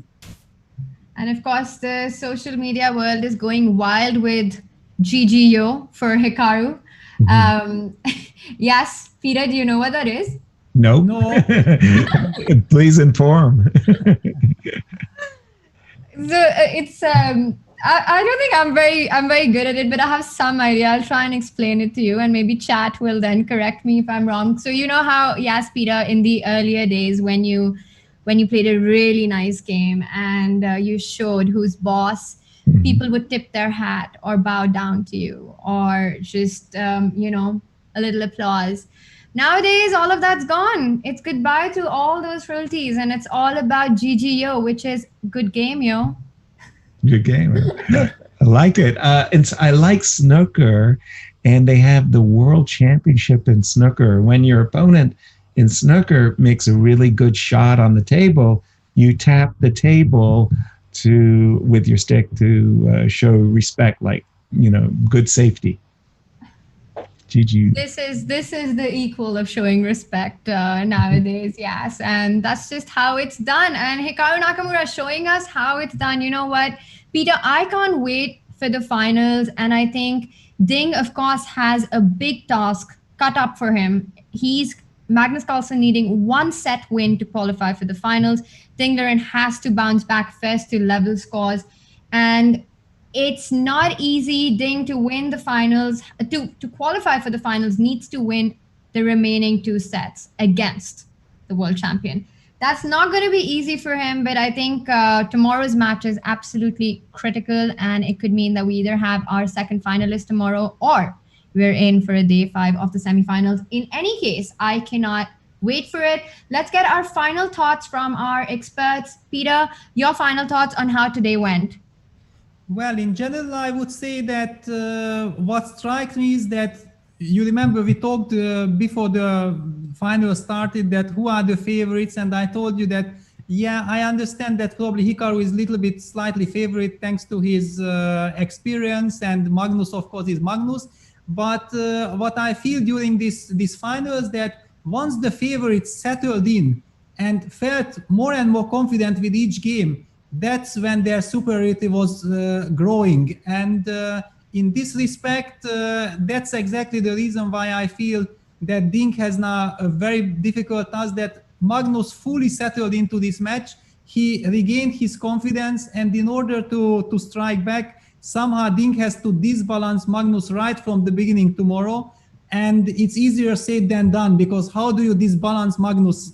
I don't know what I could suggest for Ding, but he has to do it somehow if he wants to be in the final. He definitely needs to change something. Yes, your thoughts. Yeah, agreed. And yet, having said all of that, I would think of the very, very few players in the world that give Magnus trouble. Ding Liren is one of them. And Ding has got the game that he could force a game 5.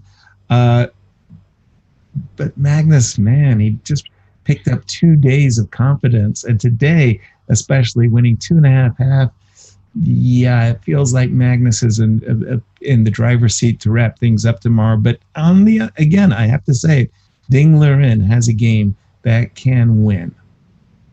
And also, let's not forget that Magnus has wrapped up both his games in just 3 games, both the matches in just 3 games, which just shows that when he's on his A game, it's just so hard. And I think it was really interesting to get Hikaru's insights as well onto it. Hikaru has been the only player throughout the tour who's knocked out Magnus in a semi-final. It happened in the Lindores Abbey. Sensational matchup that was. And what an epic battle it was. And Hikaru Nakamura beat Magnus Carlson in that. And I think it was really interesting to hear him say that how Magnus, that even the strength difference is not that much, but it just feels like Magnus does every small thing just a little better than these other guys. What did you think about that take on Magnus by Hikaru? Peter, you take first crack on that one, because I sure had a perspective. Yeah, exactly. I mean, as a player, I would say that this is one of the most unpleasant tasks, because when you feel like your opponent is clearly superior to you in some aspect of the game, but you know that you have your own trumps in your hands, then you feel like, yeah, you have all the chances. I mean, you just have to try to get those type of positions where you feel that you might be superior. But when you feel like everywhere where you are very good at and your opponent is just a little tiny bit better, it's a very frustrating moment. And I'm very curious to see how Hikaru will handle this situation. He has 2 days time to figure out his strategy, and this already he mentioned that, yeah, he will try to make good use of these 2 days, and that's what he has to find. Because if you go into the match that you believe that your opponent is a little bit better everywhere, then you will not get a chance. And I'm pretty sure that if Hikaru also revealed these things, then he already has something in his mind how he could turn the tables. Interesting. Just quickly, my perspective. It's funny, today we talk about Magnus Carlsen, the number one ranked player in the world, right? And that maybe for, well, more or less, let's say the last 10 years, he's been number one or at that level. And sometimes there's been a gap between him and, say, Fabi or Liren, or even Hikaru for that matter. Shaq Mamidarov became number two in the world, I believe. Levon Aronian. But the bottom line is the number one rated player in the world has been Magnus, and the comparisons that Hikaru was making was that, well, there's just these small little variations, small differences. And it's funny, it might sound boastful, but in truth, that's the way I see it as well. One of the things is Hikaru had this incredibly negative score in classical chess. Correct me if I'm wrong, but I think it was 10-0. Right? I mean, it was just like, it was terrible. It was just really, really, really terrible. And if it was, in fact, 10-0, that was 50 rating points that Hikaru was gifting to Magnus. And that 50 rating points was what was making Magnus number one in the world. If Hikaru had some score, let's say 6-4, some kind of a score that was more suggestive of their ratings, Magnus would never have been, this absolute number one in the world. So now, again, I still don't know what the current score is. I do believe that Hikaru finally got a classical victory. But isn't that remarkable to think that just those small differences, but they added up to a 10-0 score in classical chess, but not in rapid and blitz. Indeed, yes. Yasser, I just want to reflect with one thing what you said. Yasser, I have the feeling that if Magnus would have not won those 50 ratings from Hikaru, he would have taken from someone else. Okay, good point. but believe me, Magnus would have reached, I don't know, his 28-79 or whatever, or 80 something was his peak. It's just too much even to remember. But it was not all only Hikaru's fault. Right. I mean, a lot of co-conspirators.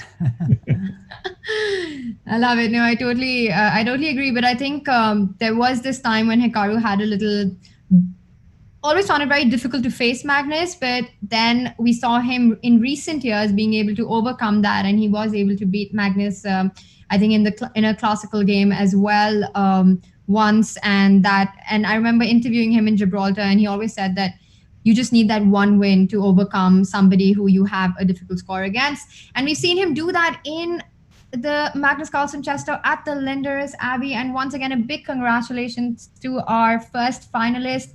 Very deserving. And yes, like we're saying, this is setting up to be a dream final. And let's also get the final thoughts of our audience on Twitter. So let's see what they had to say. So we heard from Sibu Sisu, and he said, GM Hikaru suffocated Dubov with boring positions, but will he survive in the final against Magnus?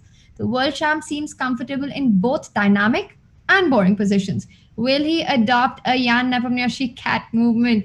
Sibu Sisu, thank you for writing in. And yes, Hikaru gave us that really interesting insight that, he felt that Daniel really thrives on complex and aggressive and messy positions. So he just decided to go mega boring and mega solid and sort of get Daniel out of his comfort zone.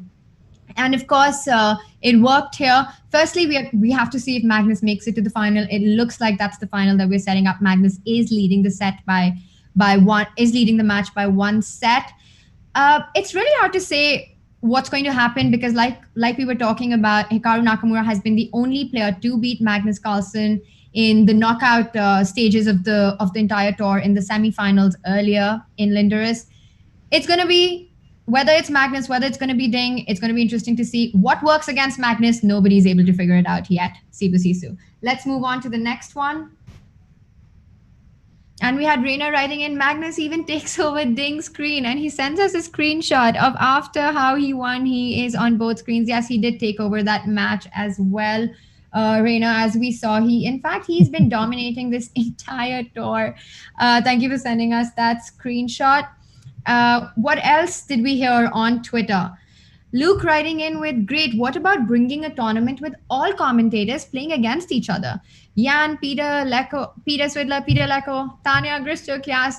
Firstly, I am just honored to be in that company, and it's just a big yes to whatever it is. I mean, it would be a dream come true to get a chance to play against these guys. Players like Naka and Magnus can do the commentary. That's not going to be a commentary. That's going to be a troll fest. So I'm not sure how I feel. Yes, how do you feel about Magnus and Naka commentating on our game? I think that's a brilliant suggestion. I love it, love it, love it. I don't think that Magnus and Hikaru could do the same type of justice that you have done. You're too kind. And yes, I actually agree with you that, you know what, these guys might be really great chess players, but they got nothing on the commentary that Chess 24 has put together for this. Bingo. Perfect. And with that, of course, another big thank you to all our audience to be a part of the tour, of engaging with us and interacting with us and making this special, because everything that we do and everything that we're putting together is for you. And Chess 24 has done this amazing response in a very difficult time by putting this Magnus Carlson chess tour together. And if you would like to support all that's been done and to see more of this in the coming months, because we are at the very end of this fantastic tour that we've had. If you want to see more of that support, consider supporting Chess 24, consider supporting the community. And right now there's no better time than now to do that, because not only are you going to be supporting chess, but you will also help very talented and very deserving businesses and small enterprises and entrepreneurs who have been really affected and impacted by the pandemic, because 50% of all premium sales is going to go to Kiva's cause of helping these businesses survive a very difficult time. And you can do that by buying a premium membership for yourself or gifting premium to your friends, to your students. We've had several top players do that, and a big thank you and a big shout out to all of you who have contributed to chess, to the growth of chess by gifting these premium memberships, but also contributed by making a difference in the world and helping communities through chess.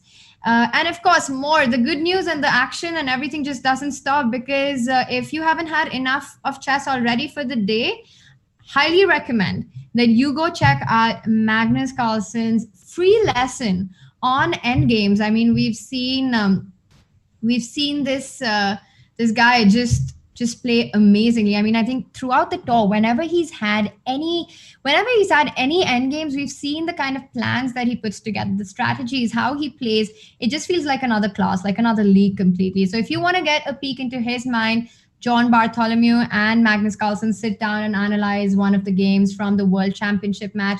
And I know that there are also exercises for you to solve, great explanations about the different strategies on how to play the end game. And like he was telling, yes, he himself learned a lot during this course and through his experience in how he's become such a monster when it comes to end game plays. This is just, of course, a teaser to what's to come, because the Magnus Touch, the end game, is going to be an entire course. And I think that's something that all of us are looking forward to. But this one is a free lesson right now. You don't want to miss out on it. So check it out on Chessable.